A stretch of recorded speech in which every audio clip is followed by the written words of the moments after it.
Chapter 1017. In fact, after this period of experimentation, everyone realized that the combination of two or more people would produce different effects. For example, when Patia teamed up with someone else, her war dance spell would bring more benefits than the two-person team on the first level. For example, when Patia teamed up with someone else, her war dance spell would bring more benefits than the two-person team on the first level. So, they were all trying to cooperate with each other to clear the trial tower. Of course, the benefits of such a combination were also limited. For example, when Harris and Chen Zhao worked together, it was all Chen Zhao's effort. In reality, it was all Chen Zhao's effort. Hellies had been killed instantly on the fourth floor. She had not shown her value at all. This was because the difference in power was too great. It was like a dungeon in a game. Chen Zhao was a high-level player. When he entered a high-level dungeon, the effect of a support player was minimal. Lit Grove started familiarizing himself with the headquarters and the members. In the afternoon, Lit Grove went to the hospital. "Hey, Lit, you're here." Maggie was surprised to see Lit Grove. She didn't think that Lit Grove would come again. After all, Lit Grove had been assigned to be a security guard in the morgue. No matter what, Lit Grove was the young master of a rich family. He wouldn't do this kind of work. What she didn't expect was that Lit Grove would actually appear in the hospital again. "He's not here to resign, is he? This is my internship place. What's so strange about me coming here?" Maggie was very surprised by Lit Grove's answer. She was really curious as to how Chen Zhao had convinced Lit Grove. He actually came here to work obediently. To be honest, if it were her, she definitely wouldn't be able to endure this kind of work. Of course, she was also glad that she didn't offend Chen Zhao. She was very satisfied with her internship. Lepore went to Baroness Hall again. Many sign models had already gathered there. Many of them were famous models. There were even 2 A-list models. They were the kind that had acted in Hollywood movies and acted as vases. This was basically the highest level that a model could reach. There were millions of models in the world, but no more than 20 could reach their level. Everyone wanted to achieve their dream of becoming a star, but the path was too difficult. Just then, a few people came in. James was in the lead, and his team followed behind him. All the models' eyes lit up when they saw James. James was now hailed as Steven's successor. The box office of his first movie had already exceeded everyone's expectations. If it weren't for Steven, his movie would have become a new box office record holder. However, even if he was shrouded in Steven's halo, James's achievements still made him an A-list director overnight. So, to be chosen by him was every model's dream. James came to the flowers. In the past, he would sleep with some actresses and arrange 1 or 2 small roles. But now that his status was high, his horizons were also higher. When he looked back at his past, he felt that he was very tasteless. This was the difference in height, and the way of looking at things was also different. Now, he didn't need to go to the unspoken rules. If he really needed a woman, he had too many ways to get her. Of course, this method was also more convenient, easier, and safer than the past. James clapped his hands. "Ladies, I believe you all know about today's mission. Next, we're going to the filming location." "Hello, Mr. James. I'm Tigars." "Hello, Tigars. Please go to the bus. We don't have much time." The model called Tigars returned to the line awkwardly. Among the group of models, she was considered a slightly famous supermodel. She had wanted to get to know James. It would be best if they could get to know each other. Unfortunately, James didn't fall for it at all. He had been in Hollywood for decades, so of course he knew Tigars' intentions. Everyone got on the bus, and James chose a seat at random. Behind the bus were 2 cars with props. "Ladies, the location we're shooting this time is a rich man's territory. I hope you can behave yourself and don't offend a rich man."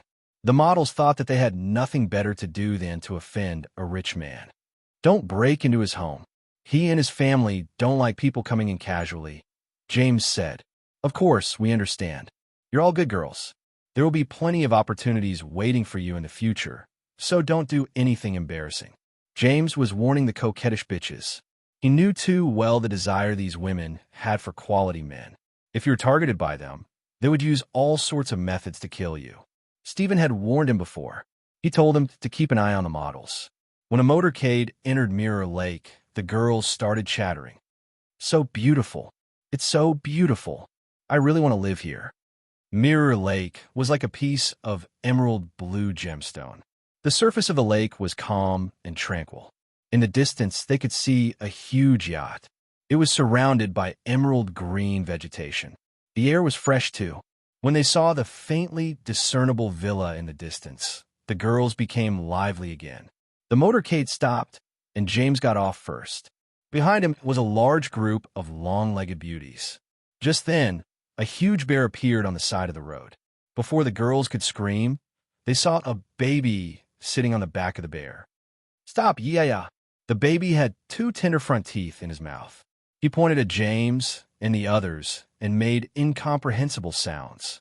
The models all looked at James. James scratched his head.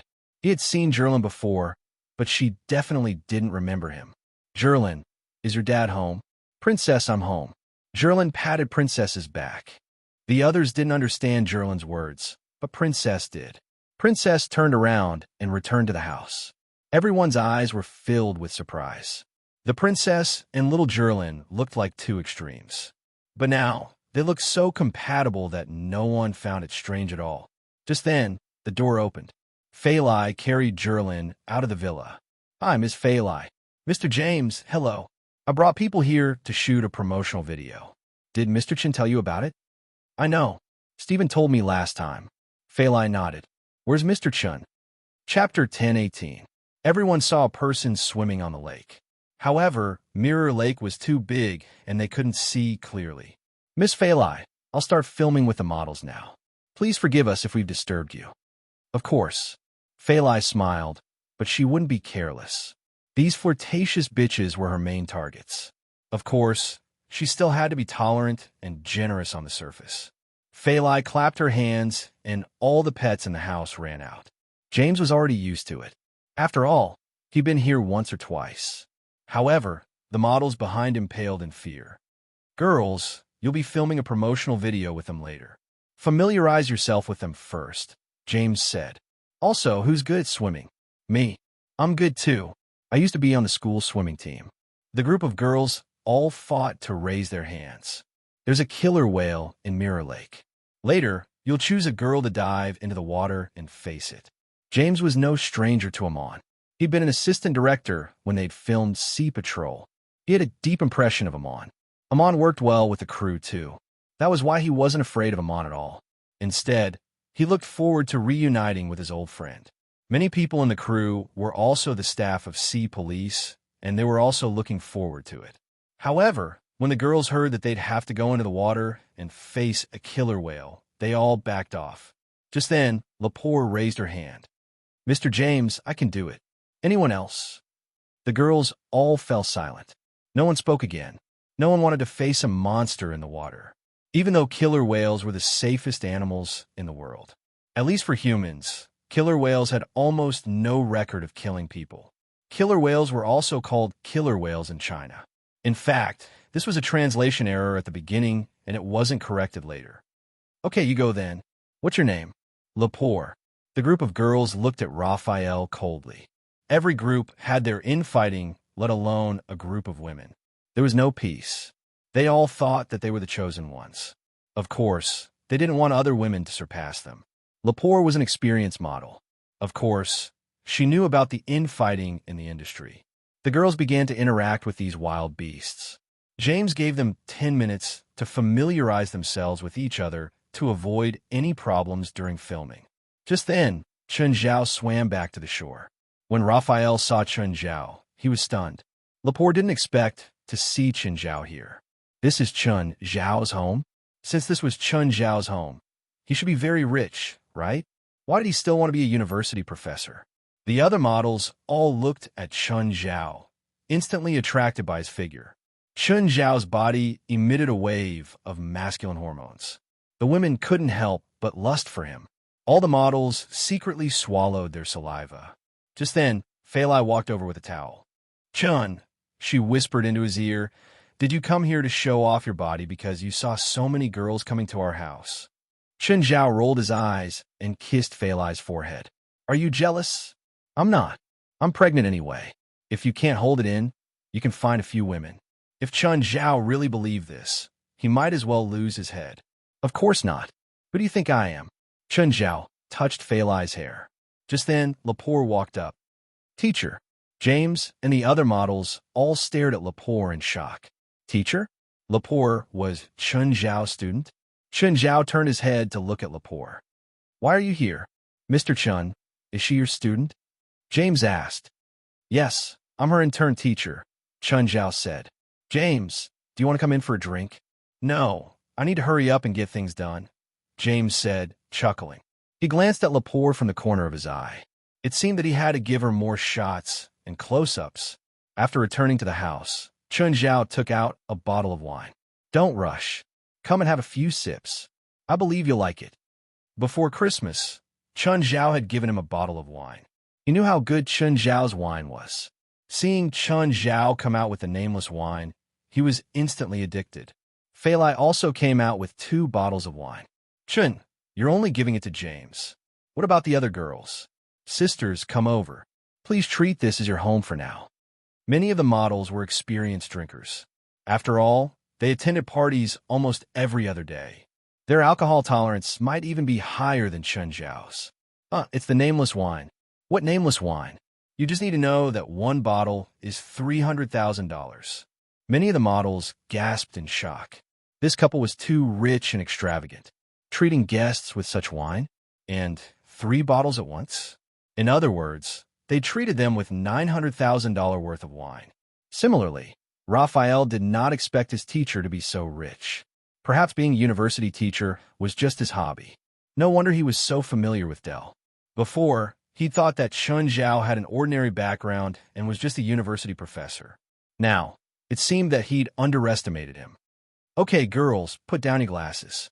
We're going to start filming. First shot. Lepore, you go first. Change into your bikini. Lepore took off her jacket. She was wearing a bikini underneath. Mr. Chun, let me borrow your boat. We need to go to the middle of Mirror Lake and shoot close-up scenes with them on. No problem. You can use whatever you need. Can I borrow the yacht? Yes. James and the crew boarded Fei Lai on the small boat. Lepore looked at the facilities on Fei Lai and clicked her tongue. This super luxurious yacht probably cost tens of millions of dollars. From afar, she only felt that it was pretty, but only when she actually boarded Fei Lai could she feel how luxurious it was. Prepare the lights. First shot. Walk out of the cabin. Give me some wind. It was the end of January. The cold wind wasn't good at this time, but Lepore was experienced. She wouldn't complain or avoid it. Good, very good. Beautiful. Since it was a promotional video, it had to be as beautiful as possible. Go, go, go. Go to the deck. Jump into the water. Dive cameraman, get ready. Dive in together. Chapter 1019. It wasn't like the models had never seen anything more luxurious than Chun Zhao's house. However, Chun Zhao's house wasn't just luxurious. It was surrounded by mountains and rivers. The scenery was pleasant. The entire environment was setting off the house's comfort. All the models looked at Fei Lai enviously. Everything about Chun Zhao was attracting them. Young, rich, strong, and mysterious at the same time. The models couldn't help but want to get close to Chun Zhao. After entering the water, Lepore quickly recovered. She listened to James's order and dove down. Like a mermaid, she swayed her body and her beautiful hair fluttered in the water. She didn't look messy at all. Just then, a huge black shadow appeared in the water. Raphael was startled. The shadow had a terrifying sense of oppression. Lepore was about to escape when James's voice sounded in her earpiece. Don't panic. It's Amon. He's very friendly. Give me your hand. It was a dreamy shot. Lepore had never had such magical contact before. Because of the light underwater, she couldn't see Amon's full face. But even so, she could still feel Amon's huge body. When her palm came into contact with Amon's head, the smooth touch made her forget her fear. Just then, Amon swung his head and tail. A huge current rushed over and pushed Lepore to the surface. Lepore floated up and the cameraman followed. He gestured at James on the deck. Okay, you can come up now, James said. Change your clothes and do the next shot. Mr. James, do I still have more shots? Don't you need them? No, I'll be happy if you have more. The second shot was next to the house. The other models were all jealous when they saw that Lepore had so many shots. A promo was about 5 minutes long, but there were more than 10 models here. Each model was given less than 30 seconds. Lepore, on the other hand, had almost a minute. It was just to make her look better. The other models seemed to have become supporting characters, but she couldn't help it. She had someone to rely on. Of course, for the promotional video, every model would be assigned a different time according to their ability and fame. They couldn't really split the time equally. It was impossible for Raphael to have a minute to himself. He would definitely shorten the time in the later stages. However, even if it was shortened, Raphael had shot so many scenes that it would definitely take up a lot of time. After the shooting of Lap Hour, it was time for the other models to shoot. There was also the group shot of the models. In front of the camera, the models were as radiant as spring sunshine. Show the best side of yourself. They knew how to present the most beautiful scene in front of the camera. All their gestures were so pleasing to the eye. Darling, do you see that? They're making eyes at you. Those bitches.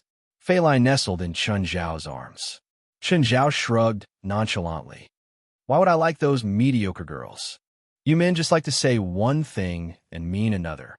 The shooting of James and the model took the whole afternoon. As the hosts, Chen Zhao and Fei Lai also prepared some food for them. Even under the setting sun, James did not forget to seize the opportunity to shoot a few sets of shots. James, won't you stay for dinner? No, I still have something to do. Smiling, James shook his head. I've taken up the whole afternoon. I should go too. Okay, be careful on the way. Chun, do you want to make a guest appearance in my new movie? I'll go if I have time. Chen Zhao hugged James. Goodbye. The models gathered behind James, their eyes filled with envy. It was impossible for them to even appear in a scene in James' movie. However, Chen Zhao could receive James' invitation. That was the difference between people. The bus slowly drove away from the mansion. A model asked boldly, Mr. James, do you have a new movie to shoot? Yes. James answered indifferently. I'm still casting. The model's eyes lit up. Mr. James, do you need us for anything? I'm not sure yet. The script isn't out yet. James would not agree easily. James glanced at Raphael again. Raphael, on the other hand, was a little distracted and didn't notice James' eyes. Mr. James, what does that Mr. Chen do? Is he also in Hollywood? No, he's a university professor, James said. Did you forget? He's Lepore's teacher, but he seems to be very rich. What's wrong with a capable person having money? James said matter-of-factly. A capable person having money. This was the logic of society. Lapauer, are you interested in acting in my movie? Raphael was stunned for a moment, and all the models in the bus gasped. The atmosphere became quiet in an instant. Everyone's mouths were agape as they looked at James in disbelief. They did not expect James to invite Lapauer so actively. Even Lapauer did not expect it herself. But why? I'm not famous at all, and I've never filmed any roles before. I'm afraid. I can't do it. Then you better find an actor training class, James said. James said, my movie will start shooting in 3 months. I will reserve a main role for you. Because of my teacher? Lapauer asked hesitantly. Of course. I owe your teacher a huge favor, James said seriously. But will the investor allow it? It was not that Lapauer doubted James' ability, but in Hollywood, not everyone had the right to decide on a role. Even the director had no right to decide on a main role alone, unless it was someone as famous as Steven. No matter how successful James was, he was only a new director, or even a young one. The investor is PLM, and the CEO of PLM is a good friend of your teacher. If your teacher asks for it, he can even get the female lead, let alone the main role. The other models gasped once again as they looked at Raphael with hatred in their eyes. It would be great if they could have this opportunity, even if they knew that even without Lapauer, this opportunity would not fall on their heads. But they still could not help but envy and hate Lapauer. Chapter 10:20. Hello, hello, hello. Ever since Fei Lai got pregnant, her Chinese had improved by leaps and bounds. After all, she had a lot of time to learn Chinese. She also requested Chen Zhao to communicate with her in Chinese every day. Fei Lai, your Chinese has improved a lot. Darling, you should talk to me in Chinese, Fei Lai said angrily. Fei Lai had only mastered the basic Mandarin for daily communication. She was still far from being good at it. Fei Lai, I'll give you a Chinese question. Let's see if you can understand it. Okay, go ahead. Wear as much as you can in the winter and as much as you can in the summer, Chun Zhao said. Do you understand these two sentences? Fei Lai scratched her head. She couldn't even speak the sentence smoothly, let alone understand it. Then the question is, what's the difference between these two sentences? I don't know. Let's change to something simpler. Okay, let's change to something simpler. What's the difference between someone who used to like someone and then like someone else? So complicated, then I'll change to something else. Chun Zhao had been playing for the whole morning. Fei Lai started doubting her own Chinese. He could understand Mandarin when it was separated, but why couldn't he understand what it meant when it was put together? Chun, it's almost Chinese New Year, right? Fei Lai asked. It was already the end of January. In a few days, it will be New Year's Eve. Yes. You want a family reunion during New Year? Yes. Do you want me, your mother, and your sister to celebrate the holiday together? Forget it. Chun Zhao touched Fei Lai's hair. They were related by blood, but their relationship was too weak. Okay. Fei Lai had her own thoughts. I'll go out in the afternoon, Chun Zhao said. He didn't want to continue talking about this. He planned to hide outside for a while.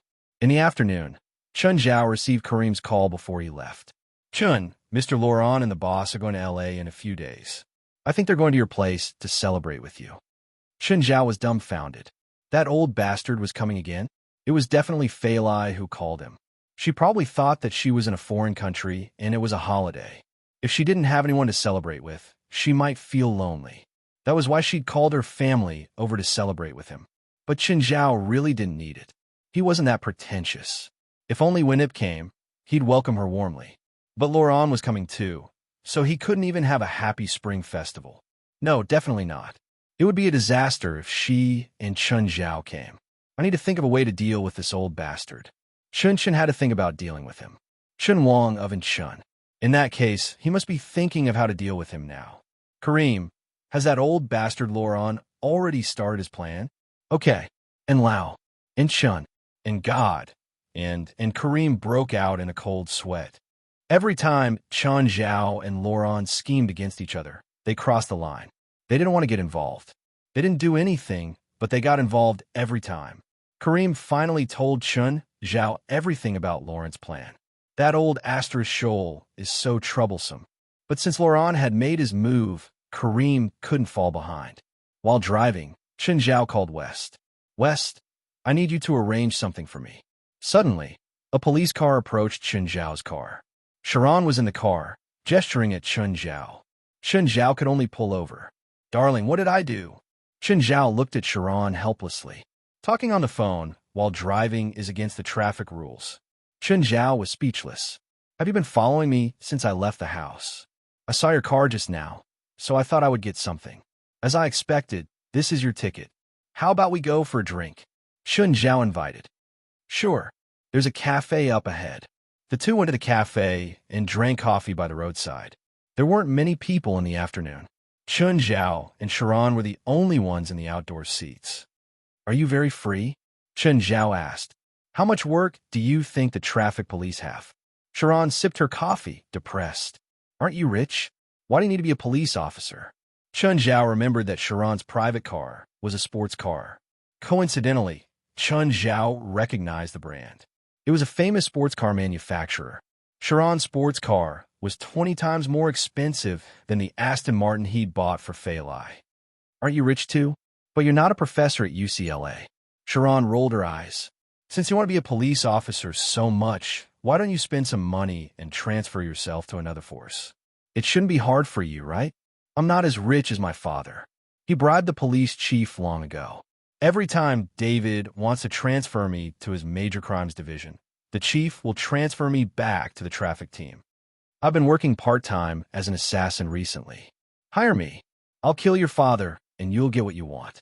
You'll also get a huge inheritance. Just because of what you said, I can arrest you. Just then, Chun Zhao saw a sexy beauty lying on the ground nearby. She seemed to be looking for something. The woman was wearing a dress, so when she knelt on the ground, her thighs were faintly discernible. Chun Zhao couldn't even move his eyes away. He stood up and walked over. "Hi, miss, what are you doing?" The woman lifted her head. It was a face that could charm all living things. "Hi, sir. I'm looking for my diamond ring. My fiancé gave it to me." The woman's face was filled with anxiety. "Sir, if you can help me find the diamond ring, I'm willing to pay you $20,000. This is my phone number and my address. After you find it, can you mail the diamond ring to this address for me?" The woman looked at her watch again and said, "My flight is at 3 o'clock. I'm going to the airport now. Sir, if you can help me find the diamond ring, I'm willing to pay you $20,000. The woman's face was filled with pleading. Smiling, Chun Zhao said, "Of course. I'd be happy to work for a beauty like you." With that, the woman hurriedly boarded a sports car on the side of the road and drove away. Chun Zhao looked at the high-end business card in his hand. It was really high-end. At this moment, a girl walked over and bent down to pick something up. Chun Zhao saw the girl pick up a diamond ring. Chapter 10:21. "You said it's yours? How can you say it's yours?" The girl immediately hid the diamond ring in her pocket and stared at Chun Zhao with a cautious expression. "It's really mine. I don't care if it's yours or not. I picked it up, so it's mine. Tell me, what do I have to do for you to give it back to me?" $3,000, the girl said solemnly. "If you're willing to pay $3,000, I'll get it back to you." Chun Zhao took out his wallet and handed $3,000 to the girl. The girl was about to take the money, but she didn't. "You're going back on your word?" "Diamond ring." The girl stuffed the ring into Chun Zhao's hand. Only then did Chun Zhao let go of the money. The girl skipped away. Sharon had seen everything from start to finish. Smiling, Chun Zhao returned to his seat. "It's for you." Furrowing her brows, Sharon asked curiously, "You knew you were tricked? Then why did you give them the money?" "It's just in the movies," Chun Zhao said, unconcerned. "What are you planning?" Sharon looked at Chun Zhao in confusion. She didn't understand. Since Chun Zhao could tell it was a scam, why did he still jump in? The girl turned 2 corners and found her partner's car. She got into her partner's car, and the beauty asked, "Risa, did you get it?" Risa waved the cash in her hand. "Yes, it was too easy. 2,000 for me and 1,000 for you." "Jesse, why do you have 2,000 and I only have 1,000? Why don't we split it?" "That's not fair," Risa said unhappily. "Because I'm irreplaceable, but anyone can play your role." Jesse smoothed his hair and held his chest at the same time. "This determines our distribution ratio." "Fine." Risa looked at Jesse's impressive chest size enviously. Just then, a business car stopped beside them, and a few men in black alighted. The men in black took the 2 of them out of the sports car without saying a word. Then they dragged them into the business car. The 2 girls screamed, but it was useless. "If you can't keep quiet, you'll be quiet forever." The 2 of them saw a tall woman playing with a pistol in front of them. The 2 women immediately quieted down. "Who are you people? What do you want?" "You've provoked someone you shouldn't have," the tall woman said coldly. "What are you talking about? I don't understand." Both Jesse and Rissa were going to play dumb. "You don't need to understand." Along the way, the 2 of them racked their brains to think of a way to escape. But these people all had guns, and they were outnumbered. There were only 2 women, and Risa was only 14 years old. In this situation where they were surrounded by a pack of wolves, it was impossible for them to escape even if they had heaven-defying means. After driving for half an hour, the car finally stopped. The 2 of them got out of the car with trepidation. Just at this moment, a terrified cry came from afar. The 2 of them looked over and saw a man locked in a cage. There was also a huge bear in the cage. There was another person standing outside the cage. Both of them recognized that it was the Asian that they had deceived earlier. "Let me out, let me out." The man in the cage screamed in pain, but it was accompanied by a bear's roar. The bear pounced on the man. The 2 women saw blood and flesh splatter everywhere. The bear was eating the man in the cage. The 2 women's faces paled in fear. Gaia pushed Jesse from behind. "Don't stop. Go." Just then, Chun Zhao turned around and walked toward the 2 women. When he saw Lisa and Jesse, he even waved at them warmly. "Hi, honey, we meet again." The 2 women's faces paled in fear. Who was this Asian? Who was the man in the cage? What did they want to do? Sir, I'm really sorry for what happened just now. Don't say sorry to me, Chen Zhao interrupted Jesse. Chen Zhao interrupted Jesse. I don't need to hear the word sorry. You've hurt me. You've caused severe trauma to my heart. What do you want us to do? Chen Zhao pointed at the cage, not far away. Do you know why it's so big? The two women looked at the huge bear that was eating the body and shook their heads instinctively. Because it eats people, Chen Zhao said. Human meat seems to stimulate the bear's growth. Maybe it's because humans eat fast food for a long time. There's a lot of hormones in it, so it has an effect on the bear. You must be curious about how many people it has eaten, right? Who the hell wants to know, they thought. The two women were about to pee their pants. They had never seen such a terrifying thing. Feeding people to bears. Let's talk inside. Chen Zhao warmly invited the two women into the headquarters, but their feet seemed to be rooted to the ground. They wouldn't move a single step. Chen Zhao looked at the two women. Do you want to go into the cage and we can talk through the cage? The two women immediately moved and followed Chen Zhao. At this moment, two black-clothed men dragged a girl over. The girl looked to be about 16 or 17 years old. She cried and screamed, "Sir, let me go, let me go. I was wrong. I know I was wrong. I only took goods worth less than $1,000. I'll make up for my mistake. Don't kill me." Chen Zhao moved away and waved his hand in disgust. Put her in the cage. Under Risa and Jesse's gaze, the girl was sent into the cage. Do you want to see her get eaten? The two women were even more terrified. Their bodies stiffened. They turned their heads, not daring to look at the cage in the distance. But the sound still came. It was a desperate and heart-wrenching scream. Just then, Wes came to Chen Zhao's side. "Sir, Princess seems to be too full." "Really? You're lucky." Chen Zhao looked at the two. "You can live one more day." Risa and Jesse didn't know if they should be happy or desperate. In a direction they couldn't see, Helis and Jalag were coming out of the cage. Princess came out with them. Chen Zhao brought Risa and Jesse into the living room and sat on the sofa. "You two sit too." The two women didn't dare to sit. They stood before Chen Zhao, trembling. Just then, Henry walked over with a tray. He seemed very nervous too. The tray in his hand fell to the ground. Henry paled in fear. "Sir, I'm sorry. No need to be sorry." Chen Zhao smiled. The two men in black walked up and dragged Henry out. Chapter 10:22. Risa and Jesse trembled in fear. In such a short time, Chen Zhao had already killed 3 people in front of them. After Henry was dragged out of the headquarters, Klaus pushed Henry. "Shout louder. If they find out, you'll really be fed to the bears." That's not tragic enough. Do you know what it means to be heartbroken? Do you really want to get closer to the princess? In the living room, Chen Zhao crossed his legs. Risa and Jesse stood before Chen Zhao, trembling. "I told you to sit. Don't you understand? Do you think that my pet is full? That they can't eat you?" Risa was already crying. Chen Zhao glared at her. "Gouge out the eyeball that's crying." Risa immediately stopped crying. This ferocious man brought them incomparable terror. The servants here only dropped the trays on the ground and dragged them out to feed the bears. They'd never seen such a terrifying person. This man was a demon. "Do you have anything to say to me?" The two glanced at each other and hesitated. "Nothing?"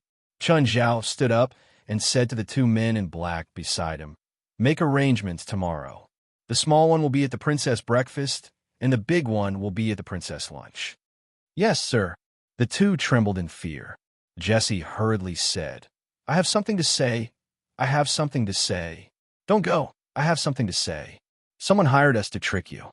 You should go and find the person who hired us." Chen Zhao turned around and looked at the two. "How'd he hire you?" "An agent." "You scammers have an agent?" Chen Zhao found it funny. "It's just an introduction from an acquaintance, not a professional agent." "Then how did he hire you?" "He offered us $5,000 to trick you out of your money." Chen Zhao cursed inwardly. They'd actually spent $5,000 to trick him out of $3,000. Apart from that old bastard Laurent, no one else would do such a stupid thing. Chen Zhao was filled with hatred. He'd come to Los Angeles this time. If it didn't make him go back to Sacramento, his surname wouldn't be Chen. "Do you want to live or die?" Chen Zhao asked. "Live." Any normal person would know what to choose. The two of them were no exception. Just imagine the scene of being torn to pieces by that giant bear. They shuddered. "Give me 3 collars," Chun Zhao said to the man beside him.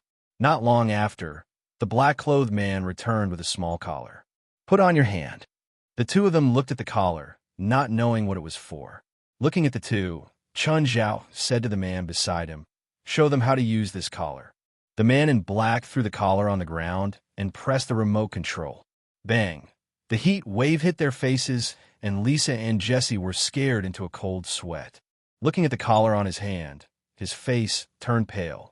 "I'm sure you understand your situation now." Chun Zhao smiled at the two girls. The two girls nodded. Chun Zhao stood up. "It's good that you understand. Be good and don't try to escape or disobey my orders. After all, my pets don't like cooked food." Sacramento Airport. Ever since Sacramento gained the reputation of being the city of wine, the passenger flow at Sacramento Airport had skyrocketed by 10 times. Winip, Laurent, Kane, Howard, and Kareem were waiting to board the plane. "Mr. Laurent, I think we should give up on this plan." Kareem tried to persuade Laurent. "No, I have to carry out this plan." "Mr. Laurent, why?" "We've never won. It's not about winning or losing. It's about dignity," Laurent said seriously. Laurent said solemnly, "It's because we've never won before that we must regain our dignity." Kareem, Howard, and Kane all cover their faces. "That's your dignity, but don't drag us down with you." "Don't worry," Laurent said confidently. "I'll make him lose all face this time. Our plan is perfect." The three of them sighed. Laurent still didn't know that they'd already become traitors. However, Chun Zhao had already seen through his plan. They didn't want to be tortured by him, so joining him was the safest choice. "What are you guys doing? Our plane's here. It's time to board." Winip looked back at the four. After arriving at the airport, the four of them had been talking about something. They boarded the plane to Los Angeles. They were still in first class. "Kareem, lend me your phone," Kane said. "Don't you have your own phone?" Kareem was playing with his phone. He looked up at Kane lazily. "My phone's out of battery," Kane said, holding his phone. "Borrow it from Howard." "Don't borrow it from me." Howard was also playing with his phone. Before Kane could say anything, he took the initiative to block Kane's request. "Mr. Laurent, lend me your phone." "What are you doing?" "Give my new girl a call." Laurent passed his phone to Kane on the other side of the aisle. Just then, a message came. "Mr. Laurent, you have a voice message." "Oh, open it," Laurent said. "Laurent, I have something to tell you." Kane opened the voice message. "Laurent, I have something to tell you. You and I have 2 daughters. Their names are Jessie and Lisa. They are 25 and 14 years old, respectively. I'm sorry I didn't tell you this. I want to keep it secret, but I had to tell you because Lisa has leukemia. She needs your bone marrow transplant. Don't worry, I won't destroy your family, and I won't let a third person know about this. Love, Pamela." Kane opened the voice message and said, "Laurent, I have something to tell you." Everyone's expression froze. They turned to look at Laurent. A murderous glint shot out of Winip's eyes. "Laurent, I need you to explain to me what happened to Pamela." "Pamela? How? How is she still alive?" Laurent's face was filled with shock. Winip's face turned even paler. Not only did Laurent not explain his relationship with Pamela, he even cared about her life and death. This meant that Laurent was tacitly admitting his relationship with Pamela. Winip knew about Laurent's past and also knew Pamela. But she thought that Laurent and Pamela hadn't contacted each other for more than 20 years. She had almost forgotten this name. But now, she heard this name again. It seemed like Laurent and Pamela hadn't stopped contacting each other. Otherwise, he wouldn't have hidden 2 illegitimate daughters from her. Wait, Winip, that's impossible. Pamela can't still be alive. She's been dead for more than a decade. So you're saying this isn't Pamela's voice? I remember Pamela. This is Pamela's voice. Chapter 1023. Winip couldn't do anything on the plane, but after getting off, her expression darkened. "Laurent, tell me, what's going on with Pamela?" "I can't have any daughters other than Phalai and 4. This is a prank." "I said it's a prank." "Then what's with the voice?" "I said it's a prank." "Pamela's been dead for 12 years. But this voice is Pamela's, right?" "The voice is similar, but it's definitely not Pamela." "It can't be her," Laurent explained bitterly. Chun also knows about Pamela's death. Are you serious? Yes. Winip picked up her phone and called Chun Zhao. Hi, Chun, it's me, Winip. Hi, Winip.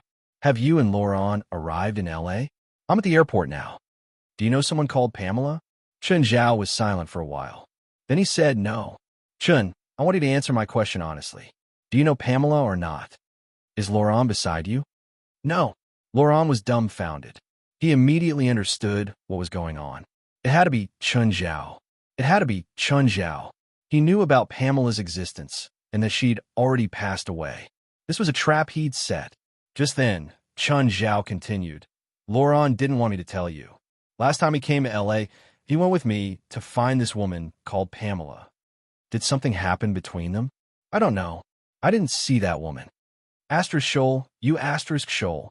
You're slandering me. Laurent, are you there? Sorry, I can't keep a secret for you. You asterisk Shoal. Laurent yelled in exasperation. I received another video after the incident. Winip, do you want it? Send it to me. A while later, Winip received a video.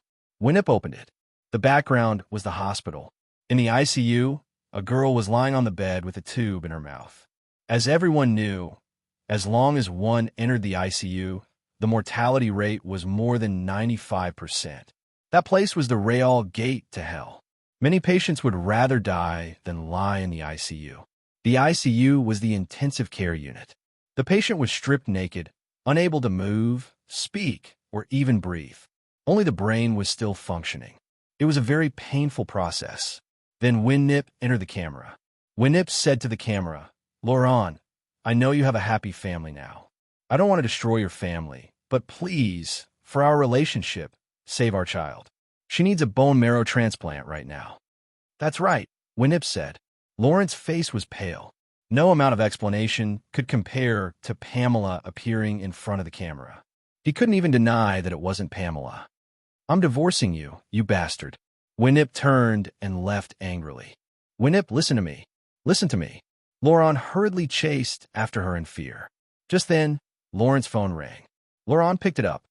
Chun Zhao, you bastard, you bastard. Laurent, you asked for this. I prepared a lot of plots for you. I admit defeat, okay? Let me go. Laurent finally gave in. He wanted to cry, but had no tears. He could only beg Chun Zhao.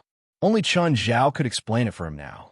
You promise you won't give me any more trouble in L.A.? Yes, I promise. I promise you, I won't give you any trouble, Laurent hurriedly said. Good boy. When Chun Zhao hung up, Winip walked toward him. Winip's face was green. Chun Zhao walked up with a smile. But Winip slapped him. You went too far this time. Air, you know? Chun Zhao covered his face, embarrassed. Pamela passed away more than 10 years ago. I just happened to know about it. Fine. Chun Zhao shrugged helplessly. He tricked Laurent and got slapped. What a loss. What's with that video? That actress, Chun Zhao said. Didn't you notice that the light in the camera was really dim? But it's really interesting to torment Laurent like this. Don't expose me yet. Winip was also a female demon. Chun Zhao had been worried that things would backfire and they'd really get a divorce. Chun Zhao hated Laurent, but there was no hiding the truth. If things really backfired and they got a divorce, Chun Zhao was afraid that Fei Lai would really turn against him. So, Chun Zhao planned to expose her as soon as possible. In the end, Winip volunteered to hide it so she could continue tormenting Laurent. How did you find such a similar actress? Even her voice is so similar. You know, I know many Hollywood crews. With makeup and voice processing, it's not that difficult. But you don't even know a woman who died more than 10 years ago. How do you know her voice? Air. This is more complicated. In Hollywood, there's a technique called recognition blurring. When people see images, their first impression is to produce the person's voice. Then, they use a neutral voice processing method. This will cause the voice you hear to automatically associate with the person's appearance. Anyway, it's quite complicated. How long have you been planning this? Not long. I just heard from Kareem that Lawrence starting to scheme against me again, so I started to retaliate. Winip knew that Chun Zhao and Laurent didn't get along. However, she didn't pay any attention to them. They could do whatever they wanted to. Chun Zhao told him everything that had happened. Winip was completely speechless. Both Laurent and Chun Zhao were losing their bottom lines more and more. Let's go back first. Chun Zhao was quite depressed too, but he was quite confident in his arrangements. In the end, he still couldn't hide it from Winip. But this was good too. Things wouldn't really get out of hand. Plus, his original intention was to torment Laurent. Aren't we going to wait for Laurent? Wait for him for what? You want to let him go so quickly? Winip glared at Chun Zhao. When they got home, Fei Lai ran out happily. Mom, you're here. Hey, where's Dad? He's busy tonight. He's staying at the hotel, Winip said. Why is he staying at the hotel? It's not like we don't have enough rooms. Because it's far from the city. Don't worry about him. Chun Zhao now knew why Winip had such a tight control over Laurent. Chapter 10:24. Ah, is this little Jerlin? When Winip saw Jerlin, her motherly love overflowed. Winip was also full of love for little Jerlin. His chubby little face and mouth were moist as he staggered as he ran. Because the temperature had dropped a lot in the past 2 days, Jerlin was dressed like a little ball. Jerlin called Winip, but she couldn't speak clearly, so Winip couldn't understand. What's she saying? She's speaking Chinese, Grandma, Fei Lai said, smiling. Winip loved Jerlin very much. She hugged and kissed her. Grandma. Jerlin didn't know Winip, but that was what she called the older ones. She was more familiar with how elders addressed each other now. She would call them that whenever she was free. Just then, Chun Zhao's phone rang. I'll go out and take it. Chun Zhao stood up and walked out. Laurent's urgent voice came from the other end. Chun, did you explain to Winip? Not yet. When? What's the rush? No rush. This can't be rushed. Bullshit. Of course you're not rushed. Now Winip wants to divorce me. You asterisk shoal. I think you provoked me first. Explain to Winip immediately. How would I know? Chun Zhao said unhurriedly. You won't go back on your words after I explain. I swear. You sound like you didn't swear, but I don't see God punishing you. What exactly do you want? I'll explain for you on the day you leave. How can I do that? What if Winip wants to divorce me before that? No. Even if she wants to divorce you, she'll only divorce you after you leave, not in L.A. After all, Fei Lai and Four are both here. You asterisk shoal, you're too much this time. Puffed. You sound like you're not. Chun, I'm begging you. Help me explain to Winip. I said, no rush. If you don't explain to me, I'll report you to Fei Lai. If you tell Fei Lai, I have an even worse plan waiting for you, Chun Zhao threatened. Chun Zhao was in a great mood. The more anxious Laurent was, the happier he was. Of course, they all abided by a principle. They wouldn't report their fight to Fei Lai. The next day, Chun Zhao happily went to the hotel where Laurent was staying. When Chun Zhao pushed open the door, he smelled alcohol. Noticing Chun Zhao's arrival, Laurent pounced at him with a strange cry. You bastard, you still dare to come? Chun Zhao dodged Laurent's attack. If you keep this up, I'll leave. Laurent sat on the ground and began to cry like a child. You bastard, you've caused me so much trouble. Have you had breakfast? Wait for me, I'll go wash up. Laurent took a shower, changed his clothes, and felt much more refreshed. The two went to the hotel restaurant. Laurent sat across from Chun Zhao and kept looking at him. Chun, what's with that video? That voice in that video, what's going on? Would you believe me if I said it was real? Bullshit. Pamela is dead. Then why do you still ask? You know she's dead, but you still want to get to the bottom of it. Are you still hoping that Pamela is still alive? But what? Do you want to hear that Pamela isn't dead? She's already dead. You already know that. Laurent had seen Pamela's soul before, but then he'd fainted. Laurent couldn't tell if he'd really seen her in a dream. This was what Laurent was most conflicted about. Where did you find someone so similar? Even the voice is so similar. Makeup. What's so hard about that? Speaking of this, Laurent started to blame Chun Zhao again. I don't care. Call Winip now and explain everything to her. No. Then I'll call Fei Lai. Fei Lai's already 4 months pregnant. If she finds out that you're divorcing Winip, aren't you afraid something will happen? You bastard. Laurent gritted his teeth at Chun Zhao. You always provoke me first. You can't blame me. What about the 2 daughters you prepared for me? What about the little girl in the ICU? What? You're starting to care about them. Does that girl really have leukemia? No, she's faking it.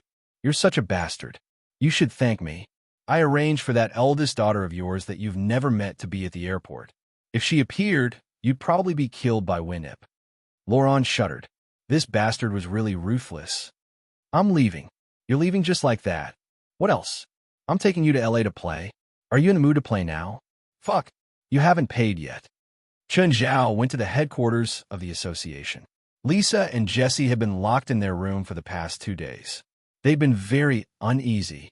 They didn't know what fate awaited them. Would he be silenced after he was done with using him? At this moment, the door to the room was opened. The two girls were like birds startled by the mere twang of a bowstring. They looked at Chen Zhao in fear. "You can go now," Chen Zhao said. After using them, it was about time to let them go. However, Chen Zhao's words were like a clap of thunder in their ears. "Don't kill us. Don't kill us. We still have value," the two girls cried. They felt that Chen Zhao was going to kill them. Chen Zhao rolled his eyes. Their imaginations were really wild. But he definitely couldn't explain now, because a person in despair would not listen to an explanation. "Fine. You said you still have value, so I'll keep you alive for now," Chen Zhao said. "You can't leave Los Angeles without my permission. The bracelet on your wrist should remind you of your situation at all times." Hearing Chen Zhao's words, the two were not sad. Instead, they were overjoyed. Chen Zhao's answer was that they'd found a chance. It was better to be used and controlled than to die. Chen Zhao sent the two to the door. "You could go now." The two girls looked at each other and stood there. "What? Do we need a ride? How we go back?" "We don't know the way. Follow this road. You'll see the road to the city in 20 kilometers." When they heard that it was 20 kilometers, their faces paled. Chapter 1025. Hey, wait a minute. The two froze in fear and didn't dare to turn their heads. "You called." Relieved, they took their phones and ran away from the headquarters as if they were running for their lives. Lisa and Jesse both felt like they had survived a disaster. Just then, Lisa's phone rang. "Lisa, where are you? Do you know how much trouble you've caused me in the past few days when you were missing?" A woman's angry voice came from the other end of the phone. It was full of anger. "Teacher, I'm sorry," Lisa said in a low voice. His originally angry tone suddenly became gentle. "Where are you now?" "I'm on my way back to school." "Where are you?" "I'll pick you up." "No, I'll be quick." "Where are you?" The woman repeated for the third time. "I don't know, but I'm walking back to the city," Lisa said. "Send me your location. I'll pick you up now." "My phone is broken." Lisa didn't want her teacher to pick her up. It was too close to that place. Lisa felt that she might not be out of danger now, so she didn't want her teacher to take risks. "When can you come back?" "About 4 hours." "Okay, I'll prepare dinner for you." After Lisa hung up, Jesse said, "Is it that annoying woman? I really don't understand. What's so good about her? Isn't it good to follow me?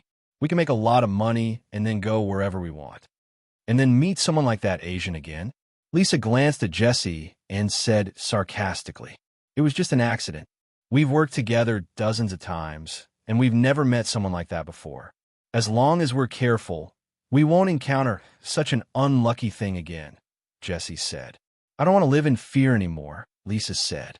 "You don't want to live again? Do you think you have the right to refuse?" Jesse sneered. "The bracelets on our hands are still there. We'll always be controlled by that person." Lisa looked at her bracelet. "In the end, it's just a remote-controlled bomb. There's always a way to remove it. Even if you remove the bracelet, you can't stay in Los Angeles anymore. You have to leave this city, so you need a lot of money. How can you leave Los Angeles without money? If you continue to live in that woman's house, you will only bring trouble to her family." Jesse said, "Think about it. If that Chinese man sees that woman, what do you think will happen to her?" Lisa's face became more and more serious. Although Jesse was a liar and cunning by nature, she was right. If he continued to stay by his teacher's side, he would only bring her more trouble. However, if he were to leave, he would need money, a huge sum of money. "Do you have any ideas? A way to get a lot of money in a short time?" Reisa asked. "What can I do? Even if I did, I wouldn't tell you." Relying on scams to swindle money was too slow. Lisa began to use her brain, and her thoughts were running at a high speed. "Robbing is still the fastest way to get money," Jesse said uninterestedly. An idea suddenly flashed in Reisa's mind. "Yes, robbing. Don't be kidding. If the two of us rob, we will only be shot to death, Jesse said. Then find a safe way to rob, Raisa said. Are you serious? Of course I'm serious. Don't you want to participate? It doesn't matter. I can do it alone anyway. Tell me, what are you going to do? Jesse couldn't resist the temptation again and took the initiative to ask. I need a computer, Raisa said, looking at Jesse. Jesse gritted his teeth. How much? As long as it's the highest configuration for civilian use. Obviously, Raisa wanted Jesse to pay for it. Jesse hesitated for a while. You have to tell me what your plan is first, or I won't pay for it. Norton Simon Museum, Raisa said. The exhibits inside are more than $3 billion. We don't need to take all of them. We just need to take an exhibit worth about $1 million. Don't be kidding. That's a national museum. It's impossible to break through the security inside, Jesse said, rolling his eyes. No, there is a way, Raisa said. The exhibits in the Norton Simon Museum are divided into 5 levels. The first level is for exhibits worth more than $10 million. The second level is for exhibits worth less than $10 million and more than $1 million. The third level is between $100,000 and $1 million. This is also our goal. And then, you help me buy a computer, and I'll tell you my plan. You're not lying to me. Do I need to lie to you? I need money, not for a computer. I need a computer to get more money. How much does the computer cost? At least $10,000, Raisa said. So expensive? I don't have that much money. You do. We made a lot of money in the past. You can afford it. No, I really don't. You know how I spend money. Every time I make money, I spend it immediately instead of saving it in the bank. You have money, Raisa said. Raisa said, I know you've always had a reserve fund that you can use when you need it. You little monster are so annoying, Jesse said, looking at Raisa. Although Raisa was not an adult yet, she had a high IQ. This was why they cooperated in the first place. If you want to rob a Norton Simon Museum, wouldn't it be better to rob as expensive as possible? The more things, the better. Do you have such a wide network of people? If we take out millions of dollars, or even tens of millions of dollars, I'm afraid that the first person to kill us will be the person who sells the stolen goods. $1 million or so is the safest number. The person who sells the stolen goods needs to protect their reputation. $1 million is not enough for them to abandon their credibility. Besides, I've already said that the collections in the Norton Simon Museum are divided into different levels. The higher the level, the harder it is to break into. With our strength, we can't steal the more valuable exhibits. When do we start this plan? First of all, you have to get the computer. You better not buy old goods to save money. That will kill us. Also, we have to take off the bracelet on our hands before we start. Chapter 1026. Lisa returned home. To be exact, it was her teacher's house. Just then, her teacher walked out. Lisa, her teacher, Joe Baylor, looked angry. Do you know I had to call the police because of your disappearance? Lisa stood at the door with her head down. Biting her lip, she knotted her fingers together. Teacher, I'm sorry. Did something happen to you? Tell me. No matter what, I can help you. Teacher, I'm fine. I just went out with friends and lost track of time. What friends? Joe Baylor knew Lisa's age and her personality. She didn't have any friends her age. Because of her high IQ, Lisa had gone to college at the age of 14. Because of that, she barely had any friends her age. After all, children of her age tended to be childish. She couldn't fit in with the older kids. She was ostracized by both groups. So, Joe Baylor was very suspicious of Lisa's claim that she went out with friends. He adopted Lisa when he was 3 years old, but at the age of 3, Lisa had already shown an amazing IQ and a strong memory. So, Lisa always remembered that Joe Baylor wasn't her father. She didn't even want to call him uncle. Of course, Joe Baylor didn't force her. He knew he couldn't force her. Forget it. You must be hungry. Go eat. Joe Baylor shook his head. Since Lisa didn't want to talk about it, she wouldn't say anything no matter how hard he asked. Teacher, I'm sorry. Lisa stuttered for a long time and finally said this. Next time you want to go out, can you tell me? Don't make me worry. Biting her lip, Lisa nodded silently. Joe Baylor said in a low voice, Go to school tomorrow. You shouldn't hang out with those people. You should use your intelligence in more useful places, at least to protect yourself. Lisa looked at Joe Baylor quietly. She knew that Joe Baylor had been worried about her all these years. A decent job might not be able to fulfill your wish, but at least it can make it easier for you, Joe Baylor said. Joe Baylor said, when you save enough money, you can do whatever you want. You're smarter than others, so you have more advantages than others. Teacher, I will study hard. Let's go eat and rest early. Chun, this year's UC Sports meet is starting. You'll be the leader today. Right, that's too much, Chun Zhao complained. You didn't even discuss it with me. All right. Chun, do you want to be the leader? No. You see, I was rejected by you when I asked you, so I might as well make a decision directly. I don't have time. Chun, I feel that my body is getting worse and worse. I might not be able to stay as the principal for much longer. I hope that I can improve my performance as much as possible while I'm still here. Right? Are you not feeling well? Why didn't you tell me earlier? Pfft, of course it's fake. I'm just telling you that if you don't agree, I'll act shamelessly. Right? Have you forgotten my personality? I'm a violent advocate. If you let me lead, I might break the legs of some students. As long as you have a legitimate reason, do as you please. My girlfriend's pregnant. I don't want to leave LA. It's in the San Diego branch campus. It's only a few 100 kilometers away from LA. Your excuse doesn't work. You know that the most important festival for Chinese is Chinese New Year, right? I can't leave, not even to San Diego. I know that China's New Year is on February 5th and the sports meet is on February 17th. Don't tell me there's also the Lantern Festival, or I'll kick your balls. Chun Zhao wanted to cry. Wright had lived in China for more than a decade, so she was no stranger to China's festivals. There are so many PE teachers and professional coaches in the school. It's not appropriate for a medical professor like me to be the leader, right? Not appropriate? You sound like you care about what people say. Plus, aren't you best at defeating others in their area of expertise? Continue to develop your personality. I don't mind you teaching them a lesson. In your Chinese words, teach them how to behave. Right, you're pretty familiar with China's online slang. I'm just keeping up with the times. Forget it. Since Wright is acting shamelessly, I'll take the job. He was just the leader anyway. The results had nothing to do with him. Chun Zhao stretched. Winip carried Jerlin and Fei Lai downstairs. Chun, I'm going shopping with Mom. Are you coming? You guys go. Have fun. Chun Zhao had only gone shopping with Fei Lai once. It was on the day of the old house fire. After that, Chun Zhao didn't go shopping with Fei Lai. It was the same for most men and women. Chun Zhao always went to the mall to buy things. Fei Lai, on the other hand, went to the mall to shop. It seemed like all the women in the world were the same. After Winip and Fei Lai left, they took Jerlin with them too. They clearly wanted to raise Jerlin into a shopping maniac. Chun Zhao was bored alone, so he went to school. Chun Zhao drove to the school. It was rare that there was an empty parking lot. When Chun Zhao got out of the car, another car was parked beside him. Two people got out of the car. Chun Zhao turned to look at them, and they nodded at him. However, when the other person saw Chun Zhao, his expression changed.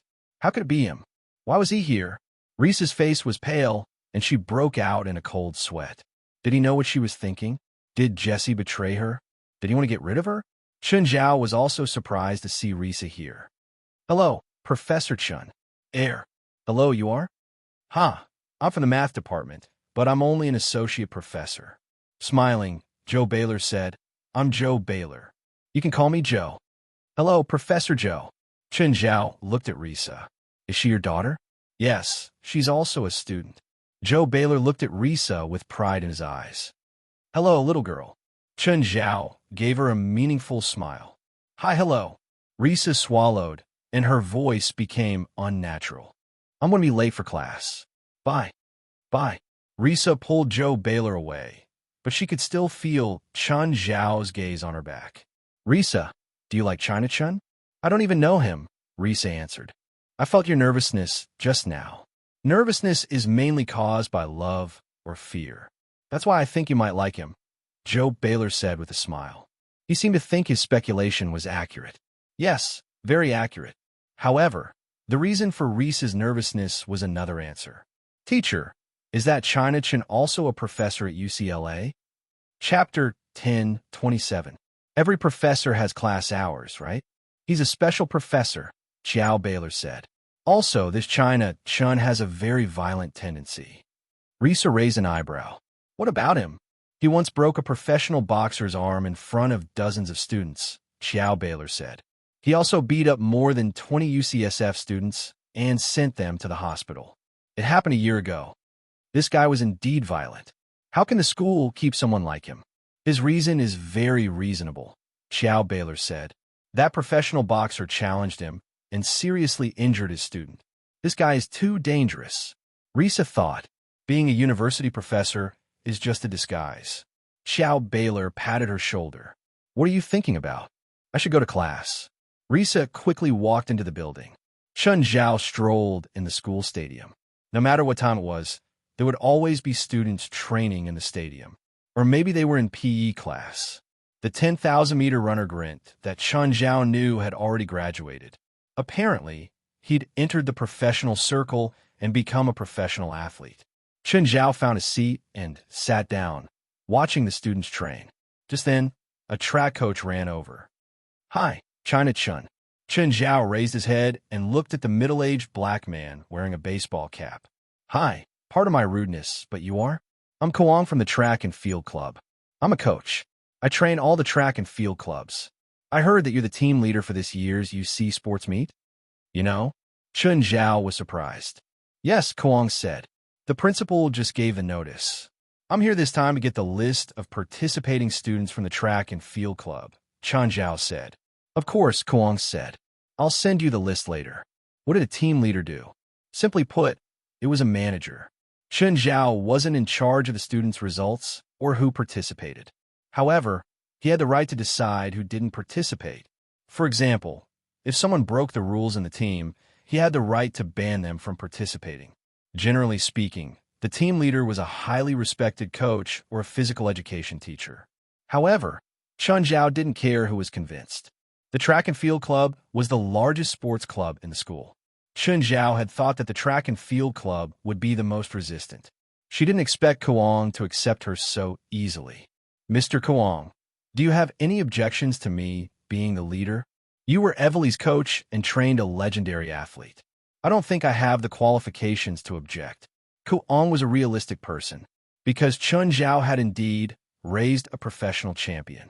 No matter how much effort Chun Zhao had put in, it meant that he had the right to be the leader.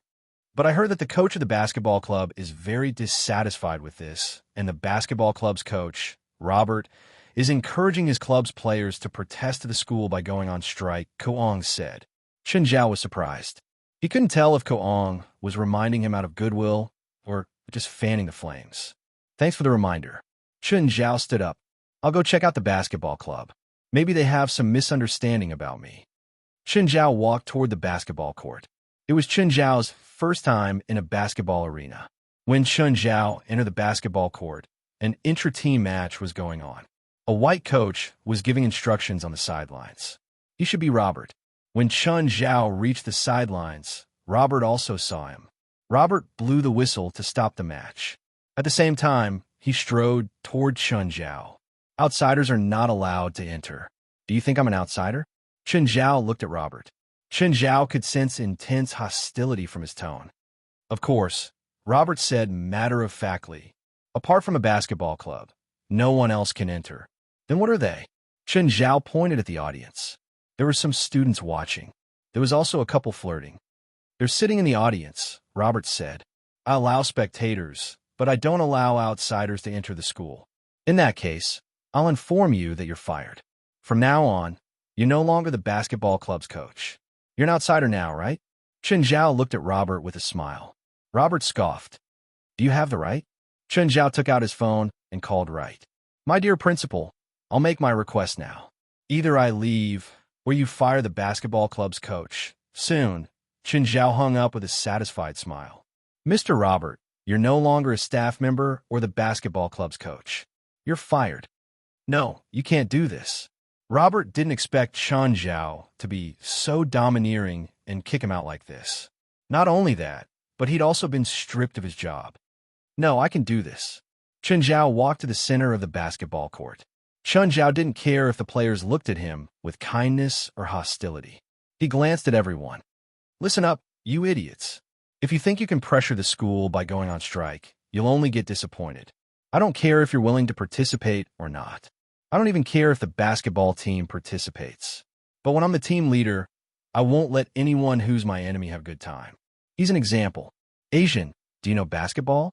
How can you lead us? How can you be the leader of the school team? A black student shouted. He was clearly feeling unfair for Robert. I don't need to know basketball. I know so many things that you'll never be able to beat me. For example, boxing, swimming, and track. Chen Zhao looked at the black student. Can you only lead a team if you know basketball? Since you suspect me, then you don't need to be on my team. Not only that, I will investigate your class schedule, your credits, and your conduct. If you don't meet even the slightest requirement, I will get the school to expel you, just like that idiot. Chen Zhao pointed at Robert. The black student's face was already dark. Hearing Chen Zhao's words, his expression darkened even more. If anyone still wants to go against me, you can say it now. I'll be happy to fulfill your wish. Fight it out on the basketball court if you can. Don't be stupid. Is challenging an amateur the pride of your basketball club? Chen Zhao rolled his eyes. Fight it out in the ring if you can. That's a man's game. If you dare to step into the ring, not only can I guarantee that you'll lose your career, but I can also destroy your life. That's right. No one dare to speak anymore. Chapter 1028. Chen Zhao glanced at Robert. This is the result of going against me. Are you happy now? I'm going to report you to the school. Robert gritted his teeth at Chen Zhao. He'd been the team leader last year, so he felt that he had the qualifications to be the leader this year. To him, Chen Zhao was just an outsider. He didn't have the right to be the leader. That was why he'd encouraged the basketball players to protest to the school by going on strike. However, he never dreamed that the consequence of doing so would be his immediate dismissal. These players had previously vowed to advance and retreat together with Robert. But after Chen Zhao announced his arrival in such a domineering way, no one dared to go against him anymore. Chen Zhao picked up the basketball from the ground and glanced at the rim. He stood up, dribbled the ball, and charged straight at the rim. Clang! The bulletproof glass of the basket shattered, and Chen Zhao broke off the frame. Chen Zhao clapped his hands. I'll get someone to fix it. All the players' faces were ashen. No one dared to go against Chen Zhao anymore. Regardless of whether Chen Zhao was good at basketball or not, they'd probably be better than for a few months if Chen Zhao had a reasonable clash with him. Robert quickly caught up to Chen Zhao. Mr. Chen, wait for me. Robert didn't care about being the leader anymore. He just wanted to keep his job. Is there anything else? Mr. Robert. Mr. Chen, it's my fault. Please forgive me. It's all my fault. I apologize. Chen Zhao rubbed his chin. He'd come to the basketball club to establish his authority. He'd already established his authority. But forgiving Robert now was a bit anticlimactic. Why should I forgive you? Mr. Chen, my family has hundreds of thousands of dollars in loans. My entire family relies on my job. I have 4 kids. I can't not have this job. Please. For most Americans, losing a job meant losing everything. It was very difficult to find a suitable and well-paid job. I need a spy, Chen Zhao said calmly, glancing at Robert. Robert had no other choice now. He was easily controlled by Chen Zhao. Many people in the school sports club definitely wouldn't accept him. Without hesitation, Robert accepted Chen Zhao's request. Mr. Chen, I'll be happy to help you. Very willing? Chen Zhao sneered inwardly. If it wasn't for the fact that she had the power to decide his life and death, he would probably still be at odds with her. Go look after your basketball club. I don't want to hear any objections. Then, Chen Zhao went to a few other sports clubs. Every coach was obedient to Chen Zhao, as if they were his loyal admirers. Evely walked up to him as soon as he left the baseball club. Hi, Evely. Chen, I heard that you're the leader of the sport competition now. Yeah, what for? I'm going to participate in the competition. I just wanted to let you know. You? Participate in the competition? Don't bully primary school students like this. You're going too far. No, I want to participate, Evely said seriously. Is it fun to compete with those amateurs? Bullying people is fun in itself. Besides, Relaxing a little before the World Championship is also a good form of entertainment. Chen Zhao was speechless. Evely was the holder of many world records. Participating in the university sports meet was an act of bullying. Whatever. It's up to you. I can't stop you anyway. Chen Zhao left the campus and received a call from Ethan. Chun, I have a big client. $300,000. Okay, send me the address. Chen Zhao didn't have many regular jobs anymore, but he still received big clients every time. They were generous, and most of them were expensive. After half an hour's drive, Chen Zhao arrived at a stadium.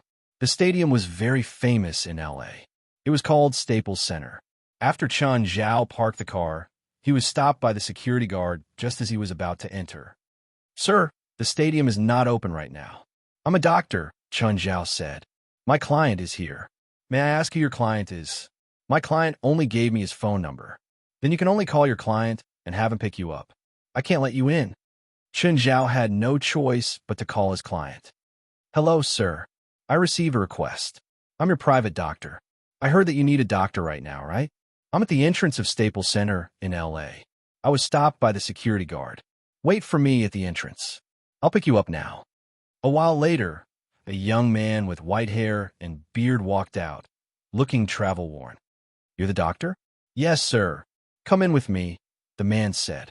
I'm Simpson. You can call me Chun. I'm from China. How much do you know about external injuries? Simpson asked. I could treat most of them, Chun Zhao answered. I hope what you see later won't appear in the headlines the next day. Of course. I'm the best in this industry. That's probably why you called me. I have my own professional ethics. That's good. Chen Zhao felt that Simpson was probably famous too. However, Chen Zhao wasn't very familiar with him. Simpson brought Chen Zhao to a lounge. Before he even opened the door, he could hear shouting and cursing inside. However, when Simpson opened the door, the cursing stopped abruptly. In the lounge, there were two black men with bloody noses and swollen faces. The two of them had probably fought with each other not long ago. You two asterisk souls. It's already like this, and you still won't stop? Simpson roared. Mr. Chun, please take a look at their injuries. Are they all basketball players? You don't know them? Sorry, I'm not interested in basketball. I prefer to read gossip about Hollywood stars, Chen Zhao said calmly. However, Chen Zhao recognized their uniforms. They were HR jerseys. Me too, buddy. Which star do you like? One of the black men asked. Yafin and Lucy. They're all my favorite female stars, Chen Zhao said. He turned to Simpson. Isn't your team doctor working today? For a team as large as HR, they didn't just have a team doctor. They had an entire medical team. Chapter 10:29. Lie down, Chen Zhao said to the player before him. When the player lay down, he seemed to be struggling. Chen Zhao reached out and touched the player's chest. Your third rib is broken. When the player heard this, he was furious. Fuck, Ruby, you ruined my season. You asked for it, the player called Ruby retorted. I'm gonna fuck you to death, you asterisk shoal. The player who'd been lying down jumped up again. Ignoring his injury, he wanted to fight Ruby. Chen Zhao stopped the player while Simpson stopped Ruby. Behave, you two asterisk souls. Simpson's head was about to split open. These two asterisk souls had bad tempers and even worse behavior. Because on the court, Duba didn't pass the ball to Ruby.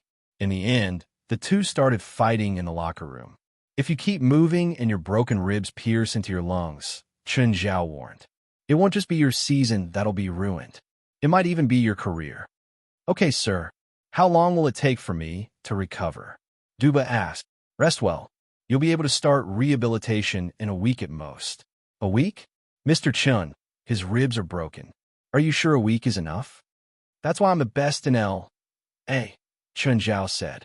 Glancing at Simpson, he said, if I don't have the ability, why would you pay me $300,000?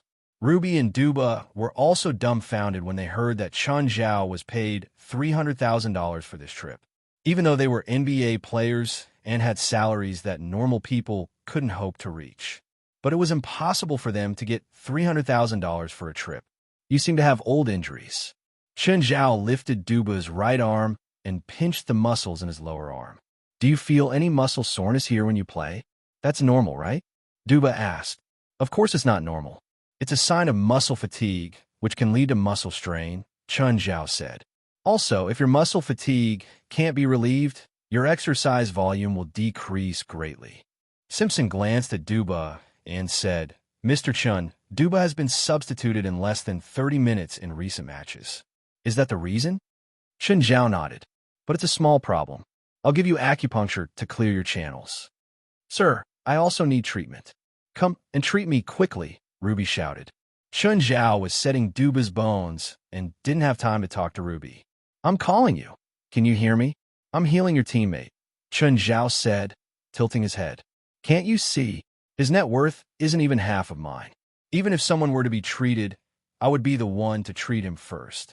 Your injuries aren't as bad as his, Chun Zhao said indifferently. I don't care. Treat me now. Ruby pulled his shoulder. Shrugging his shoulders, Chun Zhao said to Simpson, Mr. Simpson, you better control your players. Chun Zhao had always heard that NBA players were all problematic. Fighting, jealousy, eating, drinking, whoring, gambling, everything. They were also wasteful.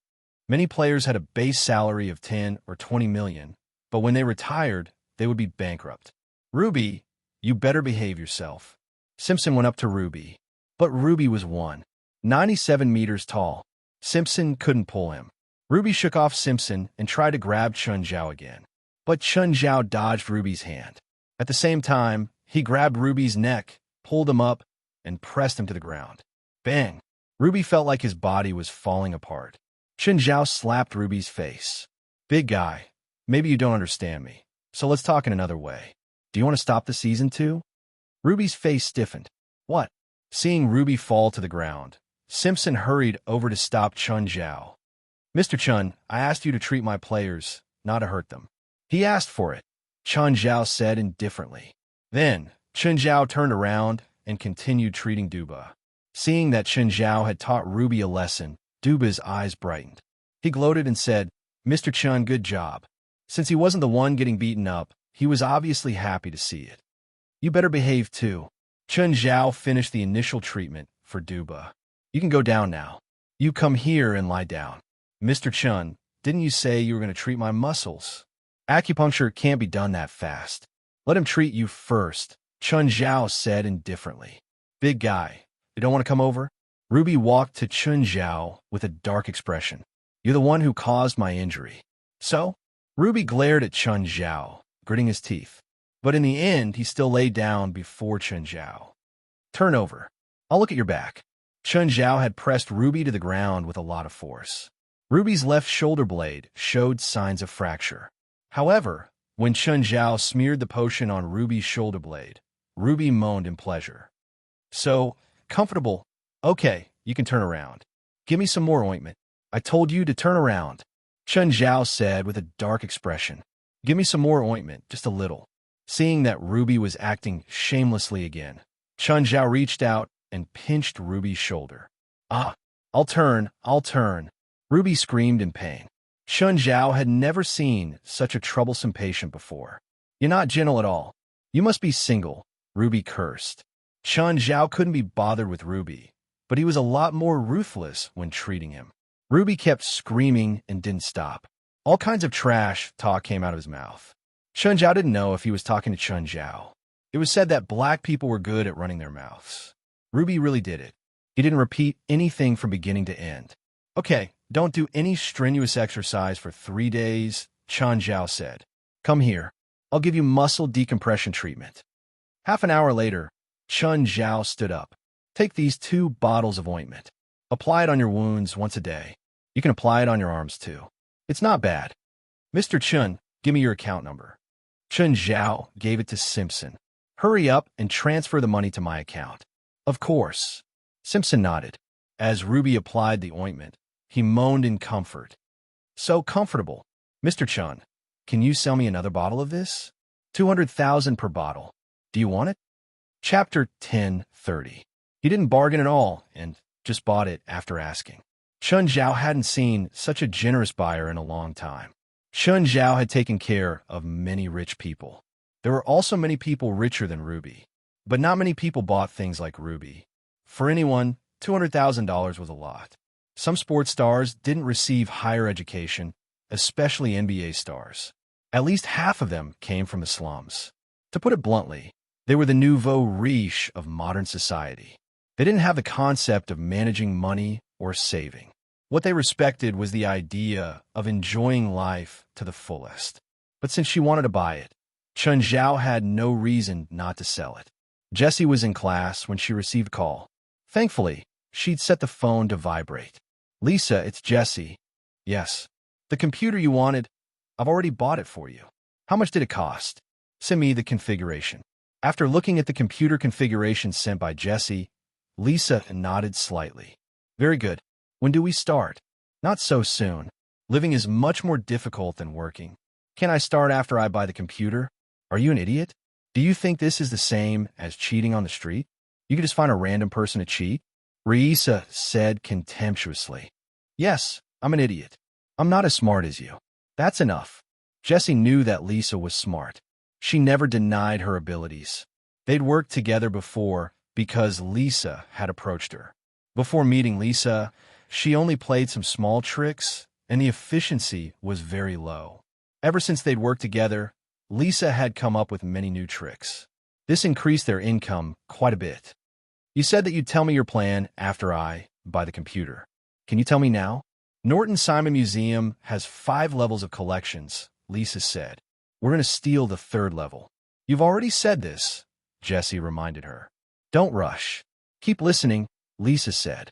Reisa said, "First of all, I have to confirm the target. I have chosen a collector's item, the No Sigmara copper cone. The No Sigmara copper cone is a relic of the islanders of No Sigmara in the South Pacific Ocean." "Stop. I don't need to know where this thing came from. I just want to know how much this thing is worth, and if there's a buyer for it," Jessie said impatiently. "It's worth $900,000. I've checked. There's a buyer who asked the Norton Simon Museum to buy it, but the museum rejected him. Then, the buyer posted a bounty on the black market, and the bounty is $900,000. How do we do it?" "The Norton Simon Museum has a system called the Automatic Anti-Theft Defense System. This system was developed by the Clover Company. When the display case is violently attacked, it will sink into the ground. I've studied this system. It's not difficult to break it, but it will trigger an electronic alarm. This is the most troublesome part of this system." "Then what should we do?" "The first thing you have to do is to deceive the security guards and set fire to the Norton Simon Museum to trigger the fire alarm inside. Then, the security guards on night duty will escape from the museum first. Then, you will take the opportunity to sneak in." "Set fire? If we're caught, we might be locked up in prison for at least 20 years. "Then don't get caught," Lisa said. "The nearest fire station is less than 3 kilometers away from the Norton Simon Museum. So, as long as the fire alarm rings, the firefighters will arrive in 10 minutes. Then, you will disguise yourself as a firefighter and enter the museum. Then, I will directly break the system. You will leave immediately after you find a collection. Then, can we use this method on a grade 1 collectible item?" "No. This system is divided into 5 levels of defense. You only have 3 minutes to act. If you want to break the first level of defense, it will take at least 10 minutes. We definitely don't have that much time. Is there no other way?" "The Norton Simon Museum has installed a laser. Have you seen Resident Evil? It's the kind of machine that can cut people into pieces. If you don't listen to my orders, you will become minced meat." Okay. Now, mail the computer to my house. By the way, put a lottery logo on the package." "Okay, got it." "Winip, it's me. Believe me, I really have nothing to do with Pamela. That asterisk shoal shouldn't set me up." Winip held her phone lazily and replied carelessly, "I know." "What? You know? Did Chinzeo tell you?" "I knew on the first day." "You knew on the first day?" Lauren's expression was very interesting. "Yes, I knew on the first day." "Then why?" "Because you're psychologically out of line," Winip said matter-of-factly. "Don't explain to me that you didn't. I don't believe you. I only believe what I feel." "Psychologically out of line? What the hell?" Laurent wanted to cry. He felt so wronged. "But I've punished you for so many days. I think it's enough. I'll forgive you for now." Laurent hated Chun Zhao to the bone. He wanted to pull out his tendons and skin him alive. Feilai's been pregnant for more than 4 months, Winip warned. I don't want her to be agitated. I don't care what's going on with you and Chun, but you two better behave. If you cause any more trouble, I won't let you go. Laurent wasn't so easily convinced. Defeating Chun Zhao was his life's work.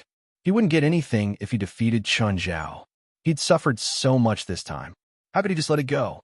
However, if he fought Chun Zhao head-on, he'd definitely lose. What should he do? Laurent racked his brains. This was Chun Zhao's territory. He didn't know anyone here. Suddenly, an idea popped into his head. Kareem, Howard, Kane, come in here, Laurent called. Mr. Laurent, what's up? I have an idea. Help me see if there are any loopholes. The three all looked like they wanted to die. It hadn't even been 2 days, and Laurent was going to cause trouble again. No, he was asking for it. He clearly couldn't win. Why did he have to do this? Wasn't it good to live well? Mr. Laurent, why don't you just take a gun and shoot Chun Zhao? Chapter 1031. Is that old bastard doing something again? Chun Zhao also had a headache. How could he solve this problem once and for all? It was unrealistic to kill Laurent.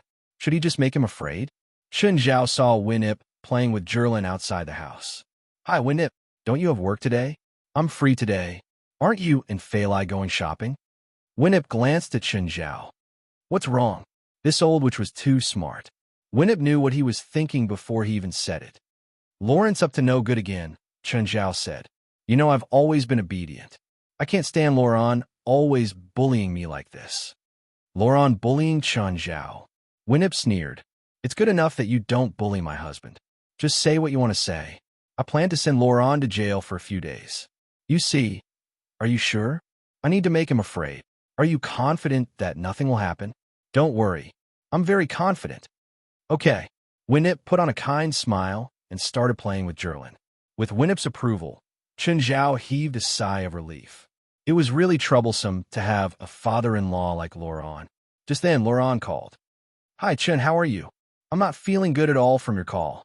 Come out to play. Chun Zhao strolled in the yard. No, you tricked me for so many days. Shouldn't you make it up to me? It's so late. Are you sure you want to do it now? Of course. I can't wait. Fine. If you think you're ready, I'll accompany you to the end. I won't disappoint you this time, Laurent said confidently. Give me the address. I'll go now. Laurent glanced at Kareem, Howard, and Kane. Now it all depends on this. Are the people you arranged ready? Yes, Kareem said.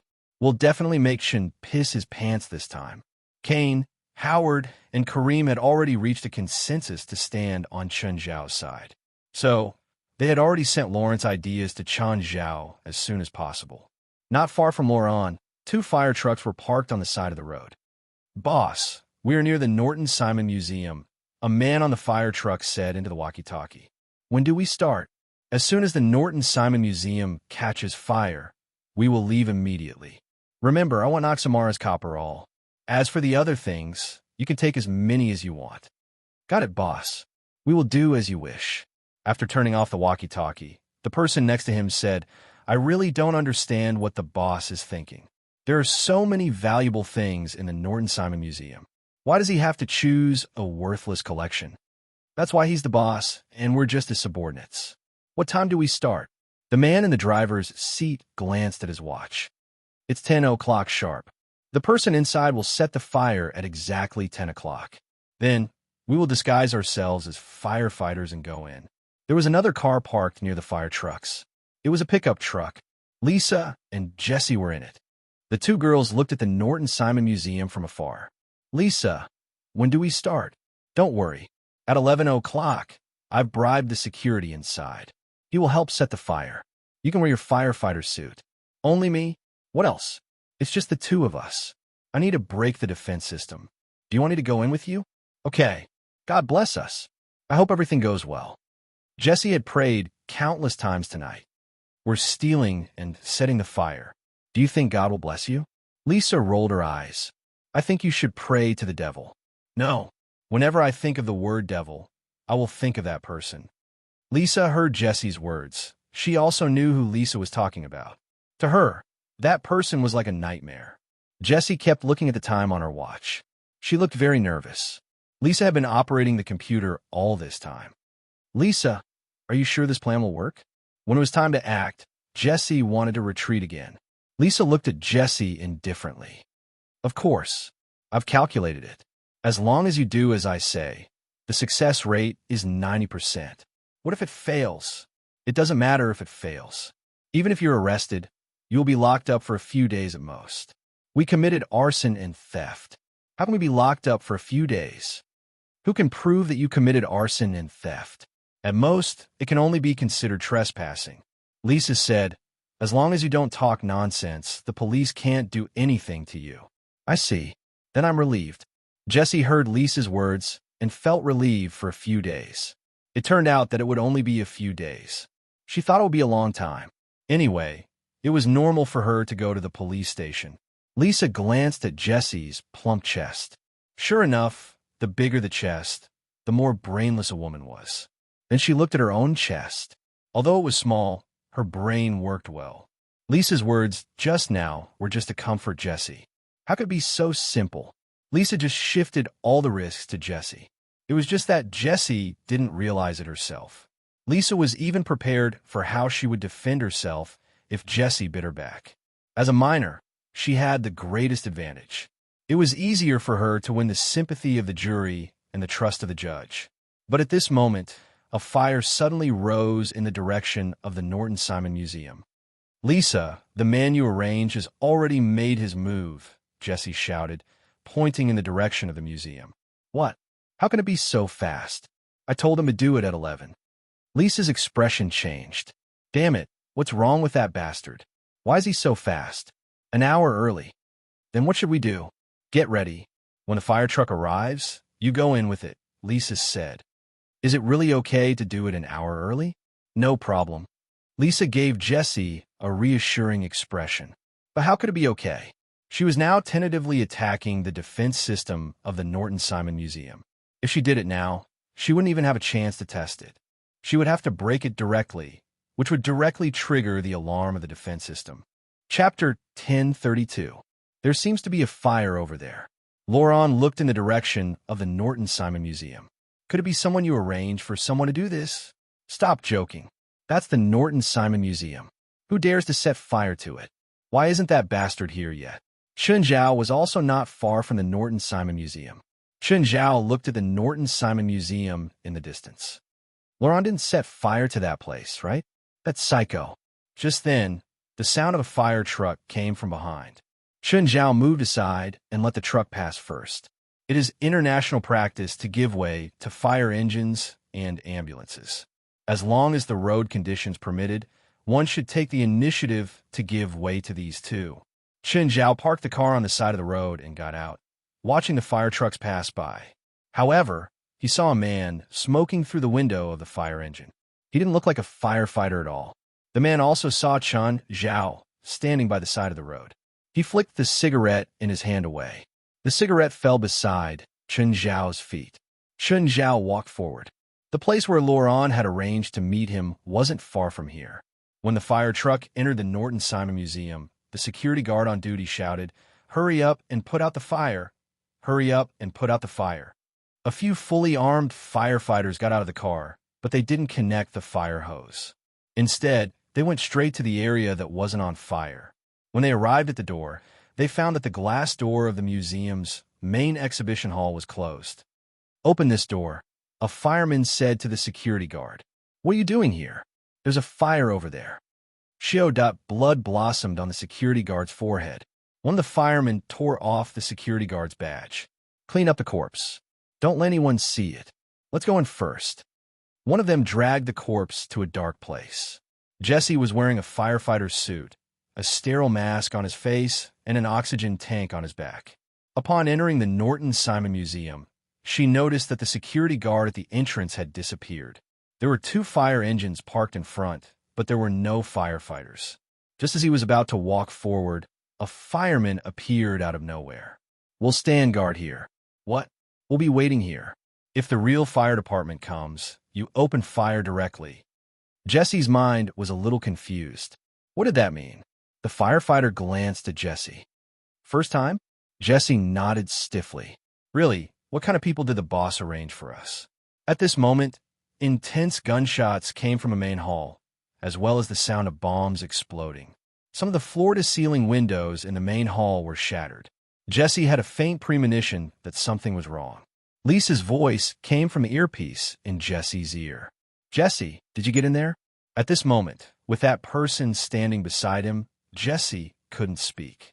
Lisa continued, "I found a group of real robbers at the Norton Simon Museum through internal surveillance. If you didn't go in, you'd better leave now. They're killing people inside." Jesse was shivering all over, and cold sweat was constantly dripping from his body. The person beside him was the robber, right? One of the two people at the door is you, right?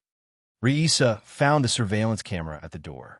At the same time, he also recognized one of them. It was Jesse. The robber's plan is similar to mine, but they are more violent and direct. But if I had the ability, I would do the same, Reisa said to herself. At this moment, police sirens could be heard from outside. The police are here so soon. Reisa was a little surprised. "Jesse, you'd better retreat now. I've seen the topographic map of the entire museum. Find an excuse to enter the main hall." Jesse looked at the robber beside him. "I'll go in and inform the boss. Hurry up and tell them to move faster." The robber obviously didn't realize that the person beside him wasn't his companion. Jesse quickly ran into the main hall, but as soon as he entered the exhibition hall, he saw two bodies on the ground, both of which were security guards with their heads blown off. Jesse was shocked and was about to turn around and run. At this time, Reisa said, "Don't panic. Go forward and turn right. You'll find a toilet." Jesse was about to follow Reisa's instructions when a large wave of people in fire suits came over. "Be careful, they're robbers. Don't show any flaws." "What's going on? Why are you here?" asked the robber leader. "There are a lot of police outside. Prepare for battle." "Damn it, why are the police so fast?" The robber leader was annoyed. At this moment, gunshots and explosions came from outside. The robber outside must have fought with the police. "Boss, what should we do?" "Of course we fight our way out. What else can we do?" The robber leader gritted his teeth. "We can't let the police reinforce us. We have to finish this quickly." The group of robbers all took out their weapons and began to walk out. Jesse was also dragged out. Several police cars in front of him were already in position. There were probably 8 or 9 police officers. The two sides exchanged fire in an instant. The robbers' firepower was far stronger than the police's. However, the police hiding behind the police cars were safer than these robbers. Jesse was so scared that he covered his head and squatted on the ground. But at this moment, a person fell in front of him. "Take his backpack," the robber leader shouted at Jesse. Jesse tore off the backpack and began to run around. "Run inside. Don't stay on the battlefield. You don't even have a gun in your hand," Reisa said. "Return to the exhibition hall and follow the direction I told you." The battlefield was too chaotic at this time, and no one noticed that Jesse had escaped. After all, everyone was running or avoiding bullets. "There's a skylight in the toilet. Climb up. This skylight can lead to the back of the exhibition hall." Jesse had never done such a difficult move, but compared to running for his life, climbing up the skylight became less difficult. Using the sink, Jesse climbed up the skylight. Then he walked on the protruding part of the wall of the exhibition hall. "Where are you now?" Reisa asked. Because there were no surveillance cameras here, Reisa couldn't command in real time. "I climbed out of the skylight. I'm now on the outside. Go left, and you'll see a lake. Jump into the lake from the second floor. There won't be any problems." Jesse soon found that there was an artificial lake next to the exhibition hall. Without thinking, Jesse jumped into the lake. "I think the Domingo Bridge is waiting for you," Reisa said. Jesse's escape was much easier than expected. Reisa parked the car by the bridge, and Jesse climbed into the car, covered in mud. Then Reisa drove the car away. "It's so scary. I thought I was going to die in there," Jesse said in fear. "What's your backpack?" Reisa asked. Chapter 1033. Jesse opened the backpack. There were 4 or 5 items inside. "Ah, this is the Nasamara all you mentioned," Jesse exclaimed in surprise. Lisa's eyes froze. Her gaze was not on the Nasamara all. Instead, it was on the other items, which were far more valuable than the Nasamara all. The Mayan golden knife, the Greek godly cup, the Roman ring. Lisa said. These are also items, right? These 3 items are all worth more than $100 million. Clang. The Roman ring in Jesse's hand fell to the ground. Are you kidding? Don't think about it. We can't get rid of them in a short time. Both sides must be desperately looking for us. Unless you want to die, you can't get rid of them. Then we can sell the Nasamara all. It's not that valuable. The Nasamara all was lost with several other items. If we take it out, doesn't that mean the other items are also in our hands? How long will that take? A month? Or 2 months? A year? That's the minimum, Lisa said. And the L.A. black market doesn't have that big of an appetite. A year? That's too long. Do you want to die? If you do, we can split it now. Each of us gets 2. Why should I get 2 each? I put in the most effort, so I want 3. Without me, do you think you could come back alive? Lisa said. Besides, I can work with anyone. I'm irreplaceable, but you can be replaced by anyone. This was what Jesse had always said to her in the past. This time, she returned it to him. You can pick 2. Are you sure? I want the Mayan golden knife and the Greek godly cup. All 3 were worth $100 million. Of course, she would choose 2 of them. As for the Nasamara all, it was far less valuable than the other 3. It was better than nothing. Take it, Lisa said. She didn't argue. But how do we get rid of it? I said at least a year, and we haven't removed the bracelets from our hands. Think about it. If the Chinese knew that the bracelets were in our hands, do you think we would be able to refuse his request? As soon as Jesse thought of the Chinese man, his expression became unnatural. Then what should we do? Just pretend that nothing happened. First, find a way to remove the bracelet. Then, when things settle down, take it out and sell it. Then, you can do whatever you want. 1 year? It's so long. At this moment, the gunshots in the Norton Simon Museum gradually died down. There were only 4 robbers left, and all the policemen had been shot dead. Let's go. Get in the car, the robber boss shouted. Where is it? Who's holding it? The bandit leader realized that none of the 4 of them were carrying the backpack. But his companion's body on the ground didn't have the backpack either. Damn it, who has it? Someone counted the number of people and the corpses on the ground. They were all there. All of us are here. The thing must still be here. At this moment, the sound of sirens came from afar again. The second batch of policemen was about to arrive. The bandit leader made a prompt decision. Let's go. Retreat first. If it didn't leave now, they really wouldn't be able to. The 4 robbers boarded the fire truck and charged out. Just then, the police cars came and blocked the road. Ram them. The police cars had thought that the robbers would stop, but they didn't expect them to ram them directly. The robbers relied on the fact that the fire truck was large and sturdy. They rammed into the police cars blocking the road and sent them flying. Fuck, everything was going so smoothly. How did it disappear? The robbers complained. They couldn't understand why the backpack had disappeared. Chen Zhao walked on the road. Just then, the fire truck that had passed by earlier returned. It was the same burly man sitting by the window. Their eyes met. The man stared at Chen Zhao, and Chen Zhao stared back. The gunfight had happened far away, but Chen Zhao already knew that they weren't firefighters. Of course, it wasn't related to him, so Chen Zhao couldn't be bothered to ask. If it was some evil spirit, Chen Zhao could deal with it in passing. As for arresting murderers and arsonists, that was the police's job. If Chen Zhao had seen them here, he might not have just stood by and watched. But Chen Zhao was too lazy to be a good man when it came to injustice. Chen Zhao walked for a while and looked around. This seemed to be the place that Laurent had agreed on. Suddenly, a few people jumped out of the darkness. They were all masked and pointed their guns at Chen Zhao. Don't move. This old bastard didn't have any new ideas. Couldn't he think of something new? With a few punches and kicks, Chen Zhao beat them all to the ground. Stop. We're not robbers. We're actors. We're just actors. The guns are fake. They lay on the ground and wailed.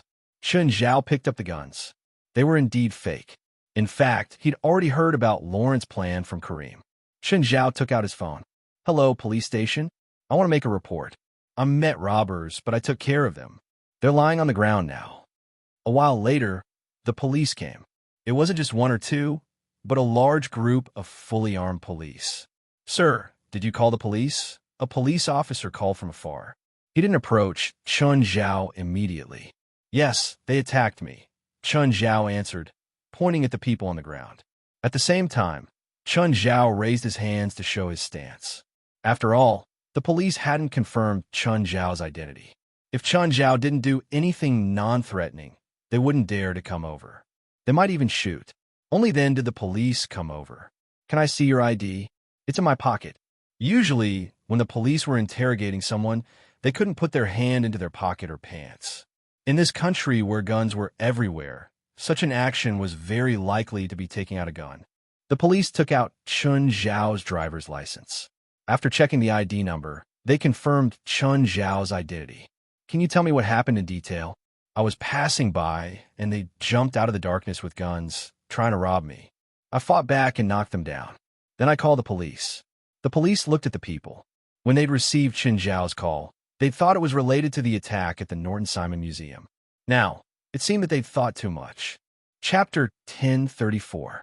When Chun Zhao arrived at the police station, he saw that David was there too. Hey Chun, what did you do this time? I'm a victim. Come on, you're a victim. David knew Chun Zhao too well.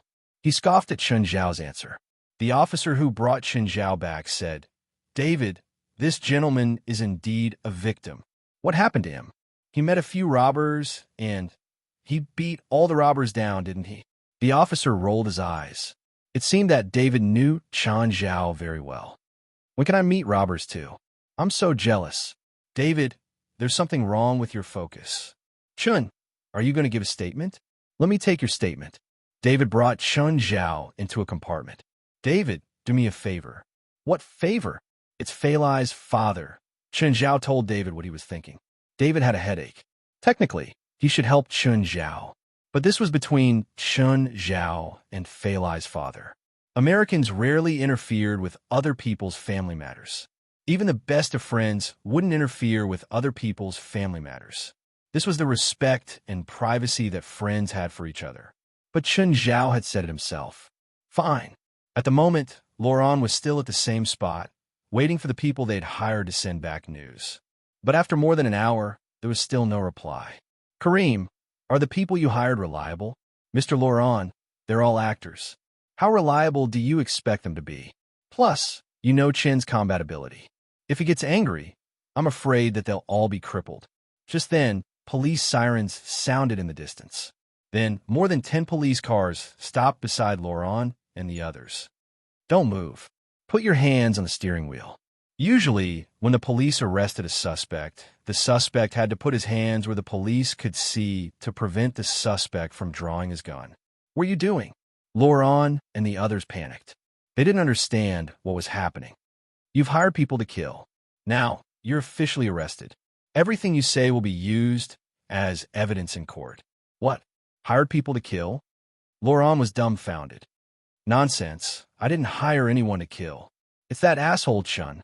It must be that asshole, Laurent cursed. All four of them were brought into the police station. But soon, Kareem, Howard, and Kane were released. They saw Chun Zhao at the police station. He was chatting with David. Chun, did you really do it? That old bastard.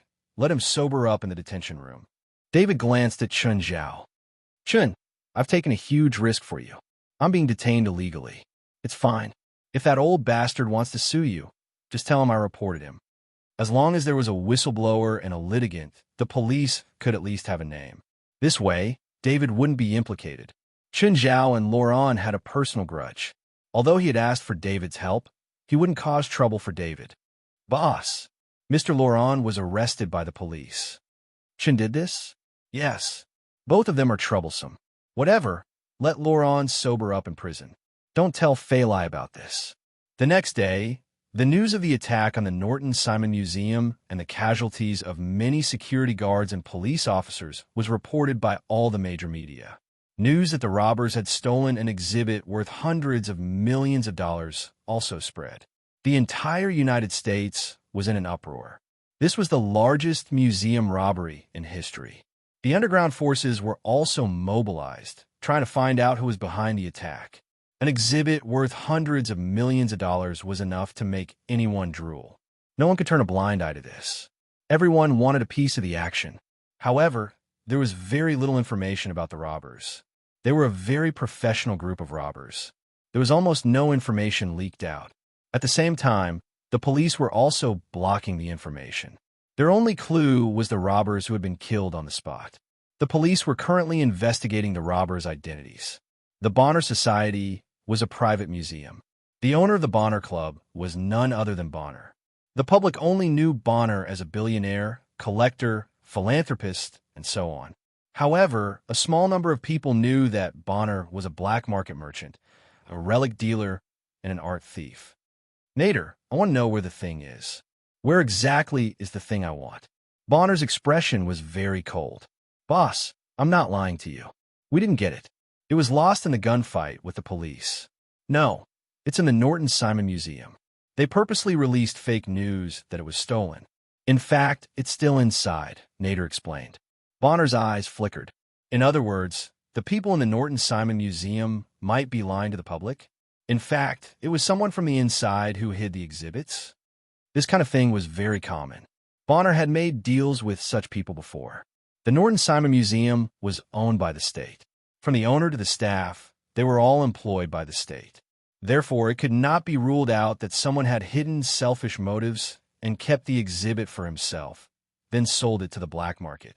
Many of the items in Bonner's collection had been obtained this way. Investigate the Norton Simon Museum and find the suspect. No one could take away my things. Bonner snorted. Lisa, where did you go last night? Joe Baylor asked. Lisa raised her head and looked at Joe Baylor. Sir, I slept at Penny's house last night. Penny. Joe Baylor remembered that there was indeed a girl named Penny in the math department. However, this girl's reputation was not very good, and her academic performance was relatively poor. Penny had a party last night. She invited me. Hearing Lisa's answer, Joe Baylor was not unhappy. Instead, he looked relieved. After all, Lisa had gone to a classmate's party, which was something to be happy about. It meant that Lisa could blend in with her classmates. Remember to tell me next time you go to a classmate's party. You didn't answer my calls. I don't object to you going to a classmate's party, but you should at least tell me. I'm sorry, sir. Have you been drinking? No. Lisa answered. That's good. You're underage. Lisa had been prepared before she took action last night. She had even thought of an excuse to answer Joe Baylor. There were so many people at Penny's party that they wouldn't notice her. So, she could say that she was at the party. Chapter 1035. Lisa returned to her room and took out Nasamara's copperall. According to what Lisa knew about Nasamara's awl, Nasamara's awl had a history of at least 6,000 years. It was a product of prehistoric civilization. But even after 6,000 years, Nasamara's awl was still as sharp as a thorn. According to the research of archaeologists, it was speculated that Nasamara's awl was used as a sacrifice to the gods. She dared to leave her things at home because Joe Baylor had never touched anything in her room since she was 8 years old. That was the respect Joe Baylor gave her. But Lisa always felt that she didn't belong here, even though she regarded Joe Baylor as her family. But Lisa always felt that she would have to leave here sooner or later. Otherwise, she would bring disaster to Joe Baylor. Ouch! When Lisa touched the tip of the awl, the tip accidentally pricked her finger. Just then, Lisa heard Joe Baylor's voice outside the door.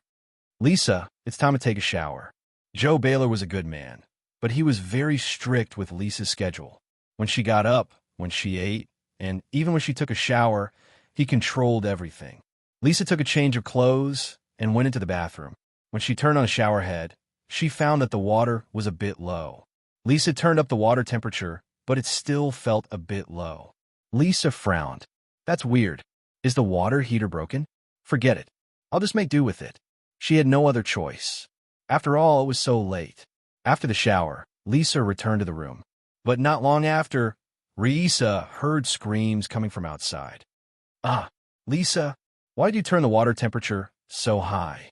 Stunned, Lisa walked out of the room and found that Joe Baylor had also escaped from the bathroom with a bath towel wrapped around his shoulder. When I took a shower, I felt the water temperature was a bit low, so I turned it up. I thought the water heater was broken. Forget it. I'll find someone to take a look tomorrow. Go to bed early. Ah, Lisa suddenly jumped up from the bed and looked at the time. Only 2 hours had passed. What was going on? It was early February, and the temperature at night was less than 10 degrees. How could she feel hot? Lisa opened the window and still felt a bit hot. If only he could lower the temperature a little more, then he wouldn't feel so hot. Lisa lay back on the bed and went back to sleep. But not long after, Lisa felt cold again. Lisa shivered and woke up from the cold this time. Just then, there was a knock on the door. "Lisa, are you asleep?" "Teacher, what's the matter?" "The temperature seems to be very low tonight. You need another quilt." At this moment, Reisa really felt cold. When he opened the door, he saw Joe Butler standing at the door with a quilt in his hands. This moved Lisa inexplicably. Sleep early. Joe Baylor was shivering from the cold. Because the weather in Los Angeles was relatively mild, there was no heater installed at home.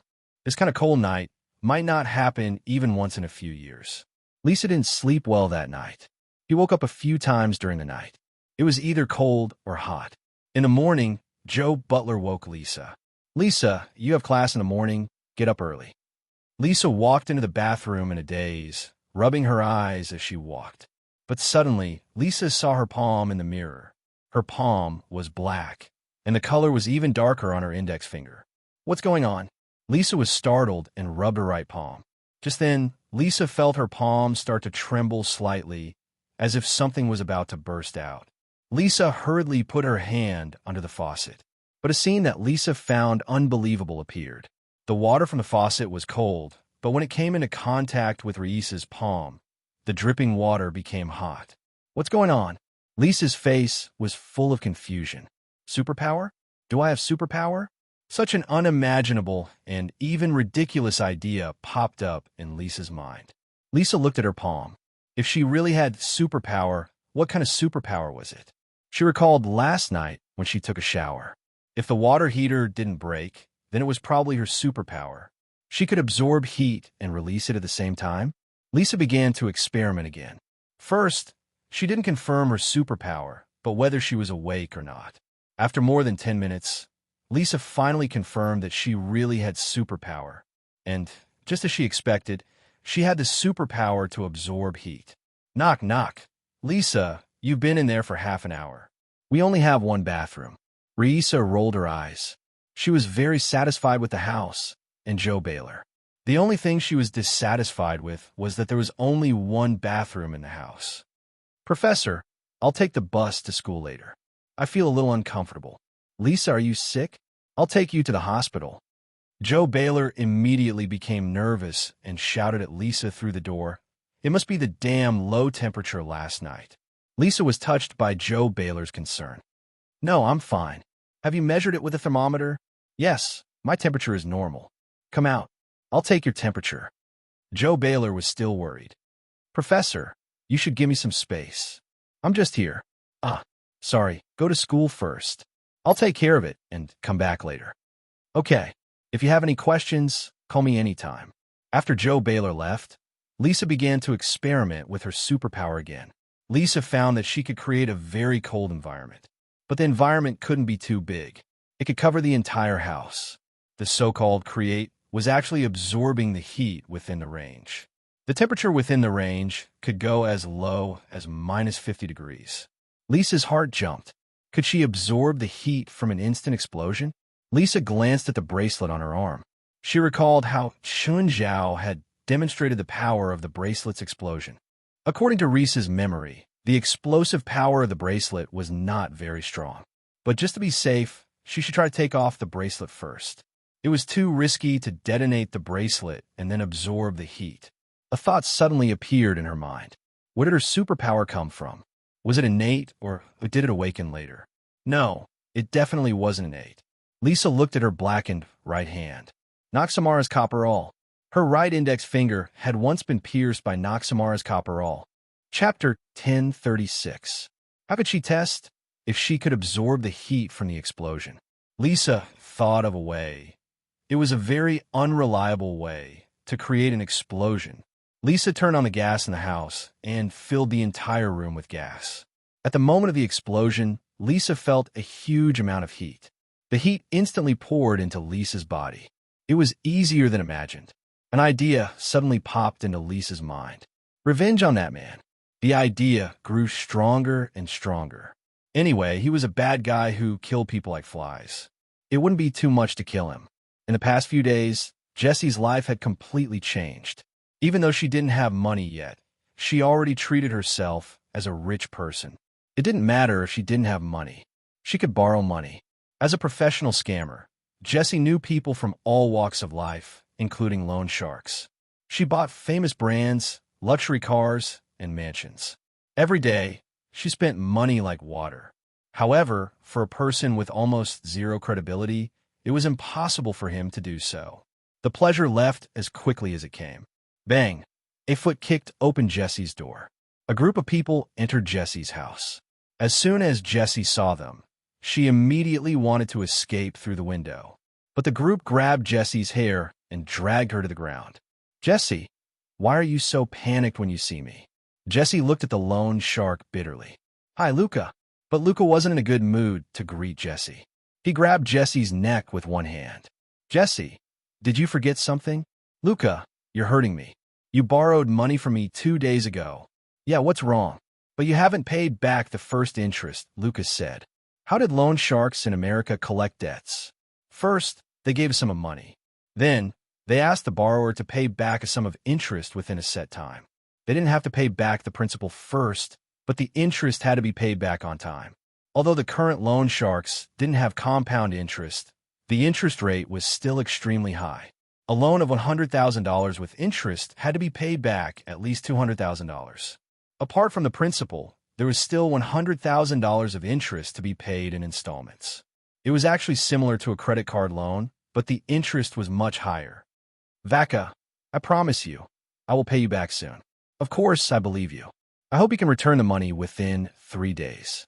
Otherwise, you can go to Europe and be a prostitute. I think you can get a lot of customers."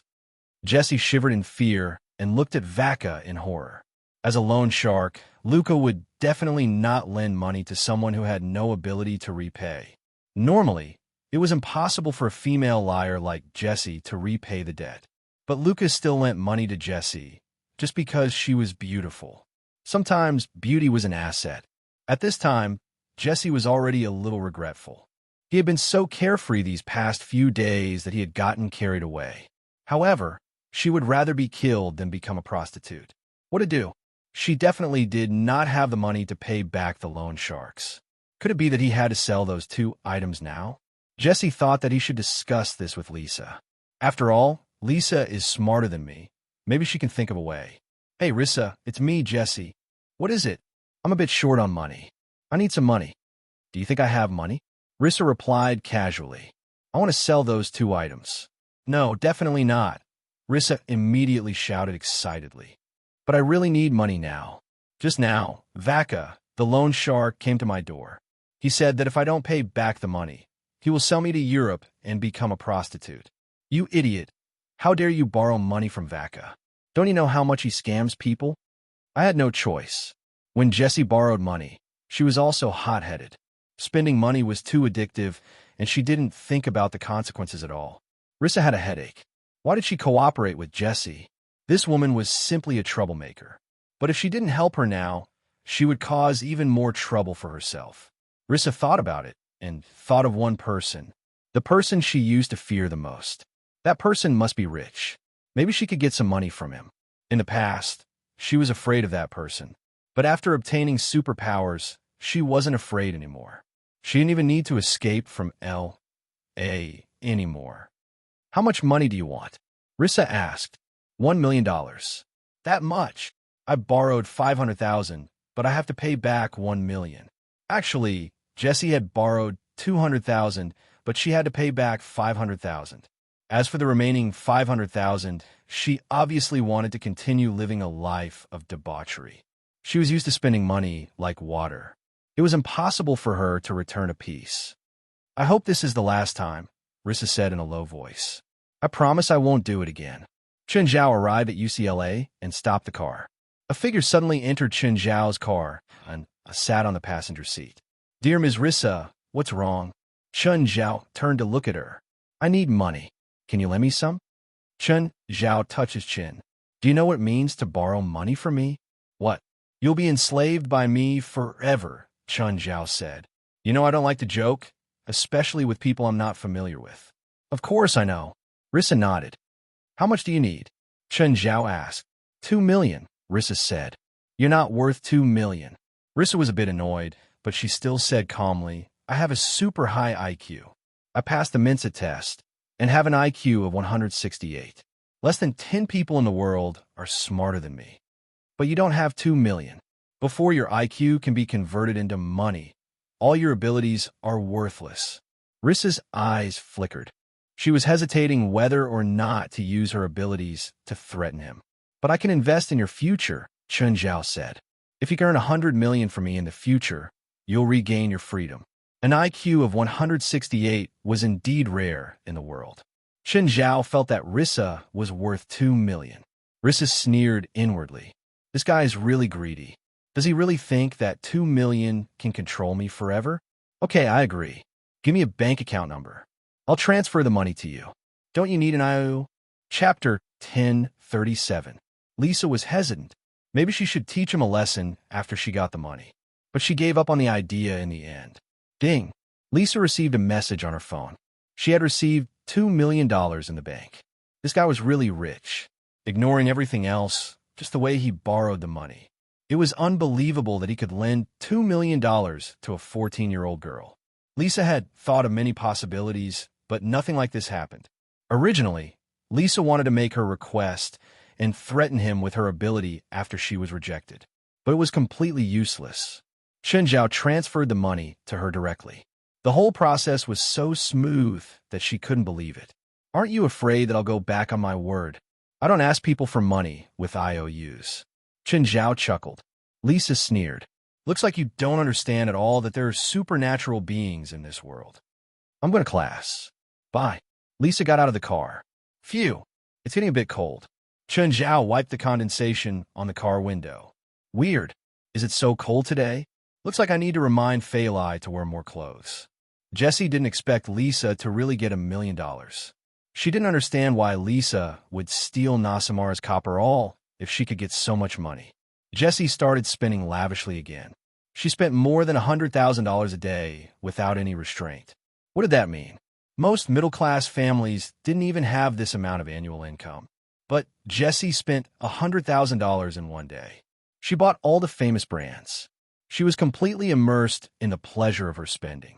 After paying back the loan shark, she became even more unscrupulous. The next day, she continued shopping.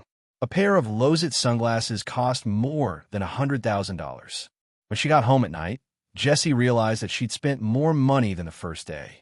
She'd spent more than $300,000 on shopping bags of all sizes. Now, she had less than $10,000 in her bank account. It would probably be impossible to continue shopping like this tomorrow. But Jessie couldn't stop now. She had to think of a way to get money. Jessie suddenly remembered the $1 million Lisa had given her. How did Lisa get $1 million? Oh, did she sell Nasamara's copper all? Otherwise, she wouldn't have gotten $1 million. Yes, that must be it. This little bitch, she lied to him. The more Jessie thought about it, the angrier he became. She was definitely stalling for time so that she could find a chance to take her things. No, I have to think of a way to sell it. Jessie dialed Vaka's number. Vaka, I have something. Are you interested in it? What is it? Do you know about the attack on the Norton Simon Museum? Hee hee. You're not going to say that you did it, are you? Lucas said mockingly. Although I wasn't the one who attacked you, unfortunately, I found something. Are you interested? On the other end of the phone, Vaka frowned. Is the thing really in your hands? That's right. Of course I'm interested, but how do I know you're not lying to me? I'll send you 2 photos. This picture looks a bit fake. I'm not lying to you. The item is really in my hands. Forget it if you're not interested. Jessie suddenly regretted it. He had been too rash. Who was Vaka? He was a loan shark. He might not have that much money. Besides, even if he had that much money, perhaps it would be like what Lisa said, they would do the same thing. After that, Jessie immediately hung up the phone. However, the uneasiness in his heart grew stronger. No, he had to leave as soon as possible. Jessie packed his things and planned to move to another place. Boss, there's news. Nader hurried to Bonner. Oh, what news? An offline loan shark sent the news. A woman said that the item is in her hands. What woman? A female liar. What about the item? I'm not sure yet, but the woman sent 2 photos. Nader handed the photos to Bonner. What about the Mayan golden knife, the Greek godly silver chalice, and the no Simran all? If the Mayan golden knife and the Greek godly silver chalice are in her hands, then the no Simran all should be in her hands too. Bring the woman and the item back. I want to know who dares to take my things, Bonner said. Jesse carried large and small boxes out of the house and was immediately blocked by 2 cars. Luca poked his head out of the car. Jesse, are you going far? Yes, my aunt is seriously ill. I'm in a hurry to return to Kansas. Do you want me to give you a ride? Thank you. No need. Jesse's footsteps became faster. However, she had only taken a few steps when 2 people appeared in front of her and blocked her way. Jesse wanted to turn around and walk back, but Luca and his men blocked her way again. Luca, what are you doing? Didn't you say it before? Why did you hang up halfway? Luca, I was joking. I made that photo. Huh? You idiot. You know how to make photos? Luca laughed. Do you want to get in the car yourself? Or do I have to drag you in? Jesse got into Luca's car helplessly. Her suitcase was also taken away by Luca's men. Jesse's face turned pale. She finally realized that Lisa was right. But the current situation didn't allow her to regret it. Boss, it's not here. Luca's men searched Jesse's suitcase. Where is it? Luca asked Jesse. I really don't know where it is. I just wanted to cheat you of some money. Jesse said awkwardly. Just then, Luca's phone rang. Luca picked it up. Boss, I got it. Jesse saw that Luca wasn't going to let her go. She was even more terrified. Luca's car drove to a luxurious manor. There were a few people in front of the manor. When Jesse was pushed out of the car, she saw them. Her face became even more terrified because she realized that these were the people who attacked the Norton Simon Museum that night. Although they were all wearing firefighter uniforms that day, she knew that they were the robbers. Jesse turned around to run, but her hair was pulled by Vaca. Ignoring Jesse's struggles and screams, Luca dragged her to the people. Mr. Nader, this is the woman. Chapter 1038. I'll tell you where it is. Don't kill me. Don't kill me. Jesse screamed in fear. Nader's tone sent chills down her spine. She had already seen how terrifying Nader and his men were. She still remembered the massacre that Nader had caused in the Norton Simon Museum. She already regretted her rash and stupid actions. Why didn't she listen to Lisa? Of course I won't kill you, Nader said with a smile. Jesse looked up at him. Really? Of course, because I don't have the right to decide. Only my boss has the right to decide whether you live or die. Jesse was brought into the hall. The hall was huge and oddly shaped. Jesse's legs felt weak. It reminded her of the supernatural organization's headquarters that she had been to. She was brought to a room deep inside. It looked like an office. The curtains in the room were all drawn. She could faintly see a man sitting at the desk in front of her. However, she couldn't see what the man looked like. Girl, are you the one who took my stuff? I just picked it up. Jesse looked at Bogner in fear. Relax, don't be nervous. I just want to get my stuff back, Bogner said in a very gentle tone. Jesse's heart lightened, and she slowly relaxed. Now, tell me where it is. In my house. There's a secret compartment behind the door, Jesse said. Nader, go take a look. Bogner stood up with a bottle of red wine and a goblet. Have a drink and relax a little. You'll be free after you get my stuff. Jesse took the goblet and took a sip. Compared to Nader, Bogner gave her a much better feeling. Come, sit down. Don't be so nervous. Bogner pulled Jesse over. Jesse sat beside Bogner. Bogner's hands were moving around her body. You still look nervous. Jesse tried her best to relax. However, the place was too dark, so she couldn't completely relax. Is it because it's too dark? Bogner asked in a gentle tone. Jesse nodded slightly. The man was too understanding. Bogner snapped his fingers, and the lights in the room suddenly lit up. Okay, it's bright now. Jesse looked up at Bogner, but in the next moment, she was so scared that she peed her pants. Half of Bogner's face wasn't human at all. The other half of the face was that of a ferocious-looking demon. Even Bonner's voice sounded twisted and strange to Jesse. You really are the same as other women. Is appearance that important? Jesse sat on the ground and curled up in the corner. What exactly are you? What am I? It should be a demon, Bogner said with a smile. He stood up, turned the lights on one of the walls, and the wall opened up, revealing a secret passage. Bogner turned to Jesse. Aren't you going to come in and take a look?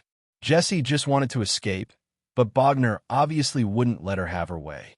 Jesse followed behind Bogner while trembling in fear. There were many portraits hanging on the walls of the passageway. Every portrait was the same as Bogner's, half human and half demon. As you can see, these are my ancestors. This is my father. This is my grandfather. Bogner introduced his family members as if he was familiar with them. However, when they reached the last portrait, Jesse realized that the portrait on the wall was a different demon's face. This is my grandfather's grandfather's grandfather, Bogner said. He was the only one who succeeded in restoring the bloodline of my family.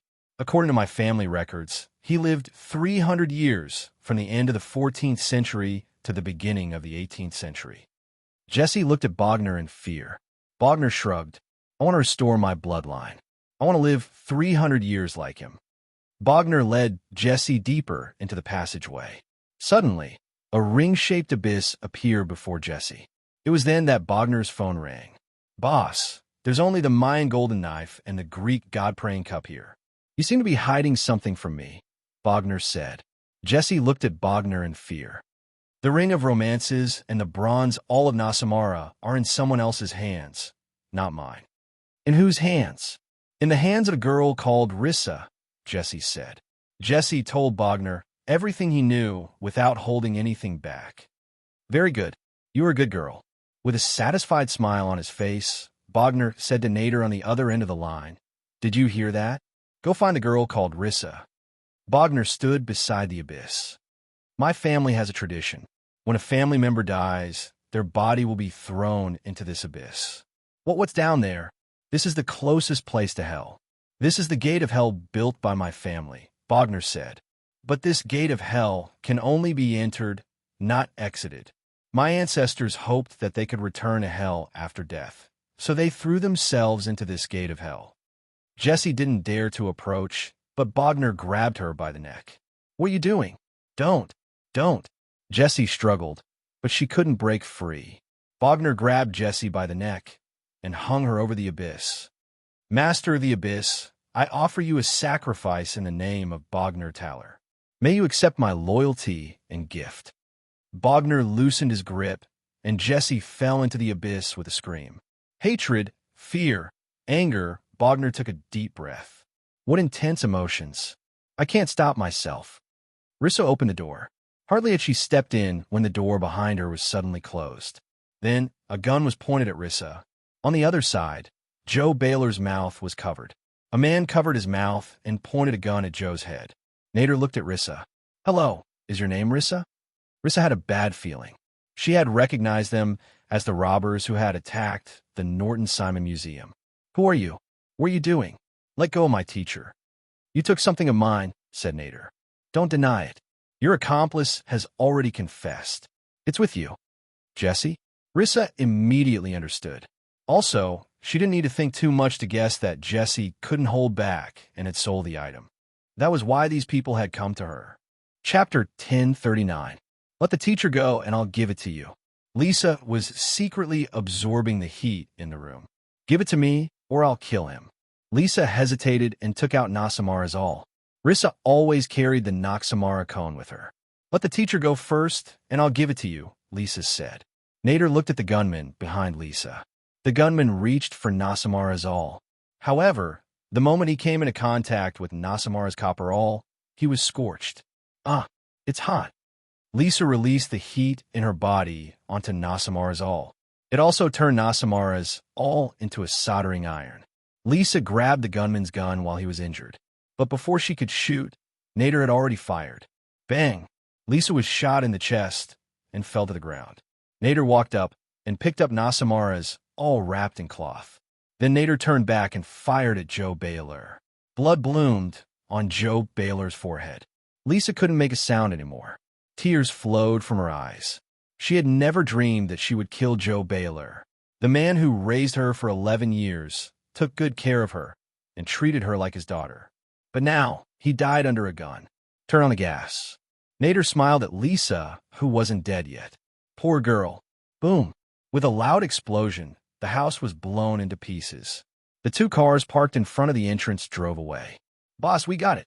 Yes, we got Nasamarazal.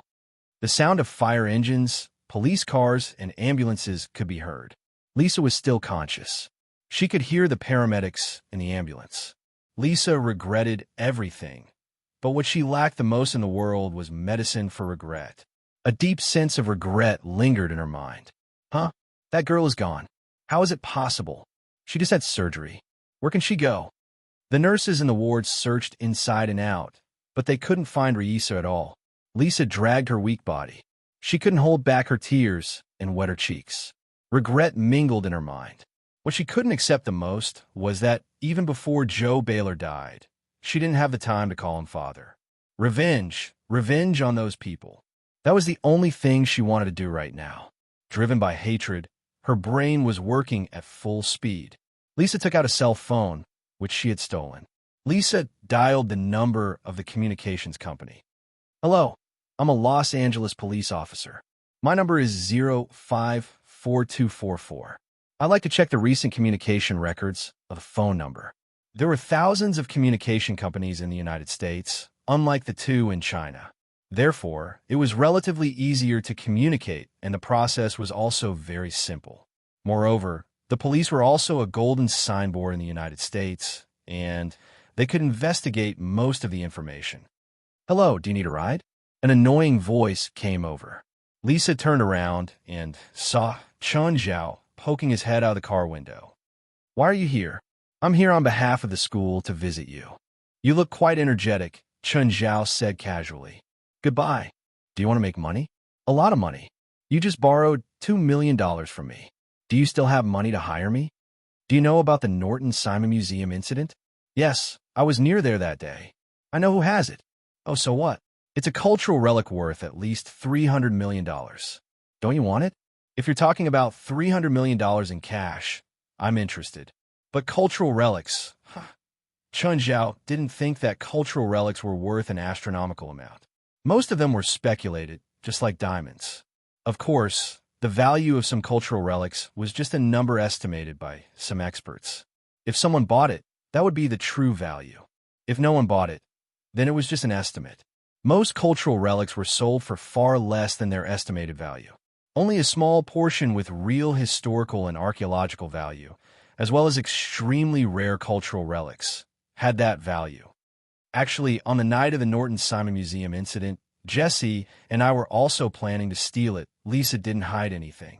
She told Chun Zhao about her actions that day and the accident that had happened. Chun Zhao really didn't think that a kid like Lisa could be so ambitious. Stealing from a national museum wasn't something that just anyone would have the guts to do. As long as you help me find those people, I can help you plan another theft. Of course, if you want to rob, I can help you too. Chun Zhao rolled his eyes. Do you have some misunderstanding about me? If I really need money, I can rob a bank directly. Why would I rob a museum?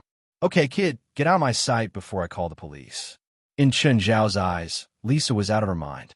I don't want the $2 million I invested to go to waste. You'll regret it. You'll regret missing out on a huge sum of money. Goodbye. Even without you, I can do it alone. Lisa watched Chun Zhao's car leave. Her brain worked rapidly again. Just then, she received a message from the communication company. It was Jesse's call records for the past few days. From Jesse's call records, he'd only talked to her and Vaca in the past few days. This meant that Jesse was probably planning to sell the items to Vaca. Then Vaca would leak the information. Vaca definitely knew who those people were. West, I want to ask you about something. What is it? Do you know about the Norton Simon Museum incident? President, you didn't do it, right? If it was me, it wouldn't be the Norton Simon Museum, but a big bank in L.A. West thought about it and realized that it was true. If Chun Zhao wanted to rob, he would definitely go to a bank.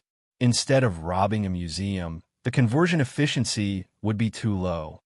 President, what do you want to ask? I found some clues. I want to know how much the lost relics are actually worth. President, we're a public department. Don't you think we should return the lost relics to the owners? That's meaningless.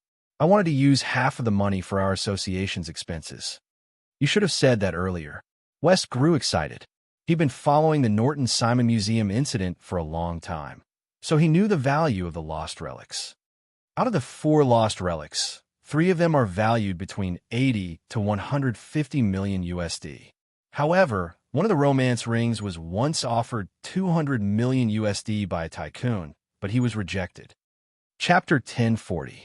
Handing cultural relics to the country was something that only happened in TV shows. West was even more excited than Chen Zhao.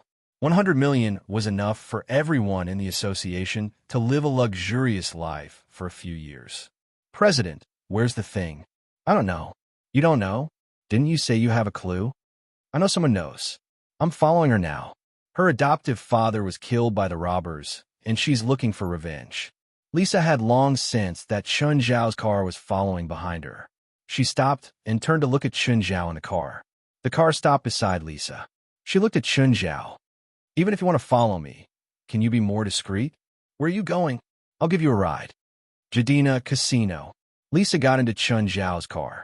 I heard that geniuses like you can win money in casinos through precise calculations, right? That's a matter of probability. You know that probability isn't always accurate, Lisa said indifferently. You can win, but the profits aren't as high as you think. For example, if you win more than $200,000 in a Las Vegas casino, the manager will ask you to leave. Then why are you going to the casino? The manager of Jadina Casino is a loan shark. So, you're going to borrow money from him? Lisa glared at Chun Zhao coldly. Her gaze grew colder and colder. Why are you following me? I'm just your driver. If you want a piece of the action, then bring your men. I don't need my men to deal with a loan shark. The car stopped before the casino, and Chun Zhao and Lisa entered. Chun Zhao and Lisa's combination was rather eye-catching in the casino. Chun Zhao realized that Lisa was quite familiar with the place. It seemed that it wasn't her first time here. Lisa didn't stay in the casino. Instead, she entered a corridor and came to the back door. There were 2 men in black standing in front of the back door. Gentlemen, this is a private place. Also, minors aren't allowed in the casino. We're here to borrow money from Waka, Lisa said. Come in. The men in black moved aside. When Chun Zhao and Lisa were about to enter, the man in black stopped them again. You can't go in. Can I? Chun Zhao looked at the man gloomily. You stay here, Lisa said calmly. Lisa enters the back door. She is also here for the first time. She discovered that it was a huge golf course. Luca was playing golf not far away. Hi, Lisa. Why are you here?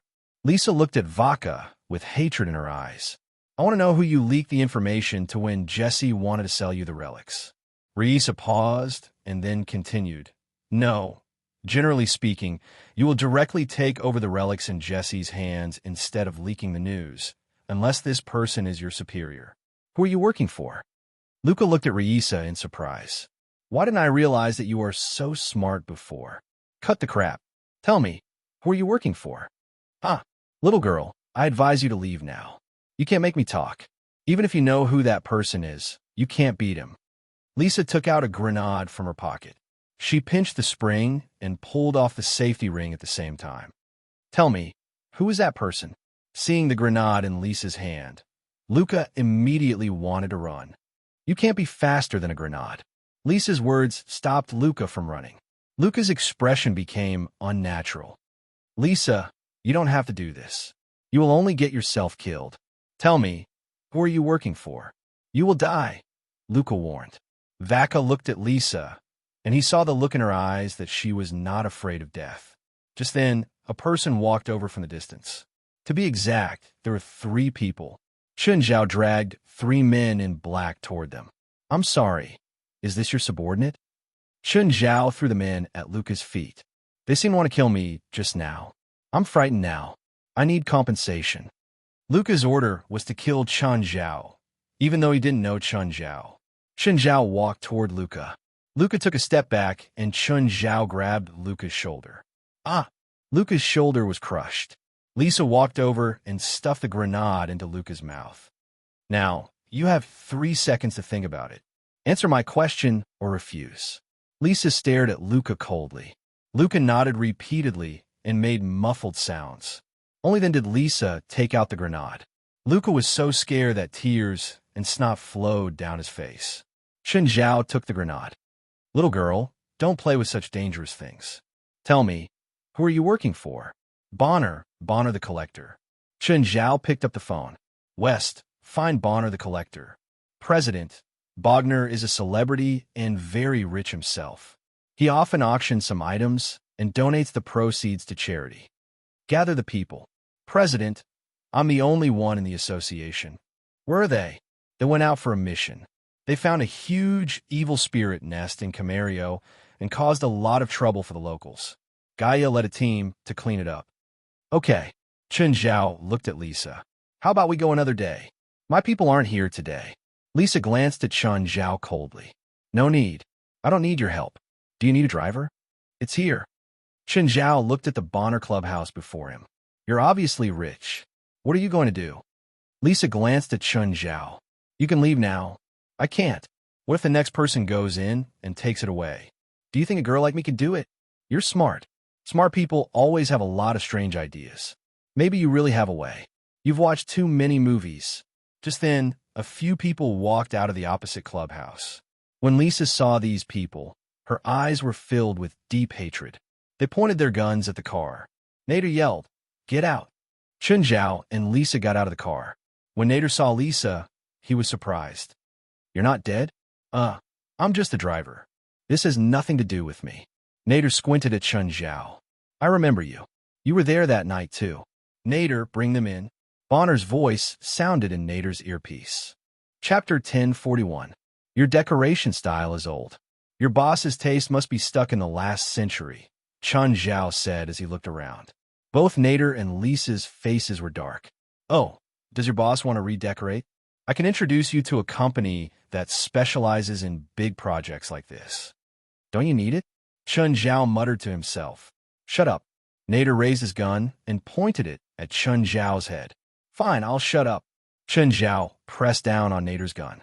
Also, did you know that none of the people who pointed a gun at my head are still alive? No, I think there's one. I met a client a few days after I came to Los Angeles, but we became friends afterward. Nader nodded. Judging from your personality, we're not suitable to be friends, so you should be careful. Something bad might happen to you. After a pause, Chen Zhao asked, by the way, what are your hobbies and interests?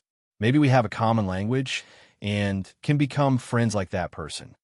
Do you think I don't dare to kill you? It's illegal to kill. Lisa was speechless at Chen Zhao's pretense.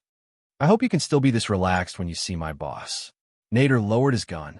He suddenly felt that killing Chen Zhao like this would be too easy on him. You should let Chen Zhao meet Bonner. Chen Zhao's expression would definitely be very interesting. The hall was very large. The two walked for a full 10 minutes and were brought deep into the hall. Finally, both of them were brought to Bogner. In that gloomy room. Boss, they're here, Nader said. Bonner rose from the gloom. It's really dark here, Chen Zhao said seriously. It's not good for the eyes. Do you want it to be brighter? Yes. Bogner snapped his fingers, and the room suddenly lit up. Risa was startled when she saw Bogner. Were you? Chen Zhao screamed. So ugly. Bonner enjoyed the fear and panic that people felt when they saw him. But Lisa's calmness and Chen Zhao's description of him made him angry. Bonner held Nasamara's caporal. Lisa's gaze turned serious. She had a very bad feeling about Bonner. This person also knew the use of Nasamara's cones. He's the same as me. No, he might be even more powerful than him. The reason why Reisa dared to come alone was that she felt that she could compete with the other party with her own abilities. As long as he was careful, he would be able to take revenge. But after seeing Bonner, she stopped looking down on him. Lisa began to absorb the surrounding heat quietly.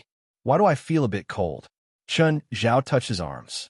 At this moment, frost began to form on the doors and windows. You're actually the same as me. Bogner looked at Reisa in surprise. I see. No wonder you dare to meet me alone. I'm not your kind. Lisa looked at Bonner coldly. Bogner chuckled. Do you know what Naxamara's caporal is for? Reisa's brain began to work quickly. He really knew Nasamara's copper cone better than she did. In this world, there are very few people who have noble bloodlines. For example, me, and for example, you. Bogner looked at his palm. Nasamara's copper all can greatly strengthen one's bloodline. Of course, there's a fundamental difference between us. You need Nasamara's copper all to awaken, but I was born with it. From the moment I was born, I was destined to be stronger than you. In the past 50 years, my power has been constantly strengthening, but you've only just awakened. That's the difference between us. So, Nasamara's copper all didn't give people superpowers. Instead, it activated one's bloodline.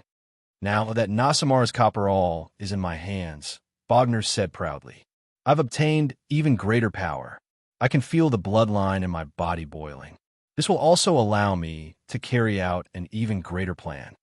Reisa's hands suddenly spat out a wave of heat. The wave hit Bogner's chest directly. Boom! Bogner was sent flying. Seeing that his boss had been sent flying, Nader immediately raised his gun. But the next moment, he was pressed down by a hand. It's a bit cold here. Can you lend me your clothes? Nader looked at Chun Zhao. He didn't know when Chun Zhao had stood beside him. Nader raised his arm and wanted to swing at Chun Zhao, but Chun Zhao held his arm tightly. Let's continue our conversation. What do you like? I'll see if we can be friends. Veins popped on Nader's forehead, but he couldn't raise his arm. Nader kicked at Chun Zhao. Chun Zhao also raised his leg. Nader felt like he had kicked a steel bar. One of his legs was broken. His body fell to the ground. Chun Zhao took off Nader's suit and put it on. You're pretty big. Why is the suit so small? Chun Zhao felt that it was a bit small, but I feel much warmer in the suit. Chun Zhao sat on Nader and said to Reisa, I'll leave that guy to you. Leave this to me. Reisa glanced at Chun Zhao indifferently. I can do it without you. But just then, Bogner stood up. As if nothing had happened, Bogner twisted his shoulders. Very special bloodline power, but it's not enough. Far from enough. Reisa gathered more heat energy in her hands and shot it at Bogner. Bogner was sent flying again. Nice! You're a walking cannon, right? But Bogner stood up again. This time, his clothes were in tatters. A horn appeared on Bogner's right forehead, just like a demon. At the same time, the skin underneath was revealed. Just like half of his face, half of his body was also monstrous. His skin was blood red, and there were obscure patterns on it. Go to hell! Reisa fired another heat cannon. But just then, Bogner's horn also shot out a red lightning bolt. This red lightning bolt was far more powerful than Reisa's heat energy cannon. Both attacks landed on each other. This time, Bogner only took a step back. But Reisa was sent flying. Reisa stood up with difficulty. There was blood at the corner of her mouth. See? This is the fundamental difference between us. Bogner smiled at Reisa. Chapter 1042. Reisa suddenly pulled open her clothes. Her clothes were filled with grenades. There were more than a dozen of them. This was how she got her revenge. Fuck, are you crazy? Chun Zhao yelled. Bogner's expression also changed slightly. But Reisa didn't waste any time. She pulled open the same rope that was tied to the grenades. Then, she charged at Bogner. Rumble, violent explosions filled the entire room. A few seconds later, the flames and shock waves gradually dissipated. The entire room was filled with the smell of sulfur and smoke. The wooden furniture was still burning. But surprisingly, Reisa didn't fall. Reisa was also astonished by her potential. She didn't absorb all of the grenade's explosions, but she did absorb some. At the same time, she formed a protective barrier around herself. Whoosh! Chun Zhao pushed Bogner away from him. Reisa turned to look at him. You're not dead either. This guy was really tough. He didn't die even after all that. Even with that person as a shield, he shouldn't be able to survive such an explosion. If this person didn't die, then Reisa suddenly looked in Bogner's direction, but he was nowhere to be seen. The next moment, Reisa felt a sense of danger. The moment she turned around, Bogner actually pounced at her from behind. The heat from Reisa's palm shot out as if it were real. She'd absorbed a lot of heat just now, which filled her body with power. She looked like a mess, but she was actually stronger than before. Bogner, on the other hand, was in a much worse state. He was covered in wounds. Reese's heat beam struck Bogner's body, and he was sent flying again in midair. When he stood up again, he vomited a lot of blood. "Looks like you're not really invincible," Reese sneered. She saw the hope of victory in Bogner's hands. Bogner's body seemed to be on the verge of collapse, but he didn't look panicked like a loser. "Risa, hurry up and kill him. You know that in the movies, if you talk too much, you'll give your opponent a chance to turn the tables," Chun Zhao reminded her. "I don't need you to remind me." Risa's palms turned red. "Die." Boom. Bogner stood up again. Boom. Again. Half of Bogner's body was already drenched in blood, but he stood up again and again. "Risa, I feel that you are more like a villain, and the opponent is more like the unkillable protagonist in a hot-blooded manga." "Shut up." At this time, Risa's heat energy was consumed by more than half. Although there was still a lot of heat, she felt tired. "Haha, are you feeling very tired?" Bogner smiled bitterly. "That's because of your magic power. Your abilities are linked to your magic power. You can't unleash it however you want. What can you do now?" Although Reisa was tired, she still held on. "Haven't you noticed? I'm attacking you on purpose. Are you consoling yourself?" Bogner smiled. "The left side of my body is my human body and bloodline. You are only attacking a part of me. Every time you attack, you are helping me suppress my human bloodline."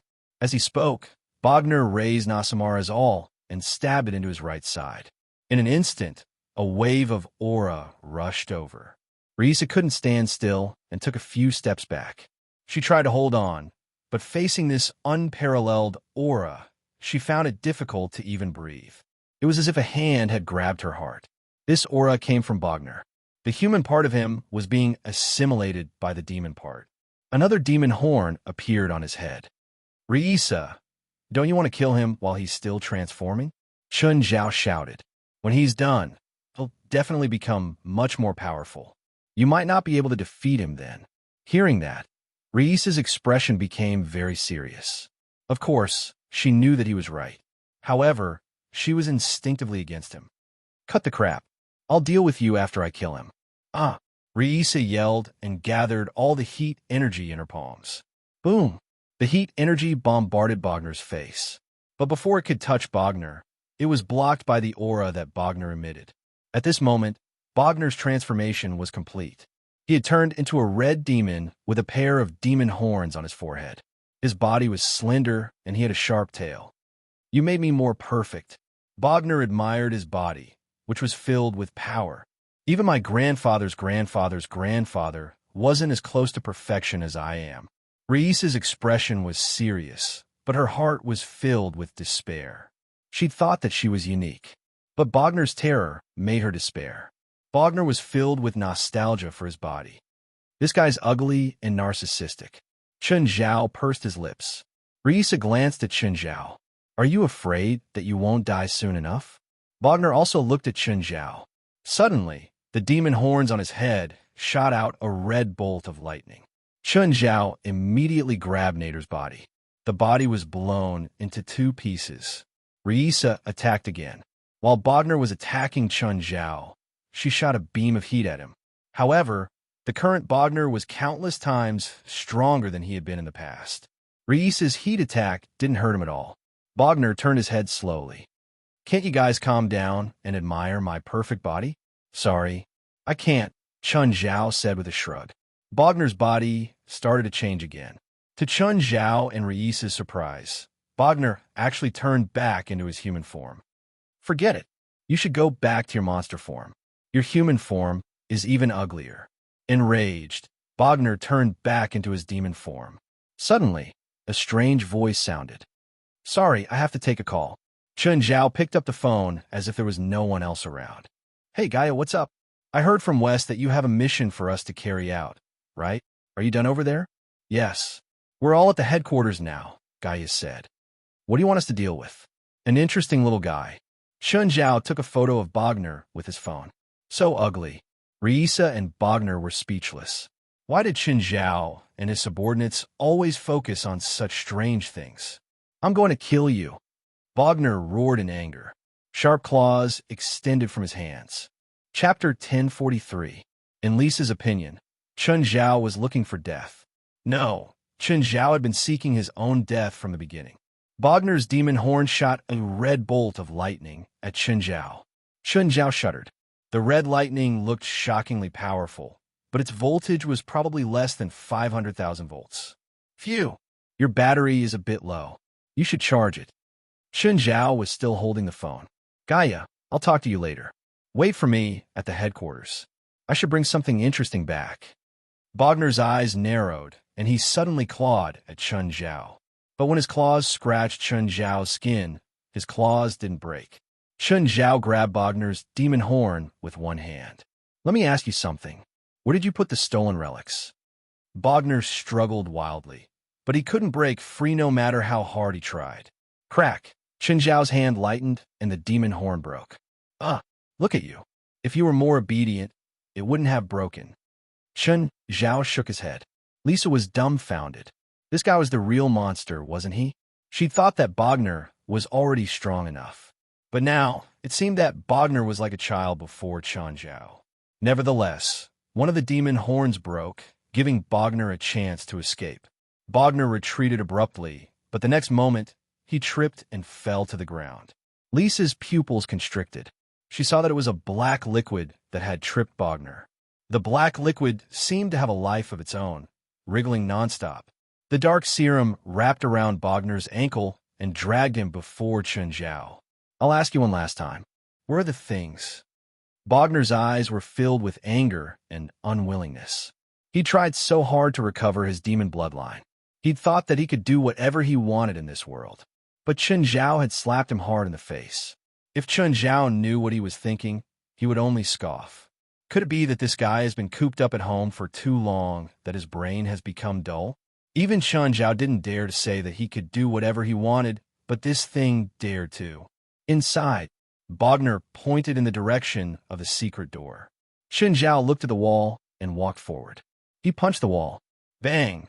The entire wall was deformed and twisted. The inside of the wall was made of metal.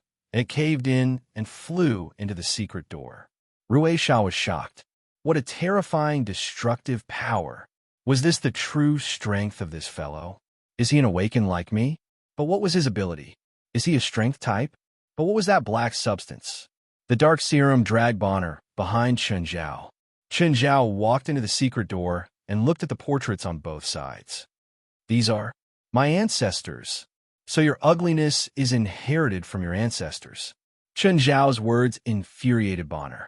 But facing Chun Zhao's overbearing attitude, Bogner could only endure it for now. Lisa followed behind. It wasn't her first time witnessing Chun Zhao's sharp tongue. However, Chun Zhao's insult to Bogner's ancestor had refreshed her knowledge. He walked all the way to the abyss. How could there be any collection? Where is it? You lied to me? Great Lord of the Abyss, please help your devout servant. Bogner suddenly shouted. At this moment, a huge black hand reached out from the abyss. There was an eye in the palm of the huge black hand. When Lisa saw the huge black hand, she froze in fear. The scene before her had completely surpassed her knowledge and toppled her worldview. The black hand grabbed at Chun Zhao. But Chun Zhao's sword energy cut off 3 of the black hand's fingers. You're a mid-level demon, right? Where are you from in hell? Chun Zhao looked at the black hand. It definitely wasn't the demon's main body. To be called the Lord of the Abyss, it was probably a lord. If the black hand was one of the demon's limbs, it should be weaker than a lord like Zofie. The last time Chun Zhao met Zofie had only used 1 finger to defeat him. During this time, Chun Zhao's power had increased by quite a bit again. But according to Chun Zhao's estimation, Zofie could defeat him with 1 hand. Therefore, the owner of the black hand was definitely not as strong as Zofie. But he was stronger than a lord of a small village like Beelzebub. Chun Zhao estimated that the original body of the hand should be a mid-level demon. Although Chun Zhao had cut off 3 of the black hand's fingers, it recovered quickly. Just as it was about to attack Chun Zhao again, Chun Zhao took 2 steps back. You can't beat me now. You'd better scram back to hell. When your main body comes out, we could still fight a few rounds. Think about it. If I keep cutting off your fingers, your demonic power will be exhausted. So, you can relax, and so can I. Lisa and Bogner were dumbfounded. Chun Zhao was negotiating with a demon, and his tone was extremely arrogant. He was speaking to the Black Hand in a very disdainful tone. Just when they thought that Chun Zhao would only anger the Black Hand, the Black Hand slowly retreated back into the abyss. Human, I'll remember you. If I can return to the human world one day, I'll tear you into pieces. Demon, you know that your words are called death flags in the Celestial Empire. Be careful. Don't make flags so easily. Who exactly are you? Bogner stared at Chun Zhao in shock. I'll ask you one last time. Where are the things? Chun Zhao held Bogner upside down and hung him above the abyss. Don't let go. I've sacrificed everything to the Lord of the Deep. Fuck you. Chun Zhao swung his hand and threw Bogner into the abyss. You Astra Shoal, come out. Let's fight again. Lisa was speechless. Move aside, Chun Zhao said. What are you doing? Pee down there. Chun Zhao tossed and turned for a long time. His expression was lifeless. He'd worked for nothing. He thought that he'd get a lot this time. In the end, he didn't get anything. Come with me, Chun Zhao said. What are you doing? Lisa looked at Chun Zhao in fear. Didn't you say that you'd deal with me after dealing with that asterisk shoal? Coincidentally, I'm going to deal with you too. Risa really wanted to slap herself. If she'd known that Chun Zhao was so terrifying, she wouldn't have blurted out something she shouldn't have. You owed me 100 million before. You hired me this time, and you owe me another 100 million. In other words, you owe me 200 million now. Do you have any objections? I don't admit it. Lisa looked at Chun Zhao, gritting her teeth. Are you sure you want to go back on your word? Chapter 1044. I accept, I admit, Risa said hurriedly. Good girl. Chun Zhao patted her head. Let's go. As soon as the two poked their heads out, the door frame exploded. Someone shot at them. Chun Zhao and Risa immediately retreated into the room. There are at least 30 gunmen outside. Risa looked at Chun Zhao. At this moment, two darkness mothers rose from the darkness origin fluid. Kill everyone outside. The two dark entities charged out of the room. Instantly, gunshots and screams filled the room. Risa stared at Chun Zhao in fear. A few minutes passed. It was silent outside. We can go back now. Go back? Where? Headquarters. What headquarters? You've been there before. Chun Zhao tossed the car keys to Risa. You drive and remember the way. What if I say I don't know how to drive? Risa really didn't want to go there. That place was like hell to her. Do you want to meet Joe Bela? Teacher's dead. Don't you know there's a soul after death? Can you really let me see Teacher? No. Chun Zhao rolled his eyes. Risa glared at Chun Zhao hatefully. When they reached the headquarters, everyone came out immediately. Hey, Chun, why did you bring her back? She's the interesting thing I was talking about. What do you mean? Air conditioner, Chun Zhao said. Heat mode. Risa stared at Chun Zhao furiously. 200 million. $200 million. Risa gave in and released some heat. It's indeed much warmer. Air conditioning mode. Risa absorbed the released heat energy and the temperature suddenly dropped a lot. From now on, you'll be the automatic air conditioner in our headquarters. Chun, you made us wait for an entire night. You didn't make fun of us, right? Gaia looked at Chun Zhao angrily. Fine, fine, the joke's over. Chun Zhao took out Nasamala and tossed it to Gaia. What's this? It can improve your bloodline. Gaia's eyes brightened. Like this? I don't know. Hey, how do I use it? Chun Zhao asked, turning around. Lisa looked at Chun Zhao and then at Gaia. She's like me? She's different from you, but almost the same. Last time, I pricked my finger and then I got superpowers, Lisa said. Gaia held Nasamara's copper awl and stabbed it into her finger. How do you use it? Do you feel anything? No, I don't feel anything. Gaia shook her head. Should I do a few more times? Gaia's body suddenly stiffened, and Nasamara's copper all fell to the ground. A wave of heat hit them in the face, and they all backed away from Gaia. Risa stood still at first, but soon the heat wave exceeded the limit of what she could absorb, and she had to retreat from Gaia's side. Chun Zhao was the only one who didn't move in the face of the heat.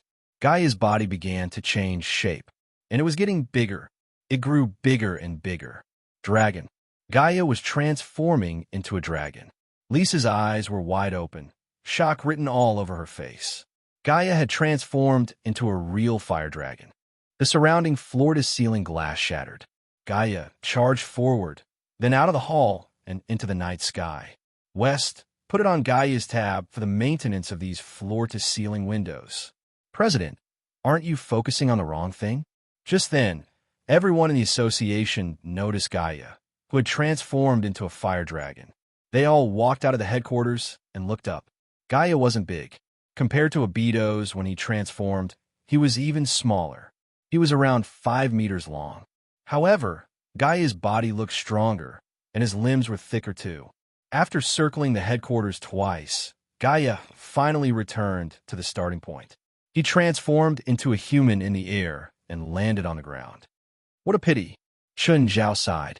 What's a pity? Gaia looked at Chun Zhao. Is my transformation not perfect enough? No. To be honest, I'm looking forward to seeing you run naked. Gaia had been happy at first, but when he heard Chun Zhao's words, his face darkened. Gaia's transformation into a fire dragon didn't just shock Lisa. Many people in the association were astonished as well. President, is this useful to us? West asked, holding the Nasamala all. Chun Zhao shook his head. There was a fundamental difference between an awakened and a shaman. Norma can try, and Helis can try too. Helis' bloodline was special too, but Chun Zhao wasn't sure if it was a demon bloodline. Everyone looked at Helis and Norma. Everyone here has superpowers? Reisa finally discovered the problem. More accurately, shamans, Chun Zhao said. Glancing at Lisa, Chun Zhao said, people like you are awakened. You inherited a special bloodline from your ancestors, but most of them are recessive. Only a few are dominant. Bonars is dominant, isn't it? Yes. President, what about you? Do you have any? West asked. Chun Zhao froze. Give it to me. I'll try first. Chun Zhao had 2 7 deadly Sin demon bloodlines in his body. One was the King of Wrath's bloodline. He'd gotten it when he'd killed Samuel Logan, who then activated it. The other was Beelzebub Zophi's King of Gluttony bloodline. Chun Zhao pierced his right palm with force and looked at it. Suddenly, his right arm swelled up. Chun Zhao's right arm hadn't swelled up in a long time. Ever since he'd been baptized by the Devil's Day, his right arm could release its strongest power even in its normal state. But this time, Chun Zhao's right arm swelled bigger than ever. It was like a train carriage. Bang! Chun Zhao's right arm smashed onto the ground. With a crash, all the windows in the headquarters shattered. A huge impact spread out. Everyone was blown back by the shockwave. The ground rumbled, leaving behind a huge crater. Everyone stood up again, looking at Chun Zhao with lingering fear. Wes will pay for the repairs, Chun Zhao said, turning his head. President, I didn't do this, did I? You suggested it and caused my right arm to go out of control. A man should take responsibility for his mistake. Chun Zhao looked at his right arm. An idea came to him, and he put it away. Lisa looked at Chun Zhao, her eyes filled with fear. The captives, led by Henry, had been here for a long time.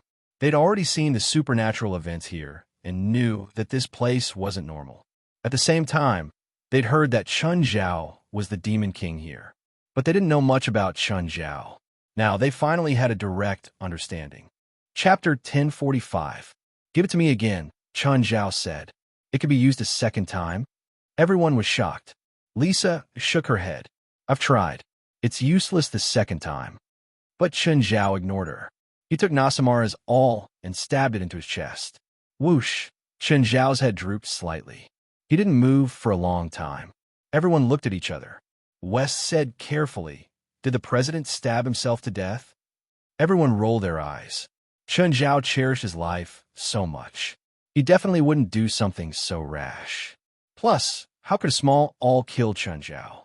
Chun Zhao would have died hundreds of times. An aura circled around Chun Zhao. Everyone couldn't help but gulp. Chun Zhao clearly hadn't done anything, but there was an unbearable aura around him. It was like the body's instinctive reaction. It was like they'd encountered a natural enemy that made their hair stand on end. Just then, Harold pointed above her head and exclaimed, "Look!" Only then did everyone realize that a black cover had been placed over their heads without them noticing. This black barrier enveloped the entire headquarters. However, because of the lights in the headquarters, they did not notice the existence of this black cover at first. Everyone knew that Chun Zhao often controlled a black, liquid-like substance, but in their memories, the black substance didn't seem to have such a large amount. Chun Zhao suddenly looked up and opened his eyes. The dark serum also faded. Whoosh, that feels good. Lisa stared at Chun Zhao in disbelief. She didn't understand how he could use it twice. "President, can this thing be used twice?" Harold asked curiously. "No," Chun Zhao said. "Apart from a human bloodline in your body, you can only activate the existing special bloodline. You can't create a second special bloodline, but I'm a bit special. I have 2 special bloodlines in my body." Instead, everyone felt that Chun Zhao's explanation made sense. Both Norma and Harold were eager to try. "Norma, you try first." Norma walked up happily. She wasn't as bold as Chun Zhao and Gaia, stabbing a hole in her body. With a light tap of his finger, Norma's head drooped down just like the second time, as if she had fallen asleep. "Knock, knock, knock. Did you hear anything? Is that the sound of horse hooves?" Everyone looked left and right, but they didn't see anything. Over there, Lisa was the first to discover the source of the sound. In the night sky, a ball of green flames was descending from the sky. It was a horse, a war horse, burning with green flames. Everyone was surprised. "Nightmare," Alice said. "This is the legendary Nightmare." "President, it's me." Nightmare landed in front of everyone and said, "I'm Norma." "Norma? Are you really Norma?" "Then she." "This Nightmare's body was created by my consciousness." "What do you do with this?" Chun Zhao asked Norma. "Both physical and magical attacks are fine," Norma said. "Come and give it a try, Pan In." "Come and give it a try?" Lisa was startled when Pan In transformed into a bear. What kind of ability was this? She'd already seen too many unbelievable things tonight. Nightmare Norma charged at Pan In without any explanation. Pan In didn't plan to attack. Seeing Norma attack, he only put on a defensive stance. But just then, Nightmare Norma's body passed through Pan In's body. In an instant, Pan In seemed to have lost consciousness. He laid on the ground and started snoring loudly. "Such a powerful hypnotic effect," everyone exclaimed. A few seconds later, Pan In woke up with a start as if he'd had a nightmare. "What happened? What just happened?" "Knock, knock." Nightmare Norma knocked on the horse's hooves. "I hypnotized you." Pan In had only been hypnotized for a few seconds, but in a battle between experts, a few seconds could decide the outcome. It could even be life and death. "I'm going to wake up." Nightmare Norma's body suddenly dissipated. Then, Norma's real body woke up too. "I used a lot of magic power. Looks like I need to increase my magic power. Let me. Helis walked over impatiently. She picked up Noxamar's copper awl and stabbed it into her palm. Pah! Countless images flashed through Helis' mind. Then she shrank into a ball like a bird startled by the mere twang of a bough. "Helis, what's wrong?" "An island." Helis looked at him in horror. "I saw an island." And then, everyone was disappointed. They didn't understand why Helis would be so scared. "I saw countless people being slaughtered. Then their blood was gathered together and formed a lake." As Helis spoke, she started vomiting on the spot. After all, Helis was a necromancer. She usually came into contact with corpses, but now it made her vomit. Everyone was curious as to what she'd seen. Suddenly, they realized that 2 corpse demons had appeared behind Helis. The 2 corpse demons were wrapped tightly in bandages. There were also countless strange runes on their bodies. "Helis!" Chun Zhao gestured at her. Helis turned to look at the 2 corpse demons behind her. Her face was filled with shock. "Where did they come from? There's a magic resonance between you two. You probably summoned them. But they're corpse demons, right?" Helis' face was filled with confusion. Corpse demons can only be made by oneself. The process is very, very complicated and even cruel. "President, I've never made a corpse demon before." Helis was usually a loner, but she always had an inexplicable admiration for Chun Zhao. As long as it was Chun Zhao's order, she would follow it unconditionally. To make monsters like corpse demons, they first had to be made from living people. The process was very complicated, so if she made corpse demons, she wouldn't be able to hide it from others. I know. Chen Zhao looked at the two corpse demons before him. The process didn't seem to be done recently. For example, the linen wrapped around the corpse demons had clearly been done for many years. Could it be related to the scene Helis saw? West asked, but why did Helis see that? Norma asked, confused. We didn't. Chapter 1046. How much do you know about Nasamara's bronze awl? That's all I know. Then your first mission is to investigate this Nasamara's bronze awl. Why do I have to investigate this? It has nothing to do with me, Lisa said unhappily. Fine, Chen Zhao said. If you don't want to do this, then you'll be in charge of all the heating and cooling in the headquarters, including the captives' dormitories. Lisa's face suddenly turned livid. Chen Zhao was treating her like an air conditioner. You might as well just kill her. Fine, I accept, Lisa said helplessly. Before that, you must continue being the air conditioner in the headquarters. Why? I've already agreed to it. Lisa cried out in dissatisfaction. Of course, it's to urge you to investigate as soon as possible. If you can't find anything in your entire life, then you'll be an air conditioner for the rest of your life. I don't resist. Look at all the big guys in the headquarters. Who can you beat? Reisa was suddenly at a loss. It seemed that she couldn't beat anyone here. President, Norma, Gaia, and Helis have all become stronger. This will widen the gap between us. Shouldn't you think of a way to help us become stronger too? Wes complained. If it was just Gaia, it would be fine. Gaia's strength was obvious. However, Norma and Helis were both newbies. Helis had just become an official member not long ago. This was a huge pressure on the older members, especially the male members. Jalanash had always been competitive, but she also felt very depressed now. Alice, do you have the formula for the mana potion? Yes, but President, Alice said. Many of the ingredients for the potion are very difficult, especially the bones of magical creatures. There aren't many magical creatures now. One bone costs hundreds of thousands on the market. Also, the mana content is very low. I'll provide the bones, Chen Zhao said. You guys go and buy the other ingredients for the potion. President, you have the bones of magical creatures? When Gaia and I first went out to sea, we killed a 3-headed dragon. I still have the skeleton of that 3-headed dragon. Lisa glanced at Chen Zhao. Just what kind of existence were they fighting? A 3-headed dragon was probably a legendary creature. Okay, let's all go out and look for magic materials. West and the others were very motivated. I need to get to the Tower of Trials first, Gaia said. I feel like I have the confidence to pass the second floor. Norma and Hallie's were more special. Norma's strength had actually increased quite a bit, but she was still not enough to pass the second level. Harry's was now saving on the 4th floor. Although the increase in her strength was not small, compared to the 4th level, it was equivalent to a cup of water on a burning cart of firewood. There was not much meaning. I'll go take a look too, Chen Zhao said. When she looked at Chen Zhao, her eyes were filled with admiration. What is the training tower? Reisa asked curiously. Oh, that's the Tower of Trials. Do you want to try it?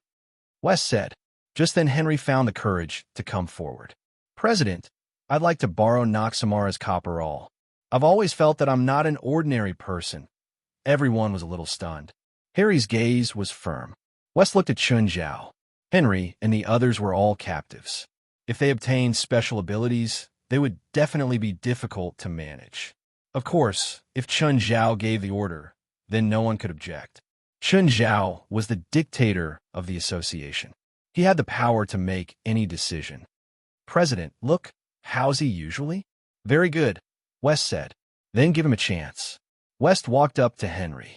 Give him your hand. Henry gathered his courage and stretched out his hand. He was both excited and nervous. West stabbed Noxamara's copper awl into Henry's palm. Henry flinched. How is it? Do you feel it? Henry closed his eyes and slowly felt it. I think I feel it. Coming. Suddenly Henry's butt was kicked. Henry fell to the ground and looked at Chen Zhao innocently. You think you're in the toilet? Did you awaken it or not? If you did, use it now. President, It's not convenient for me to use my ability here. I feel it. What's inconvenient about it? Hurry up and broaden our horizons. Then I'll use it. Hurry up and cut the crap. Ah, Henry roared. Poof. Everyone ran away in an instant. The captives couldn't avoid it. They all covered their mouths, held their breath, or vomited. Otherwise, they just fell to the ground and lost consciousness. Help! Help! It stinks. Fuck. What kind of weird ability is this? Bullshit. Chun Zhao was completely speechless.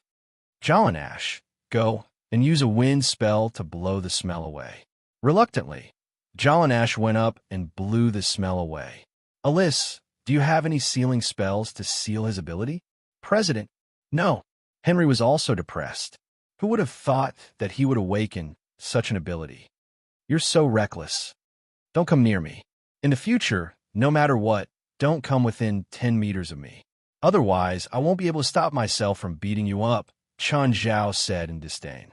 The smell had been blown away, but Chun Zhao still felt that there was a smell that hadn't dissipated. Chun Zhao touched his nose and went to the Tower of Trials with some resentment. President, I want to go to the Tower of Trials too. Sure, if you can pass the first level, you'll become a permanent member. You won't be a captive anymore. Also, didn't I warn you not to come near me? Oh, Chun Zhao entered the Tower of Trials and went straight to the 6th level. The 6th level was a wasteland. Chun Zhao waited for a long time, but there wasn't a single monster. That's weird. Where's the monster? How come there's no monster? Chun Zhao waited for a long time, but there was still no monster. Chun Zhao started wandering around the wasteland. Suddenly, Chun Zhao saw a huge hole in front of him. Immediately, a black hand reached out from the abyss. Such a familiar black hand. The hand seemed to be climbing up the edge with all its might. Soon, a tall figure climbed out of the hole. It was a 30-meter tall giant. It was completely black. Chun Zhao stared at the hand, the huge black palm. Abyss Demon. This demon was called the Abyss Demon. Was this the monster of the 6th level? It seemed to be the only one. However, this Abyss Demon was stronger than all the monsters he'd encountered before. Chapter 10:47. Chun Zhao looked at the Abyss Demon. This demon was clearly not the one he'd encountered before. But no matter which one it was, Chun Zhao had to defeat it. The Abyss Demon's huge fist had already descended. The mouth of gluttony and eye of power opened at the same time. Taking the punch head-on, Chun Zhao retreated a dozen steps while the Abyss Demon took one step back. They were very close in terms of strength. However, the difference in size still resulted in different resistances when they received force. It was like the same force falling on a wall, but the result would be different if it landed on a person. Due to the difference in size, their resistance to power was also different.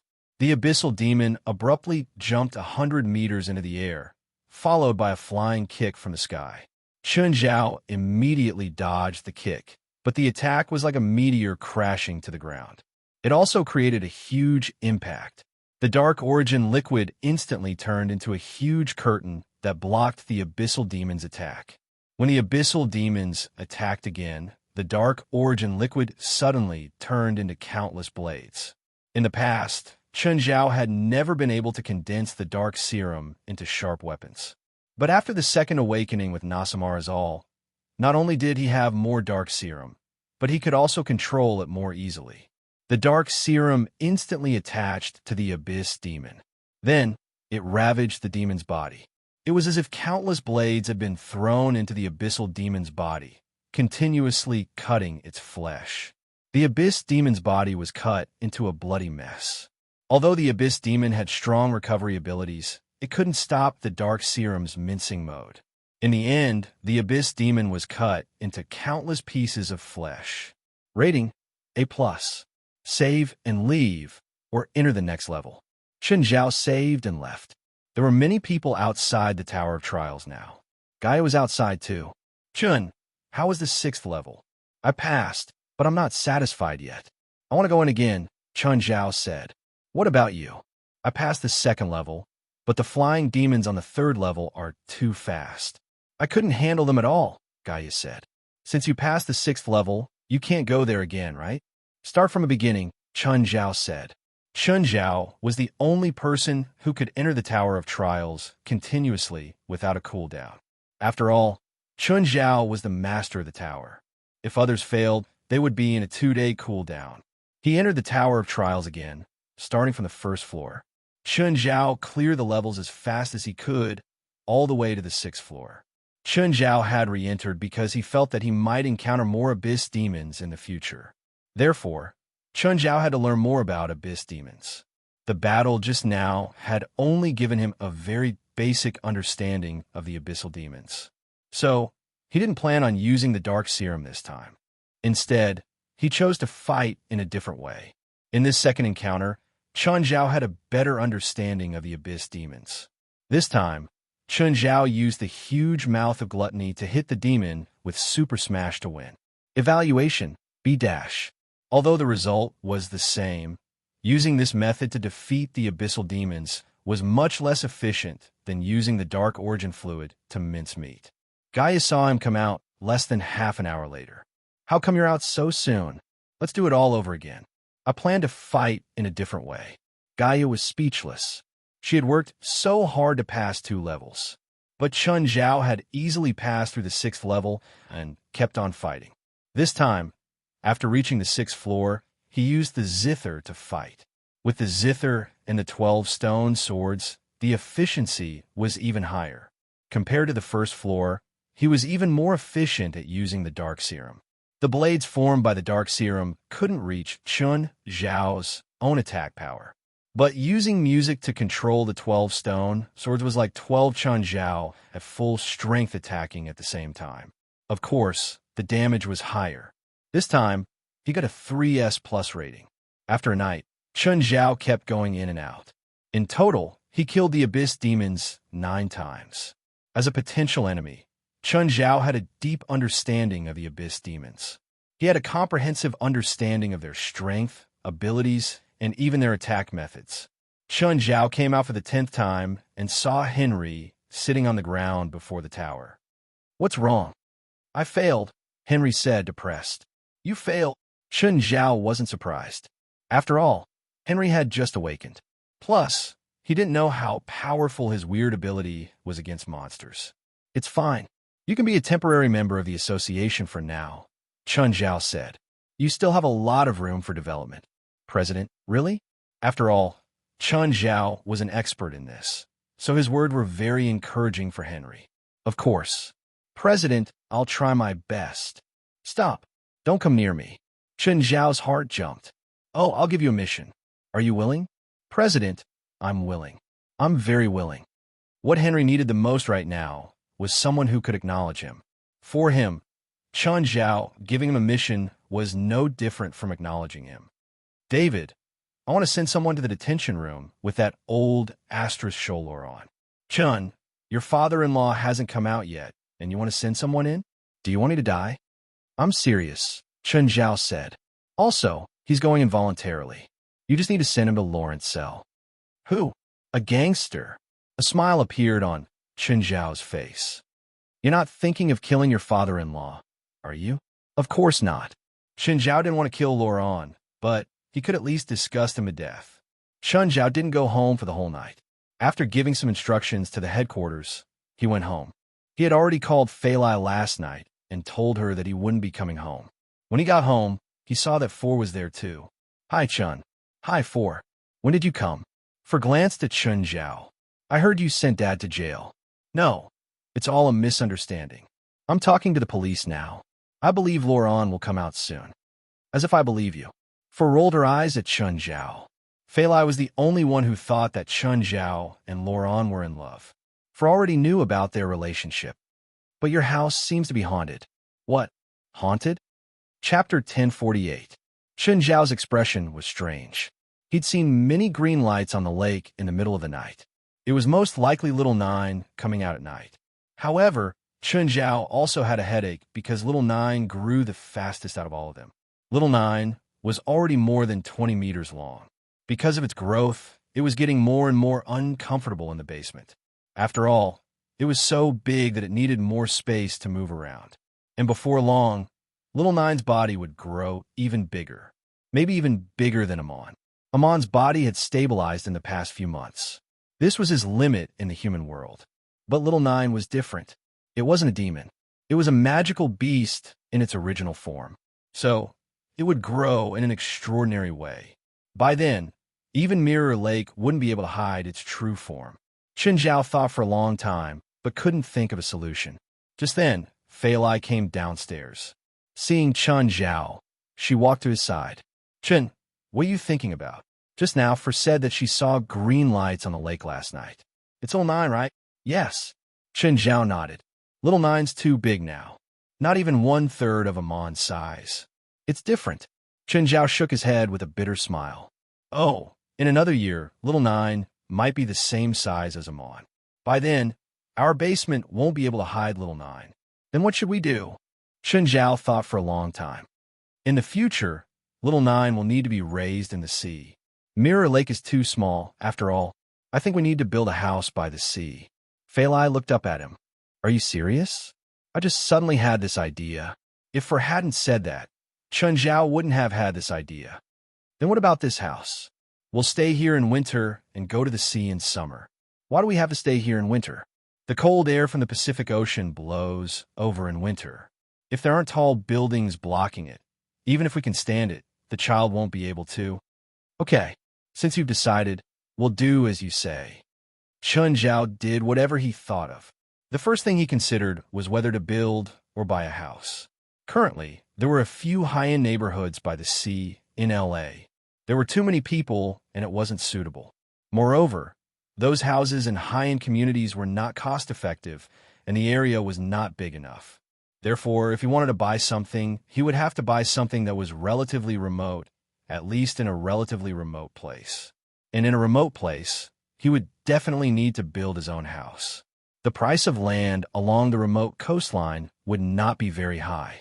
He could buy a large piece of coastline and repair the beach himself. Chen Zhao had studied this before. For example, Rasfa's beach was built by himself. 2 kilometers of beach only cost a few $100,000. Relatively speaking, the cost-performance ratio was quite high.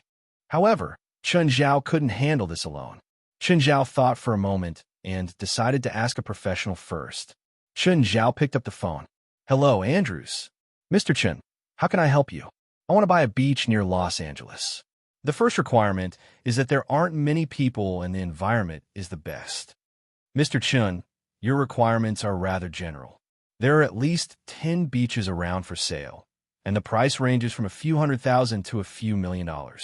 You'd better be more detailed so that I can help you choose. First, the traffic can't be too bad. Second, the coastline has to be long enough, at least 3 kilometers. There must be a deep water area. I want to build a dock with a good environment. I don't need a house. I plan to build my own house. It can't be more than 50 kilometers away from Los Angeles. The price should be below $30 million. Mr. Chun, you could buy the best beach with $30 million, even if it's in Los Angeles. Don't you understand? I want a remote one.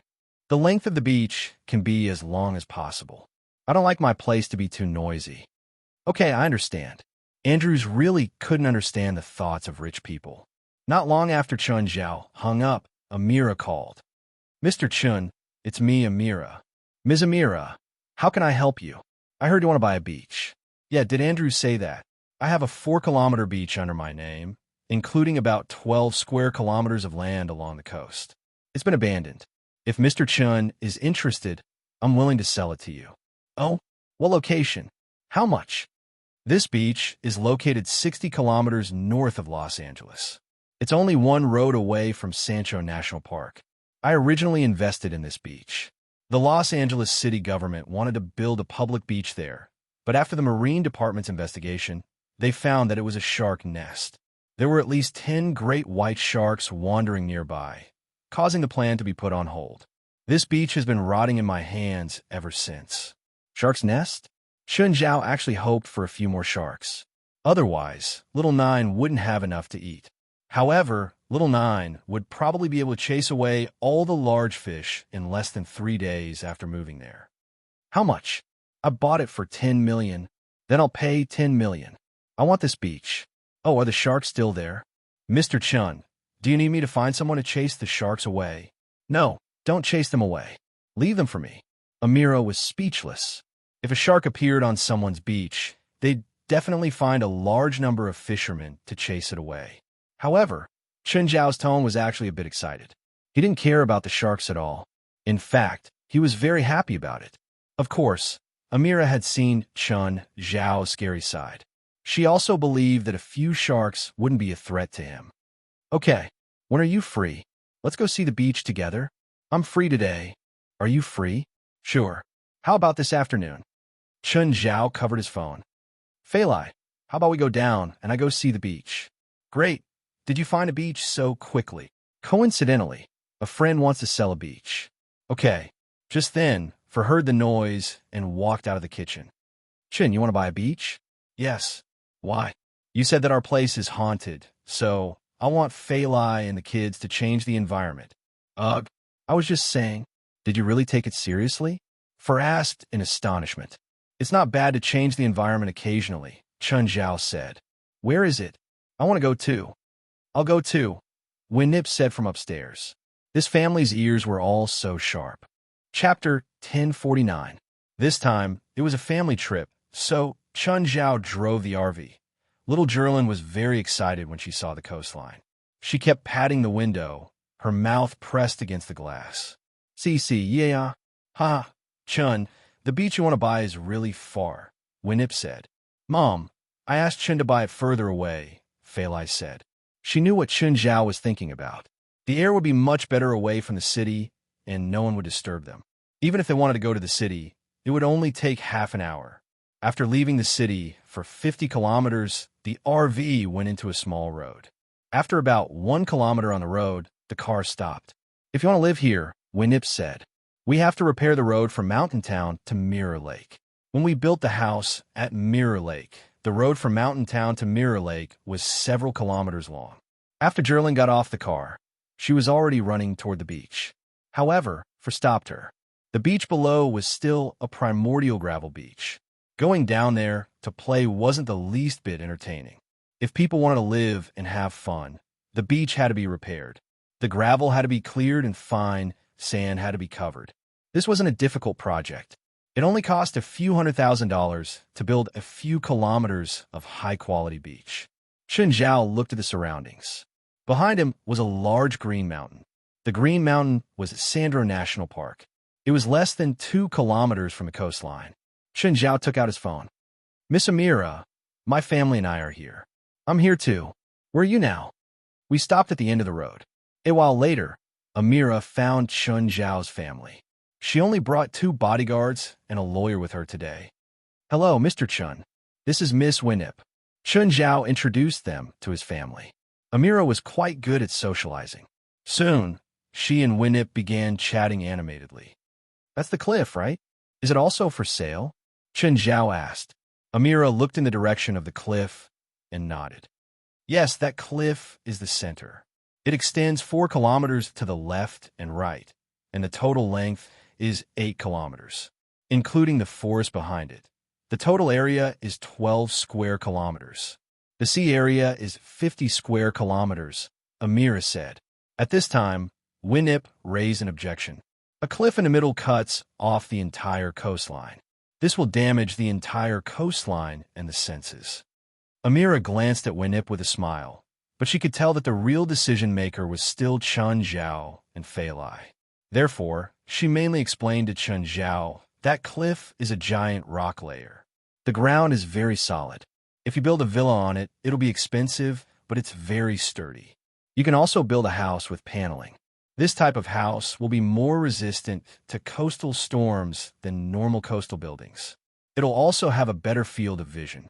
Think about how much enjoyment it'll be to have a full field of vision. Fei Lai and Chun Zhao exchanged glances. They indeed hadn't considered this before. But after listening to Amira's words, they all had new ideas about the new house. Are there no flaws here? Winnip asked. Yes, Amira said. I told Mr. Chan before that there are sharks here. Winnip and Fe frowned. Fei Lai smiled. Is there a discount? Fei Lai, you have to think about it, Fe advised. Even if you're not afraid, you have to at least think about the kids. Sharks were never a problem. She had so many kids. They would probably slaughter all the sharks on the beach. Show us around here. Chen Zhao was already tempted. He trusted Amira, but it was still a $10 million deal. He still had to understand it. Amira introduced the beach as they walked. We only need to build a road less than a kilometer along the coastline to connect to Highway 5. It's less than 45 minutes from a city. Apart from the shark problem I mentioned, the coastline is pretty perfect. There are no flaws. Speaking of sharks, the main problem is that the water here is good. There aren't any chemical factories within 100 kilometers, so there are a lot of fish in the sea. It's abundant food for sharks. Amira said, also, there used to be a fishery here, but the L.A. government banned fishing 20 years ago, causing all the fisheries to go bankrupt. Is there a deep water area here? Chen Zhao asked. Yes. Amira nodded. That's the deep water area.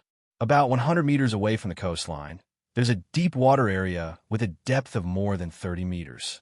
You can build a small or medium-sized dock there. Chen Zhao and Fei Lai were even more satisfied. Usually, a dock for a yacht would need a depth of at least 20 meters. Some large ports would need a depth of at least 50 meters.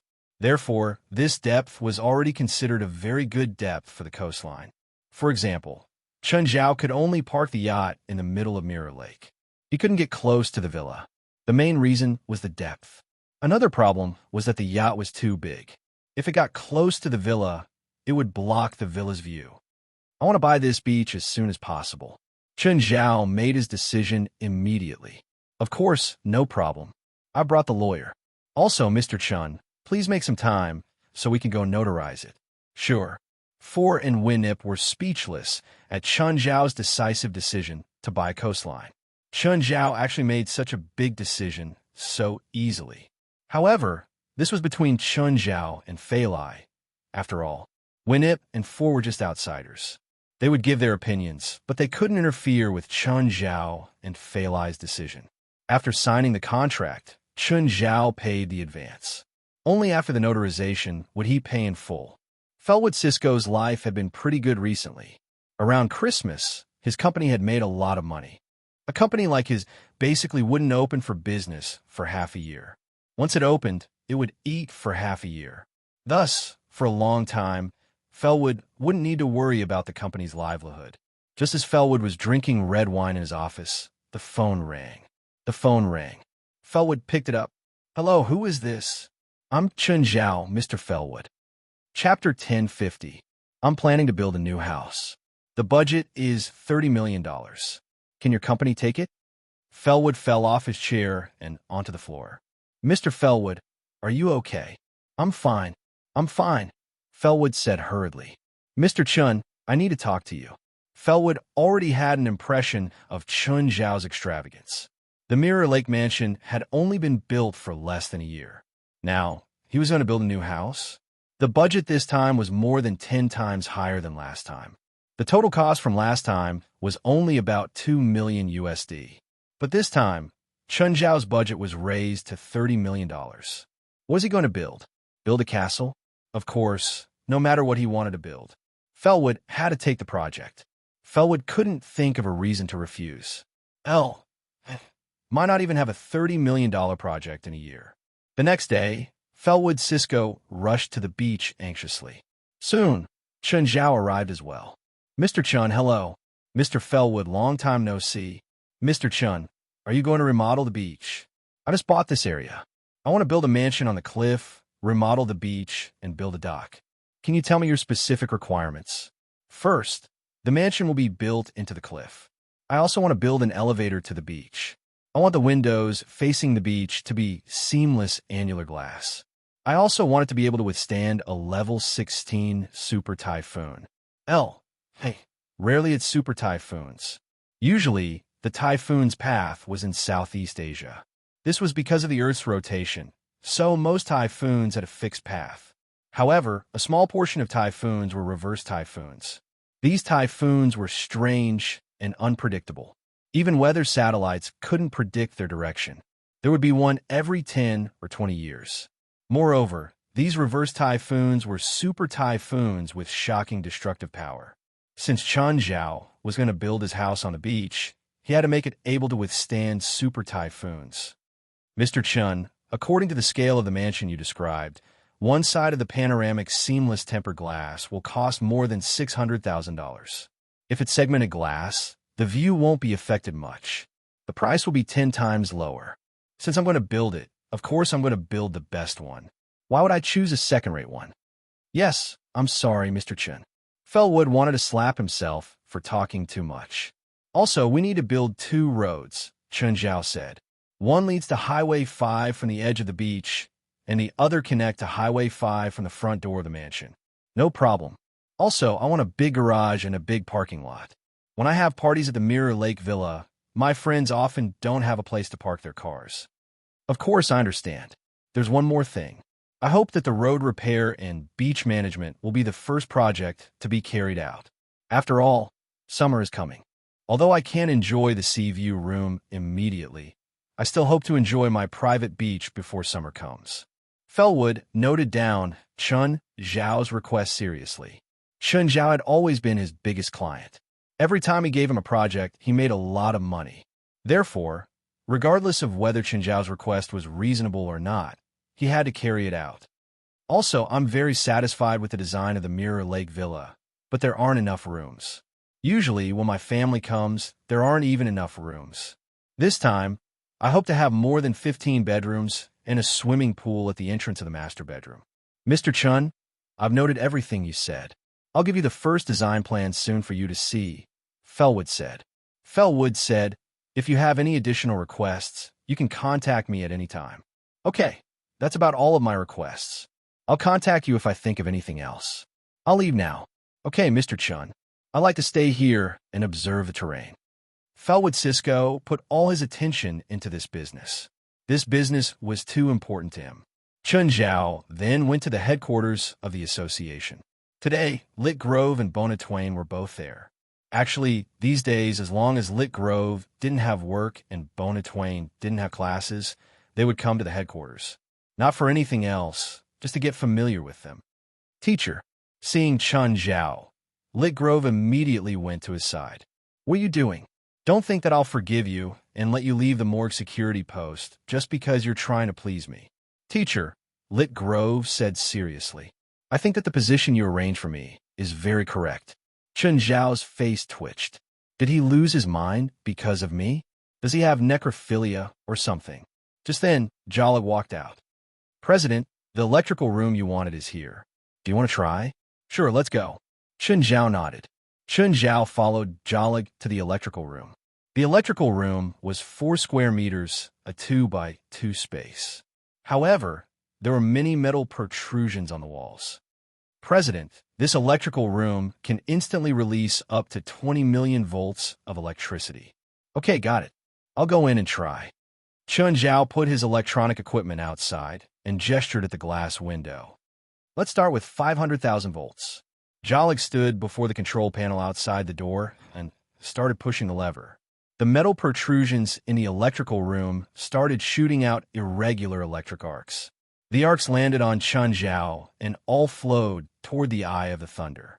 When electricity passed through the human body, it would flow into the ground in the shortest possible way. But because of the Eye of the Thunder, the electricity kept flowing into it.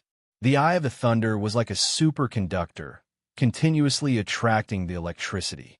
However, 500,000 volts wasn't enough to make Chun Zhao feel anything. Chun Zhao gestured at Jolig again.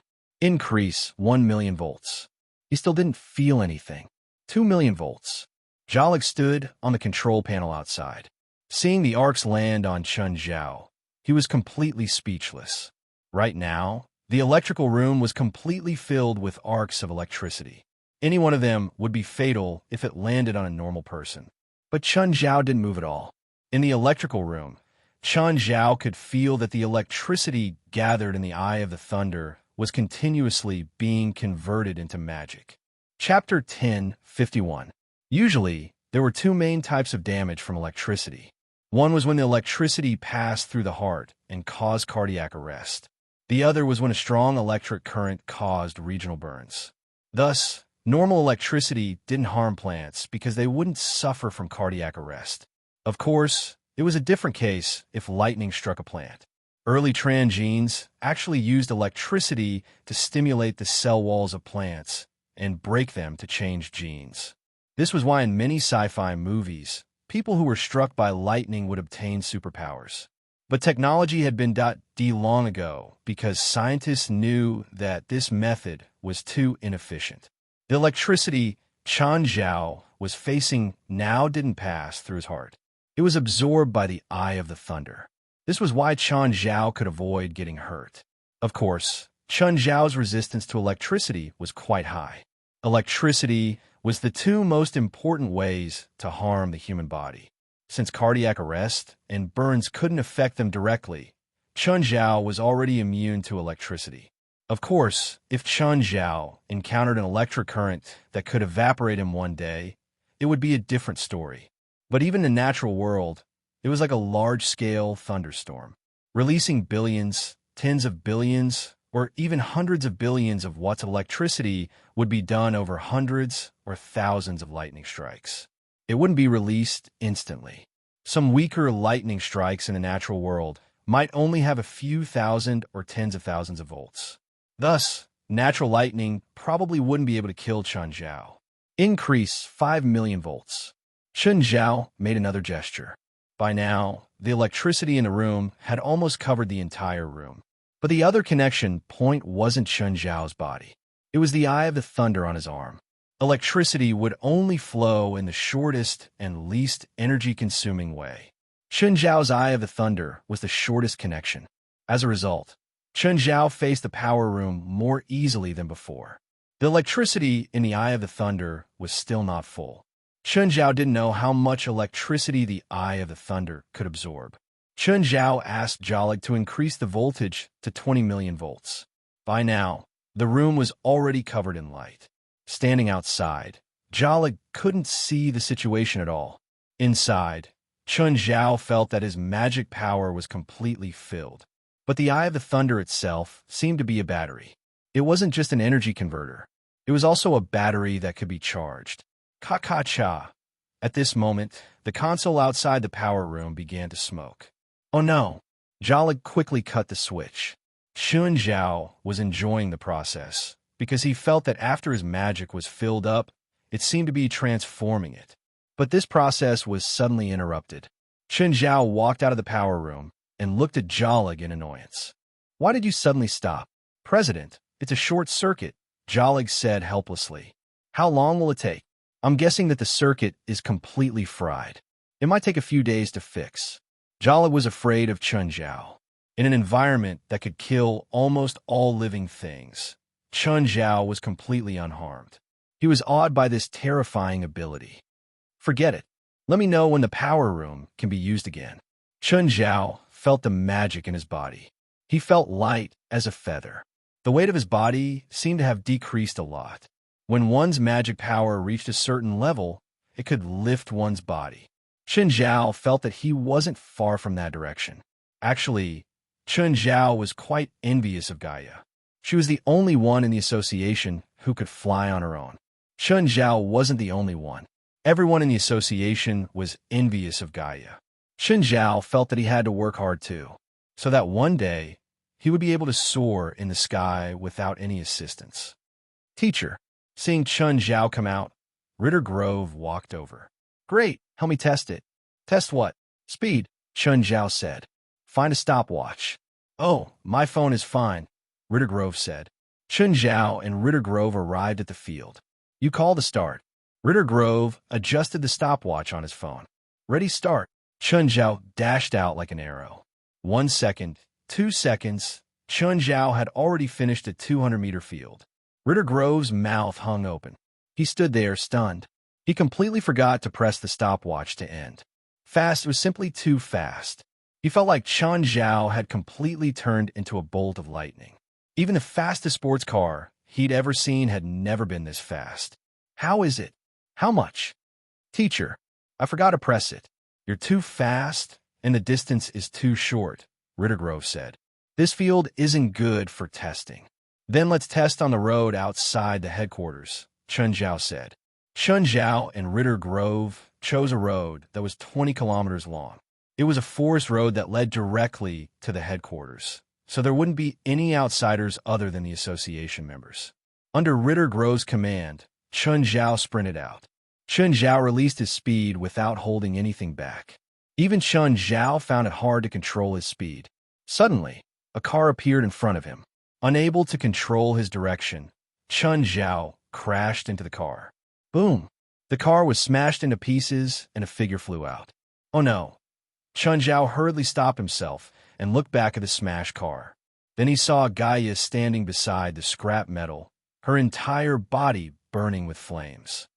Chun, did you attack me just now? Chun Zhao's expression was helpless. I was testing my speed. I didn't expect to crash into your car. Gaia was speechless. She didn't see it clearly either. She thought that it was an attack, but it was actually Chun Zhao testing his speed. Gaia looked back at the smashed car. You have to pay me. Chun Zhao wanted to cry. So unlucky. Ritter, what are you doing here? Wes came to Ritter's side. He realized that Ritter was holding his phone, as if waiting for something. I'm helping teacher test her speed, Ritter Grove said. A few minutes later, Chun Zhao returned with Gaia beside him. Didn't you say you were testing the president's speed? Why is he strolling? Why is he dragging a wrecked car? I don't know. Ritter Grove was also confused. Wes walked up. President, what's with this car? It looks like Gaia's car. Was she attacked? Who did it? Who dared to attack someone from the association? Should I call for help? When Wes said this, he was very confident. The current supernatural organization was different from the past. Chapter 1052. It's Chun. He crashed my car like this. Gaia glared at Chun Zhao. Chun Zhao shrugged helplessly. I couldn't control my speed just now. It's almost impossible to change directions at that speed. But it's too dangerous to test on the road like that, Gaia said. If it wasn't my car and someone else was in the car, they might die on the spot. It's not easy to test on the HQ field, Chun Zhao said. The distance is too short and it's a circular track. I can't unleash my full speed. The circular track had a turn. If Chun Zhao ran at high speed, he might deviate from the track. Whatever. I want to see your result too. I'll block the road, Gaia said. You can start again. Gaia went to the other end of the road. Klaus flew the helicopter and hovered in the sky. Many people in the association came out to watch. Chun Zhao prepared himself with a professional start. Wes fired a shot into the sky. Chun Zhao shot through the air like an arrow. Everyone behind him felt a gust of air pass by. Compared to the first time, Chun Zhao was more relaxed. He focused fully on running. The trees on both sides of the road kept retreating. Gaia, who was 20 kilometers away, could already see Chun Zhao running toward her. It was a ball of fire that was charging forward, bringing with it an oppressive feeling. When Chun Zhao reached Gaia and turned around, he was still pushed dozens of meters away by inertia. Only then did he turn again. Then he turned again and sprinted forward. Gaia wanted to compete in speed, so when Chun Zhao turned around, she also ran out. But Chun Zhao passed her in the blink of an eye. At the same time, she couldn't even see his back. Whoosh! Chun Zhao crossed the finish line with a gust of air. Lit Grove also pressed the stopwatch. How was it? How long did I take to run 40 kilometers? Chun Zhao asked when he returned to Lit Grove. 301 seconds. Minus the time to change directions, it's 300 seconds or 5 minutes. Everyone gasped. He'd run 40 kilometers in 5 minutes. No one could run faster than that on land, right? Running 8 kilometers in a minute was about 130 meters in a second. This meant that Chun Zhao's speed was around 480 kilometers per hour. Not long after, Gaia also returned. Chun, you're too fast. Gaia exhaled. Everyone thought so as well. Gaia had wanted to compete with Chun Zhao in terms of speed, but the result made her despair. Chun Zhao's speed was probably only comparable to the fastest train. Chun, what would happen if you collided with a train? I haven't. Chun Zhao shook his head. But I never want to try it. According to calculations, the train will deviate from the track due to the impact, and the front will be completely destroyed, Lisa said. She also looked at Chun Zhao as if she was looking at Monster. That shouldn't be the case. My strength is indeed great, but the train's strength should be even greater. I shouldn't be able to run into the train. Chun Zhao estimated that his strength could reach around 150 tons. This kind of power might be powerful enough for a living creature. But for some machines, it was far from enough. That's not how it's calculated. The greatest force of a train is about 200 tons of kinetic energy when it starts. After accelerating to a certain speed, the kinetic energy is converted into potential energy. Because of inertia, some Hercules can pull a locomotive, and a fully loaded train can have a potential energy of up to 10,000 tons. However, this potential energy is a linear motion. Compared to a train, the impact of the president is a point impact. Lisa glanced at the completely wrecked car beside her. Just like this car, if the president collides with the train, the metal layer of the front will be pierced. Then the impact will spread and destroy the train's potential energy balance, causing the train to derail. Everyone was confused. They felt that Lisa's words were very sophisticated, but they didn't understand a single thing. Chun, do you remember that you fell from 7,000 meters into the water tower and came out unscathed? Gaia asked. Hearing Gaia's words, Lisa looked at him with an even stranger expression. He didn't die from a fall of 7,000 meters? Do you want to challenge higher up in the sky? Air. No. Come and give it a try. Don't be too high. Just 100 meters will do. I can't die from a fall of 7,000 meters. 100 meters shouldn't be a threat, right? I'm not talking about landing on the water. I'm talking about landing on the ground. Air. 100 meters is too high. Let's go with 10 meters. Everyone rolled their eyes. 10 meters?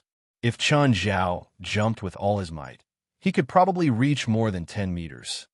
I'll take you up. Gaia turned into a fire dragon. Grabbing Chun Zhao, she charged into the sky. Enough, enough. Too high, too high. It's more than 50 meters now. Don't go higher. Chun Zhao panicked. Chun, ready? I'm going to release. I'm not ready. I'm not ready. Chun Zhao screamed and started falling down. Bang. Chun Zhao's feet landed firmly on the ground, completely unharmed. But by then, the cement ground had already cracked. Chun, how do you feel? Gaia landed beside Chun Zhao. You're just bullying me because I can't fly, Chun Zhao said, depressed. Let's try the height of 200 meters, Gaia said eagerly. No, don't resist. I'll take you up. Helplessly, Chun Zhao was dragged into the air by Gaia again. Chun Zhao screamed again and fell to the ground. This time, a spiderweb-like crack appeared on the ground. You're unscathed from 200 meters. Let's try a higher altitude, Gaia said. There's no need to try. For a normal adult, falling from a height of about 200 meters due to gravity is already their limit. Going any higher won't produce a greater impact. Since the president is unharmed after falling from a height of 200 meters, he won't be harmed no matter how high he falls. Are 200 meters and 10,000 meters the same? The impact of potential energy is the same. At least in the case of the same falling posture, there is no difference between the two. There's a limit to the acceleration of gravity and air resistance. It's impossible to accelerate infinitely. Does that mean that even if Chun falls from outer space, he'll be unharmed? If the president can survive in outer space and withstand the pressure difference and variable values of the air currents, he won't die even if he falls from outer space. Chapter 1053. President, I can get a space shuttle, West said. Do you want to try it? Fuck off, Chun Zhao said, glaring at West. You'll die for no reason tonight. Everyone felt regretful that they couldn't watch Chun Zhao fall from outer space like a human meteor. West looked at Chun Zhao's back. I really don't know if human weapons can kill the president. Nuclear bombs should be possible, someone said. Chun Zhao paused and turned to look at West. I can't get a nuclear bomb. West was really afraid that if he said he could get a nuclear bomb, Chun Zhao would kill him right away. In reality, Chun Zhao knew his own limits. He wasn't as unkillable as imagined. Even without nuclear weapons, there were many conventional weapons that could hurt or kill him. For example, some guns and large-caliber sniper rifles could break Chun Zhao's defense. There was also the legendary Metal Storm. Chun Zhao had seen quite a few guns by now, but he still hadn't seen Metal Storm, the legendary terrifying machine gun with a firing rate of 1 million bullets per minute. It could even turn a tank into scrap metal. Chun Zhao knew that his defense definitely couldn't compare to a tank. There were also all sorts of modern weapons that could hurt Chun Zhao. For example, explosive bombs, armor-piercing bombs, and air-fuel bullets. These conventional weapons could kill Chun Zhao. Stop trying to kill me. If you want to play, then everyone can do it together. I'll do the same to you. That's only fair. Everyone immediately gave up on the idea. Their experiments on Chun Zhao might not have any results. But if Chun Zhao experimented on them, there would definitely be results. Lit, where are you going? Give me a ride. Teacher, where are you going? To school. The principal forced me to take a troublesome job. Now, I have to go to school every day. At the school, Lit Grove opened the door for Chun Zhao. Teacher, please get off. Chun Zhao rubbed his forehead. I have my own hands. Don't open the door for me. It's like you're from a gang. I'm a student and you're a teacher. Isn't it natural for me to obey you? Lit Grove wasn't ashamed. Instead, he was proud. With such a lackey by his side, Chun Zhao was too embarrassed to walk around the school anymore. After strolling around the school, he left in a hurry. In the past, Chun Zhao had thought that a rich second generation with a lackey was pretty cool. Now, he only felt awkward, truly awkward. At this moment, in the Staples Center in Los Angeles, an intense match was taking place. Ruby and Duba were sitting on the sidelines. Because of their injuries, they had missed 2 consecutive games. Of course, as members of the HR team, their thirst for victory was the same. So even though they were substitutes, they still cheered for their teammates on the sidelines. In fact, both of their injuries were almost healed. It had to be said that after Chun Zhao's treatment, they indeed recovered quite well. Of course, the main reason was that their injuries weren't very serious to begin with. Coupled with the timely treatment, they recovered very well. In fact, they were almost ready to play, but because of the conflict within the team, Coach Simpson still had some complaints about them and kept them on the bench. However, the situation on the court was not optimistic. It was already the third quarter, but their team was 12 points behind. Of course, anything could happen on the court. However, the chances of this happening were not high. Duba was a functional player, while Ruby was a star player. The two of them were very useful on the field. Now that they were absent, the HR team's matches were extremely difficult, especially against strong opponents. Victory or defeat could be decided by a hair's breadth. Pass, pass. Ruby stood up and yelled at his teammates, "Beautiful three-pointer." They had caught up by 3 points, but the situation did not improve. The HR team was being suppressed. Just then, in a collision, a member of the HR team was knocked to the ground. Foul, foul. Ruby, Duba, and the other substitutes all yelled. The referee also gave a foul and a free throw. However, after that member of the HR team got up from the ground, he kept holding his shoulder. Kohler, are you okay? Coach, I think my shoulder is dislocated. Kohler's expression was very painful. Doctor. Simpson asked for a timeout and took Kohler off the field. The doctor ran over and checked Kohler's injury. How is it? Is Kohler okay? The doctor shook his head with a serious expression. He seems to have an injury to his shoulder blade. He can't continue playing and needs treatment. Is it serious? It's very serious. He can't continue playing, even Kohler's entire season. The doctor shook his head and said, everyone's faces were covered with a layer of shadow. Kohler's position on the court was very important. He was the core. If he couldn't play, they would definitely lose this match. More importantly, if he was gone for the entire season, then the HR team would very likely lose the chance to compete for the championship. Give me pain relief. It hurts. It hurts. Doctor, give me pain relief. The doctor looked at Simpson. Pain relief wasn't something that could be used casually. Even the doctor couldn't make the decision. Normally, if a player was injured on the court, then they had to first diagnose it before deciding whether or not to use morphine. If it was a minor injury, then even if it hurt to death, it shouldn't be used. Because if morphine was used, then it definitely wouldn't pass the urine test. There were oral pain relievers, but they definitely weren't as effective as morphine. Let's go to the hospital for a checkup first. Although Simpson was also very anxious, he still resisted and didn't let Kohler use the pain reliever. The match started again, but but they had lost another star player on the court. The situation was even more one-sided. Simpson's voice was hoarse from all the shouting, but in the face of such a crushing defeat, he was powerless. In the last minute, the score difference was 20 points. This was the worst loss they had suffered in the past 3 seasons. The HR team had always been a strong team in the NBA. It had always been them crushing others, but no one had ever crushed them. But in today's match, the HR team's dignity had been completely lost. In the last minute of the match, other than Simpson, who was still shouting at the top of his lungs, the other players on the bench had already calmed down. At this time, Kohler was no longer shouting in pain.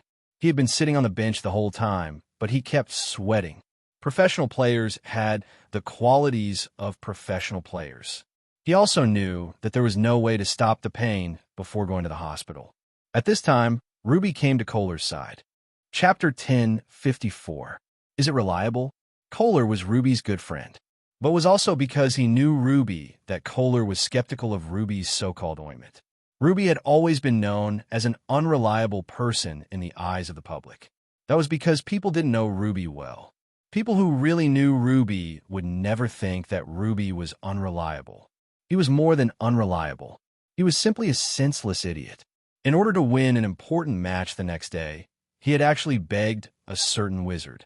He spent a whole $100,000, but he still lost the game the next day. In the end, he went straight to the wizard's place. This was a real case, but the name was different. In the end, it was brought to the police station. Although this matter was not widely exposed. Although this incident wasn't widely publicized, many players in the circle knew about it. So Kohler's impression of Ruby was that he could be a friend, but he wasn't trustworthy. Because most of the time, Ruby used a very sincere attitude to help his friends, but in the end, he always hurt his friends. You know the last time I fought with Duke, right? Kohler nodded. I know. At that time, a Chinese doctor came. He was the one who healed me and Duke's injuries and sold me this bottle of ointment, Ruby said. He said that no matter what the injury was, as long as I used this ointment, it would definitely heal. Really? Really? Ruby bragged very seriously. Try it. Kohler felt that Ruby was unreliable, but most of the time, he had a similar personality. Ruby opened the bottle and then wiped it on Kohler's shoulder. It is so comfortable, Few. Kohler's whole body shivered. It was so comfortable, especially after the pain. The feeling made Kohler almost obsessed with this feeling. The cold touch seeped into his skin, but it didn't have the stimulation of some drugs. It seemed that something was slowly intertwining in his injured area. It filled the injured area and moisturized the skin. Phew, so comfortable, so comfortable. Kohler was so comfortable that he was about to fall asleep. But the whistle at the end of the game still pulled him back to reality. When Kohler saw the final score, he showed a hint of disappointment. Although he already knew the result, but seeing such a score, he still couldn't accept it. The final difference was 22 points. Simpson walked over and said, Kohler, let's go. I'll take you to the hospital. Kohler walked out of the arena with the help of the staff. 30 minutes later, Kohler and Simpson were at the hospital. Under Simpson's arrangement, Kohler was quickly examined. Then, he went to see the orthopedic doctor. Mr. Kohler, your situation is not looking good. The orthopedic doctor said, your scapula has a serious contusion, soft tissue has fallen off, and there is a hematoma.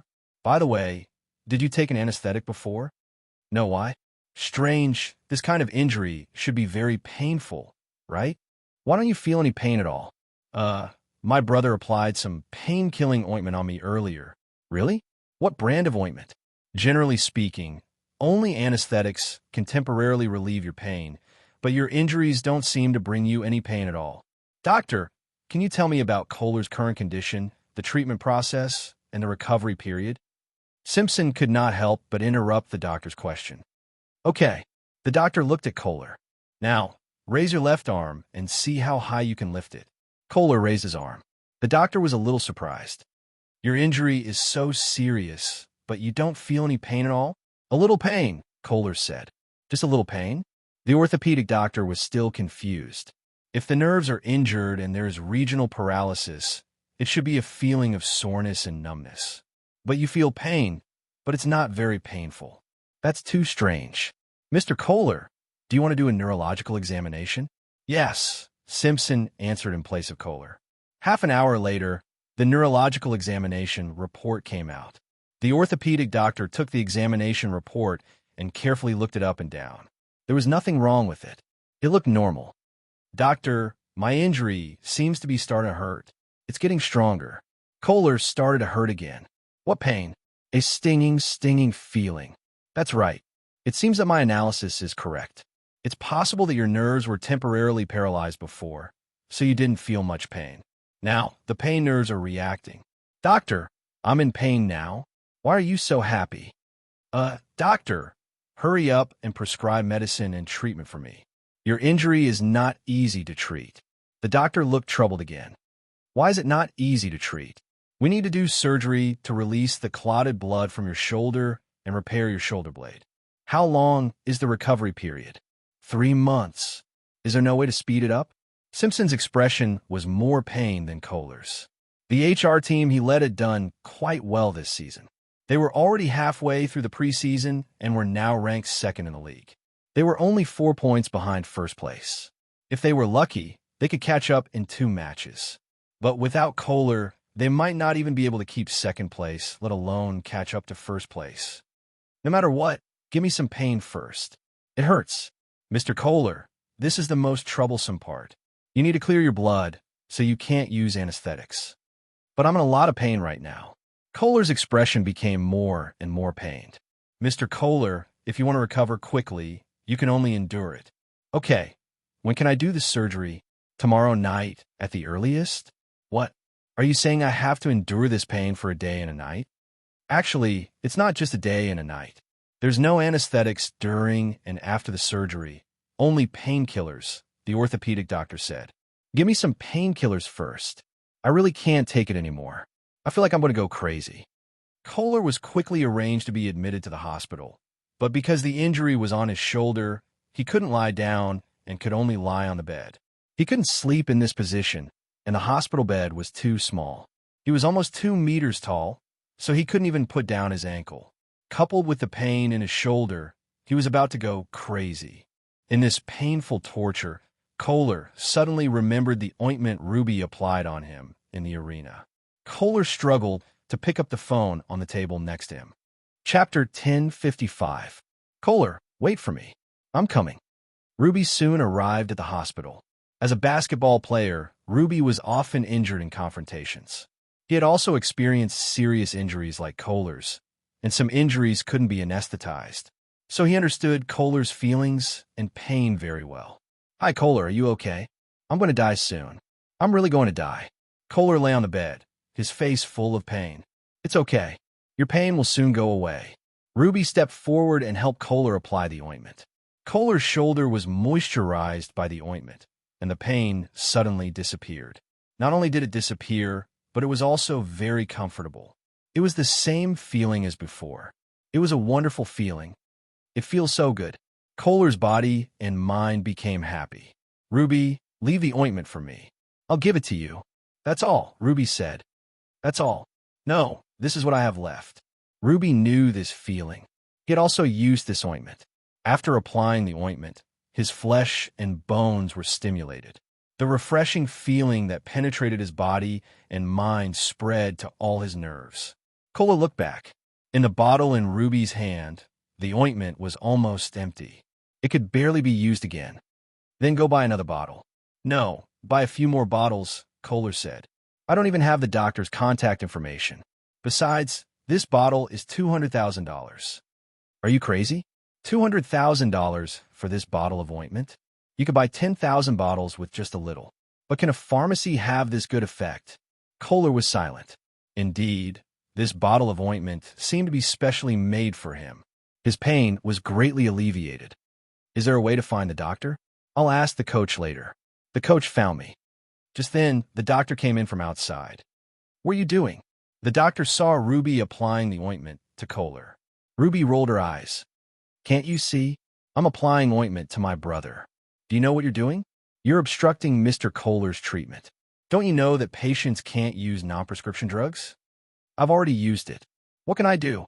Ruby said disapprovingly. You're breaking the law. The doctor was very angry. No doctor would like their patients to receive treatment that was not part of their plan. I'm just giving my brother pain relief, Ruby said unhappily. I can't use painkillers either. What kind of painkillers are you using? What brand is it? What about the logo? What are the ingredients? This is a private recipe. Personal formula? You know that private individuals are not allowed to dispense medicine, right? The FDA's management was very strict.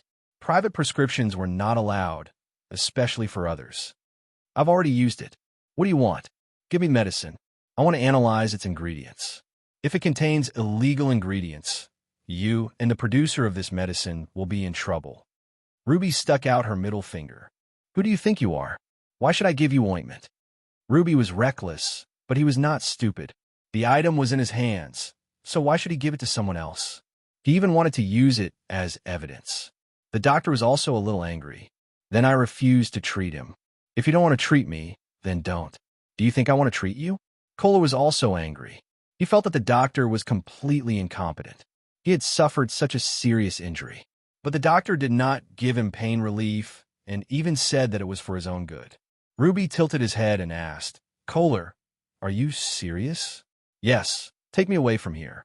Didn't you say that you know that doctor? Ask him to treat me. Mr. Kohler, it's best if you don't leave the hospital. Your injury is very serious. Our hospital has the best equipment, and I'm also an authority in orthopedics. You can't find a better doctor than me in Los Angeles. If you leave now, your treatment might be delayed, which will affect your career. How could Kohler lower his head at this time? Even if I retire now, I don't want you to treat me. Anyway, Kohler was not in pain now, so he became tough. Besides, he was not the only hospital in Los Angeles. There was no better orthopedic doctor in the world. The doctor's face turned red. You can go. Don't blame me if the treatment is delayed. With that, the doctor waved his hand and left. Kohler, are you really leaving? Why should I stay? I've already said it. It'll be more embarrassing if I stay. Pack up. Let's go. Most people who played sports were honest boys. They valued their reputation more than anything else. Ruby helped Kohler carry his bag and helped him leave. While waiting for the elevator, the orthopedic doctor appeared again. Mr. Kohler, are you really not going to treat me? I don't need your treatment. Don't appear before me again. I'm the best orthopedic doctor. If you don't get better soon, pretend I didn't say anything. Ruby looked at Kohler. Kohler wanted to treat her, but he could not take back his words. Just then, the elevator door opened. Ruby looked up, and her face was filled with ecstasy. Mr. Chun, Ruby called out in surprise. Chun Zhao looked at Ruby. Who are you? It was not that Chun Zhao was rude or looked down on Ruby, but he was a bit face-blind. He did not recognize Ruby. Ruby immediately said, I'm Ruby. Did you forget? I'm Ruby from the HR team. You treated me before. Oh, I remember. Chun Zhao remembered, but he still could not remember Ruby's face. Chun Zhao only knew two black people. One was the police officer, Melson. The other was the taxi driver, Vincent. Of course, in Chun Zhao's heart, Vincent was a real movie star. Mr. Chun, this is my brother, Kohler. He's injured. Can you treat him? I don't have time. Chun Zhao rejected without thinking. Ruby did not give up. Mr. Chun, as long as you're willing to treat him, I'm willing to pay a high price. 500,000, okay? Chun Zhao was about to leave when he stopped. Do you have a report? Yes. Ruby helped Kohler take out the report and gave it to Chun Zhao. The injury is serious. The treatment and recovery will take 2 weeks. Wait, sir, which hospital are you from? Your behavior is against the doctor's ethics. Do you know that? The orthopedic doctor looked at Chun Zhao dissatisfied. Who is he? He was originally Kohler's main doctor, Ruby said. But we've already rejected his treatment plan. Oh, then ignore him. Send your brother home. He'll start treatment tomorrow. Is there a problem? No, Ruby said happily. Chapter 10:56. Go ask your dean if he has any objections, Chun Zhao said indifferently. Then come and talk to me. Just then a doctor walked over. Hi, Mr. Chun. Hello. Hello. Chun Zhao knew this doctor. He'd been Hoffman's main doctor and the person who doubted Chun Zhao. He seemed to be called Crete. Chun Zhao had met him a few times later. They didn't have any conflicts, so they were friends. Mr. Chun, I have a patient with a heart problem, Creed asked. Can you take a look at him? I don't have much time, Chun Zhao said. Give me the report. Creed was overjoyed. He immediately passed the report to Chun Zhao. This patient's heart bypass didn't seem to be successful. Yes, our hospital didn't do it, but we can't be sure what's wrong. It's probably a battery leakage, Chun Zhao said. It's best to arrange surgery as soon as possible to repair the pacemaker. Okay, thank you, Mr. Chun. Creed was very happy. Chun Zhao nodded and turned to leave. Creed, you know that Asian? Yes, he's a very good doctor. Hearing this, the orthopedic doctor's expression darkened. He's a heart specialist? He's good at every medical field, and he's almost always the best, Creed said. He's helped me look at a few patients' cases. As long as he's seen the patient or read the report, he can almost determine the patient's condition and give the corresponding treatment plan. Ruby and Kohler's eyes lit up when they heard this. It seemed like they'd found the right person. Chen Zhao arrived at Four's office. Her door wasn't closed. He knocked. Hi, Four. Why are you here? Winip asked you to eat at my place tonight. You could have just called. Why did you come to the hospital? It's on the way. Winip also asked me to pick you up. Okay, give me 20 minutes. I'll finish my work. It didn't take long for Four to finish what she was doing. Let's go. Chun Zhao drove the car with Four. Four was speechless. Chun, you also break the traffic rules sometimes. No. Chun Zhao decisively rejected Four's request. Chun Zhao's driving was too stable. He followed all the traffic rules. The speed limit was 40 kilometers per hour, but he would only drive at 35 kilometers per hour. The zebra crossing decelerated, and the red light was 1 second slower. To be honest, Four wasn't the first to complain about Chun Zhao's driving skills. Almost everyone who had sat in Chun Zhao's car couldn't help but complain. If I didn't know you well, I would almost think that you were a well-behaved person. I've always been a law-abiding person. Hee. An illegal doctor claiming to be a law-abiding person? Moreover, this illegal doctor had injured at least 20 people, and at least 5 of them had died.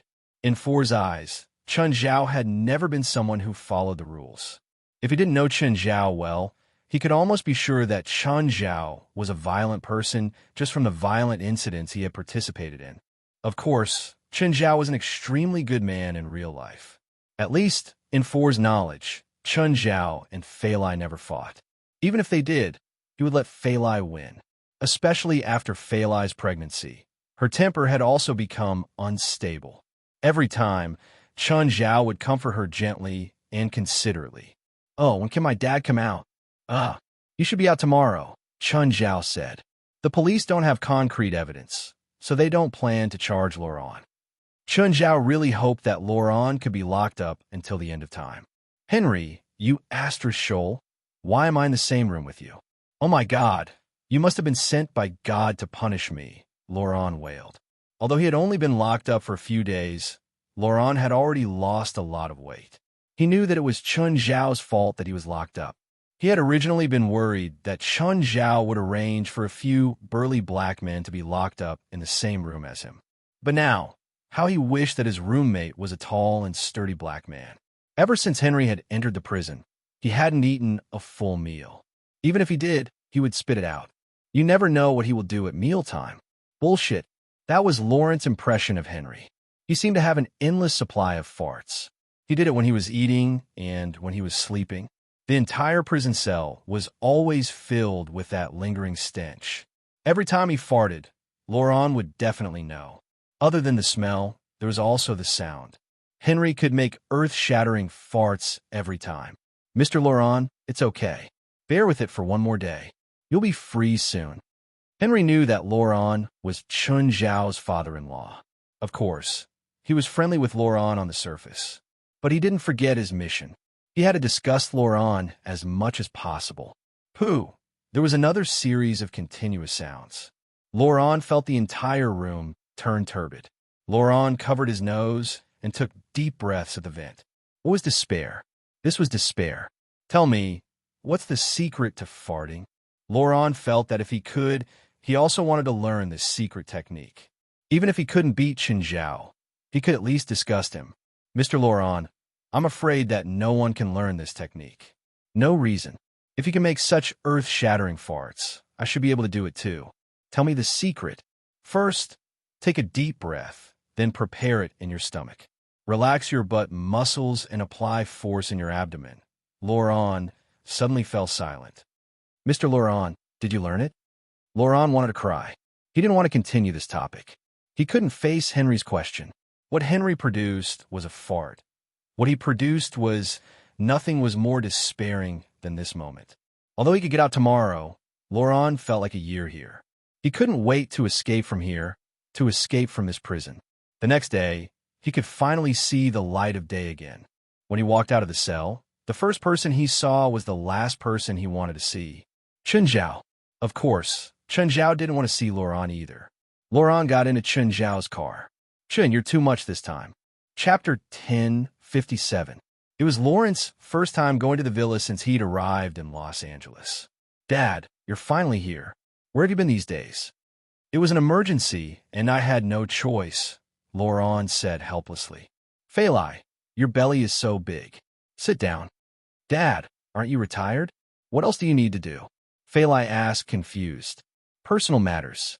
No matter how much Laurent and Chen Zhao hated each other outside, they would always act so loving in front of Fei Lai. Chen Zhao didn't plan to hurt Laurent in the next 2 days either. It was New Year's Eve, a day after tomorrow. No matter what, Chen Zhao wanted to have a happy holiday with Fei Lai. The day after tomorrow was New Year's Eve. No matter what, Chen Zhao wanted to have a good time with Fei Lai. For example, he would give his subordinates red packets and visit friends and relatives on the first day. Chen Zhao called Felwood Cisco and went straight to the construction site. After his previous experience, Felwood didn't panic and think that Chen Zhao was looking for trouble. With his previous experience, Felwood didn't panic anymore, thinking that Chen Zhao was looking for trouble. He knew that these 2 days were Chinese's most important traditional festival, New Year. He knew that these 2 days were the most important traditional Chinese festival, the Spring Festival. Mr. Chen, you must be joking. I think the construction team welcomes you. You can ask them if you don't believe me. Mr. Chen, you must be joking. I think the construction team would welcome you. You can ask them if you don't believe me. After all, they were quite happy to have such an employer. Giving red packets during New Year was called lucky money for the younger generation. Giving red packets during New Year was called lucky money for the younger generation. Literally, it meant that the older generation hoped that their children could grow up slowly. On the other hand, giving red packets to the subordinates was called auspicious, which meant blessing. Chen Zhao still came to give red packets to the workers himself. Most of the workers recognized Chen Zhao. Because the amount of work this time was larger than the last time, some of them were newly added. They didn't know Chen Zhao yet, but they were still very happy to know that they would receive a large sum of money. Chen Zhao remembered clearly when he got the Native American. Hey buddy, how are you? Mr. Chen, thank you. The Native American looked at Chen Zhao sincerely. He indeed needed a sum of money. Chen Zhao's red packets had indeed helped him a lot. In the United States, Native Americans were treated far worse than other races. Although the United States had laws to protect the Native Americans, most of the Native Americans still stayed in their private lands. A small number of people chose to blend into the environment, just like the Native American in front of them. Chen Zhao didn't know about Native American etiquette. In fact, each tribe had different etiquette, so he just shook the hand of the Indian worker. The Native American tapped his forehead and then scratched Chen Zhao's palm. May Azu embrace you, kind man. I wish you the same, my friend. After Chen Zhao gave out the red packets, the workers went back to work. Felwood Cisco walked over. Mr. Chen, do you have any other requests regarding engineering? No, I just hope to finish it as soon as possible. Of course, that's under the premise that the quality is guaranteed. I'll supervise the whole process, Felwood said. Generally speaking, as the boss of an engineering company, Felwood Cisco did not need to supervise the whole process. However, this list was too important to him. He had to supervise the whole process. He did not want to make any mistakes and affect Chen Zhao's impression of him. On the way home, Chen Zhao suddenly remembered that they had to set off fireworks on New Year's Eve. However, the supermarket here did not sell fireworks. There were specialized stores that sold them. Chun Zhao picked up his phone and searched. He found a fireworks supermarket. After half an hour's drive, Chun Zhao took a detour to the fireworks supermarket. There were 2 or 3 Chinese people in the supermarket who were also buying fireworks. The cashiers were also Chinese. Chun Zhao started to walk around the supermarket. Suddenly, a voice sounded from behind him. Chun Zhao. Chun Zhao turned around and saw a familiar yet strange face. Chun Zhao remembered that this woman was the same age as him. She was his high school classmate. She was also the prettiest girl in the class, but Chun Zhao really could not remember her name. It's really you, Chun Zhao. I thought I got the wrong person. The prettiest girl smiled at Chun Zhao. Did you not remember my name? Zhou Bingbing? Chun Zhao asked tentatively. The prettiest girl rolled her eyes. You really forgot. I'm Li Qiong. Ha! I was joking with you. How could I forget? Prettiest girl? Chun Zhao laughed awkwardly. How come you're in America? Li Qiong looked at Chun Zhao. She was really surprised to see Chun Zhao here. Of course, Chun Zhao was surprised too. I can't live in China anymore, so I came out to harm the American people. I didn't think you were so naughty in school. How are you? Did you come out to work? Or emigrate? Emigrate. I emigrated after high school, Li Qiong said. I didn't expect that. Do you have kids now? Not yet. Single? Single. Why? Do you want to chase me?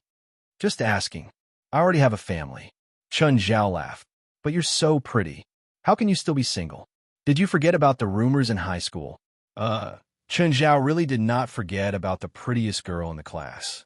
It was said that Li Qiong had once said that if she wanted to find a husband in the future, she should find a rich, talented, and handsome man. She couldn't lack any of them. After all, this was in China and in high school. So, Li Qiong's reputation in school wasn't good. I can't help it. It's really hard to find a man I like in this world, Li Qiong said in self-pity.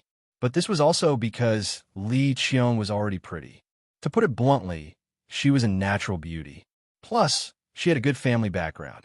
Otherwise, she wouldn't have been able to emigrate 10 years ago. She was also the only daughter in her family, so she was like a little princess at home.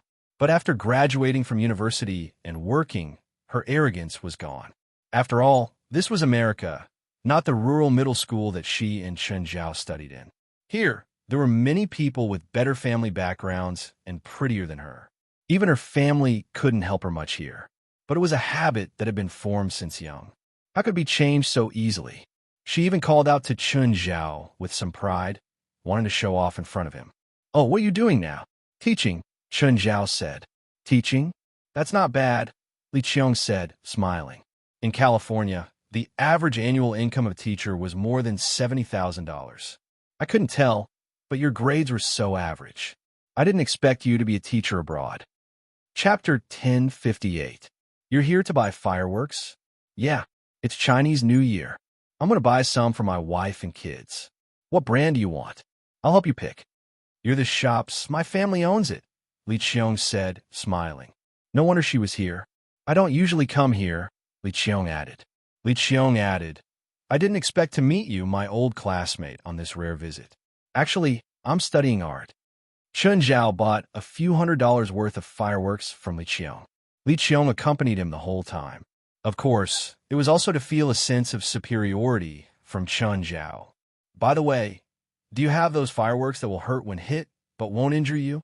Chun Zhao asked. At least they won't cause large area burns. No, fireworks are dangerous. Don't try to hit people. Fine. Chun Zhao shrugged helplessly. Are you going to play this game with your family? I hate my father-in-law, Chun Zhao admitted. But I sell protective clothing, helmets, and goggles, Li Qiong said. Some young people like to play these games too. Before leaving, Li Qiong said, give me your contact number. Let's eat together when we're free.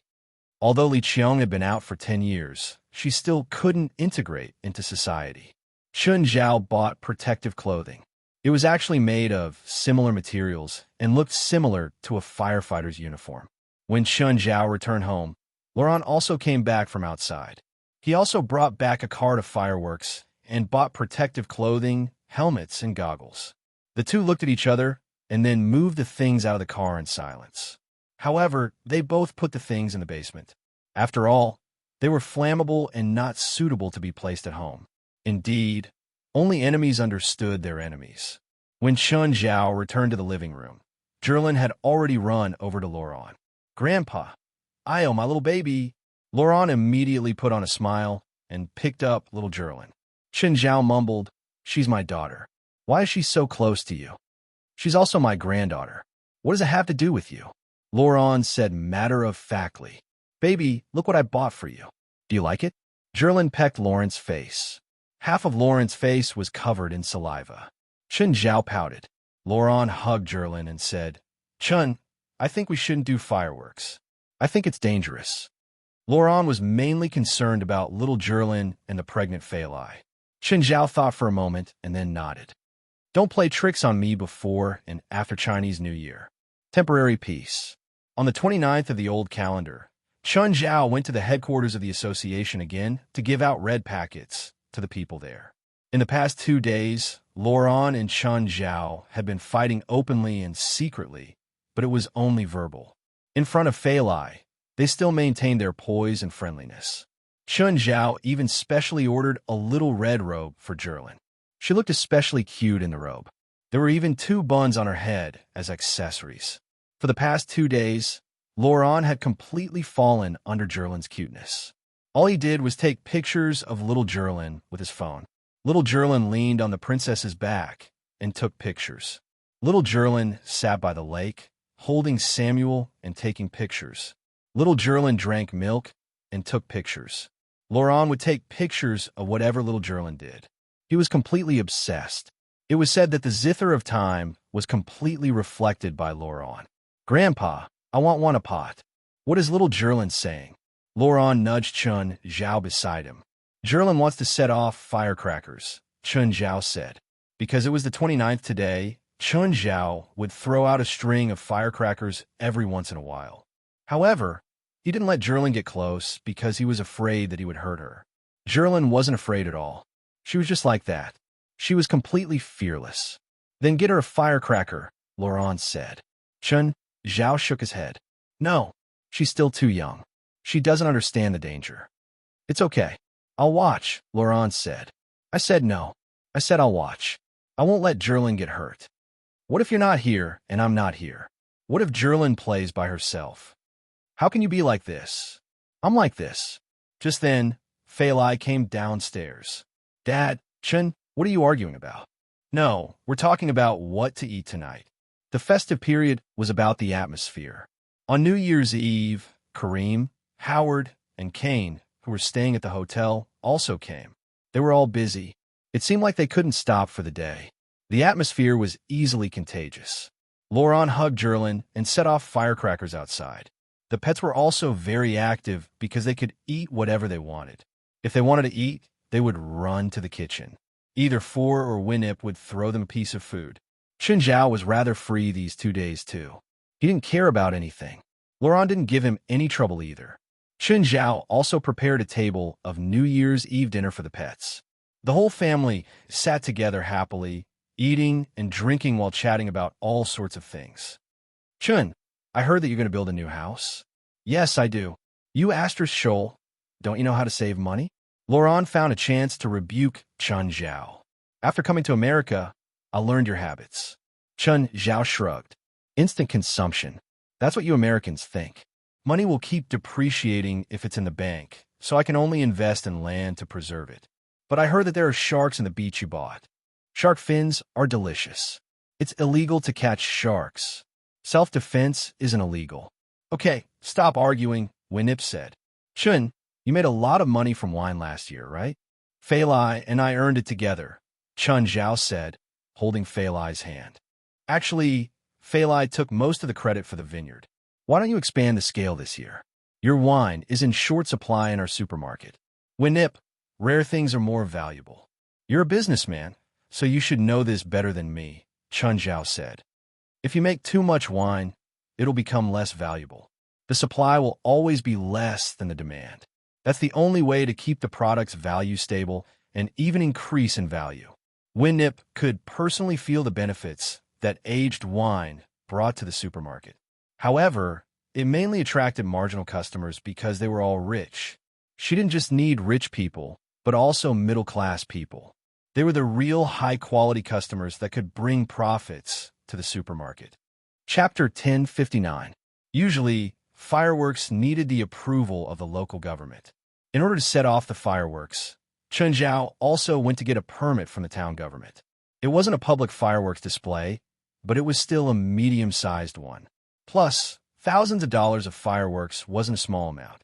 Chun Zhao, Kareem, Howard, and Kane spent 2 days sitting on a simple wooden platform on the lake. The whole family gathered in the front yard. The beautiful fireworks rose above the lake and were reflected on it at the same time. The scene was as beautiful as a poem. Little Jerlin leaned in Chun Zhao's arms, her eyes wide open. She stared blankly at the flowers blooming one after another. After a while, Jerlin began to squeal excitedly. Chun Zhao held Fei Lai with one hand. He was filled with satisfaction. Everyone's heart was at peace and at peace. It was a subtle atmosphere. The whole family just stood there. They enjoyed this moment of contentment. After the fireworks, everyone gathered at another table and began to chat while eating and drinking. Chun, what meat is this? It tastes good. Beef? Isn't it pork? Winip asked in confusion. No, it's not a common animal, Chun Zhao said. Can you provide it to the supermarket? Winip asked. No, Chun Zhao said helplessly. It's too rare. Chun Zhao's spatial ring stored a few hundred tons of meat from magical creatures or hell creatures. But if it was to be provided to the supermarket, it wouldn't be enough.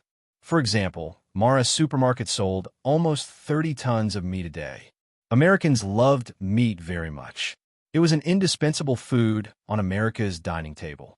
It was also the biggest meat consumer. America consumed 40 million tons of meat every year. What did this mean? It was equivalent to 100 kilograms of human meat every year. You can't supply it? Yes. Chun Zhao nodded. I don't even have enough for 1% of the supermarket's needs. I'll leave it for my family. Okay. Winip wasn't an unreasonable person. She was only trying out with a probing attitude. At night, Chun Zhao said to Fei Lai, I'm going out for 24 hours tomorrow. Some special friends need me to visit too. Okay, I understand. The next day, Chun Zhao went to hell. It was Beelzebub Zhou who had summoned him to hell. When Chun Zhao arrived in hell, he realized that he didn't go to Obsidian Castle today. Glancing around, this was also a castle, but the scale was much smaller than Obsidian Castle. Hi, Lord. Why didn't you summon me at Obsidian Castle today? Beelzebub Zhou stood before Chun Zhao. Obsidian Castle is being renovated and expanded. Obsidian Castle is already so big. Do you still want to expand it? Because my territory has doubled, so of course I have to double the size of the castle. That makes sense. Chun Zhao took out a large pile of octopus and twisted monster meat. It's for you. For me? Beelzebub Zhou looked at Chun Zhao in confusion. Today is the first day after the festival in my hometown. According to the local customs, we have to visit our relatives and friends on the first day and give gifts. I see. I'll accept it then. These things were nothing to Beelzebub Zhou. However, Chun Zhao could not give a gift just because it was nothing. Chun Zhao's gift was still his sincerity. I heard from Abidos that you've declared war on other lords again. That's right. Zhou didn't hide it. That lord is just a demon without any subordinates, but he has a spring of life. Spring of life. That's spring water that can directly increase the vitality of living creatures. It's a treasure that only I can occupy. Those lowly bastards don't have the right to have it. Chun Zhao was interested. He didn't care who Zhou declared war on. If demons didn't fight, would they still be demons? This was their nature. Chun Zhao was more interested in the spring of life. How much vitality can it increase? The vitality of any living creature represented the person's lifespan. Not necessarily. For example, if I drink enough spring of life, I can increase my lifespan by 3,000 years. Chun Zhao sucked in a breath of cold air. How long could you have lived? 5,000 years. Such a greater demon overlord could casually live for as long as the history of mankind. What if it's a human? I don't know. No human has ever drunk the spring of life. Different species and different demons drink the spring of life and obtain different vitality. Some demons drink the spring of life and obtain a mere 1 or 2 years of life. There's a limited amount of spring of life, right? I don't know exactly how much, but I'll reserve some for you, Zhou said. Thank you then. Chen Zhao didn't have to worry about not having enough food at Zhou's place. Zhou and Oris's appetites were dozens of times bigger than Chen Zhao's. When night fell in hell, Chen Zhao sat on a platform in the castle, playing the zither. Just then, he heard a voice behind him. The music suddenly stopped, and the voice came from behind. Why did you stop? Come and drink. This is the wine I brewed. Chen Zhao turned around and saw the handsome young man standing there quietly. Under the crimson moon, the light shone on him, but he seemed so holy. How come you're here? The handsome man asked curiously. It's a festival in my hometown. On the first day after the festival, I'm going to visit my family and friends, so I'm here to drink with you. The handsome man sat before Chen Zhao and picked up the glass to drink. I know you must have drunk better wine than this, but don't say it's bad. No, it's very good, the handsome man said. The Tower of Trials you gave me last time was very interesting and useful. Thank you. No, it's not a gift, so you shouldn't say thank you. The handsome man took out his phone and handed it to Chen Zhao. You can contact me with this phone and talk to me. Human in hell? Yes, I found someone to make it. Chen Zhao took the phone and tried dialing the only number saved in it, 666. The phone rang from the handsome man. Just then, the handsome man suddenly looked behind Chen Zhao. The owner of this place is here. I should go. Oh, goodbye. Talk to you later. Okay, talk to you later. Just then, Beelzebub Zhou walked over from behind. Human, were you playing a musical instrument from the human world just now? Yeah. Do you want to listen? Forget it. I can't appreciate it. At the moment, a certain person was in the sky, muttering so tasteless. Zhou didn't know what was going on in a certain person's mind. If he did, he would probably pee his pants. You're going back to the human world soon, right? I have some things here. Bring them to Abito's for me. Sure. Chen Zhao agreed quickly, but when he saw what Beelzebub Zhou had prepared, his face darkened.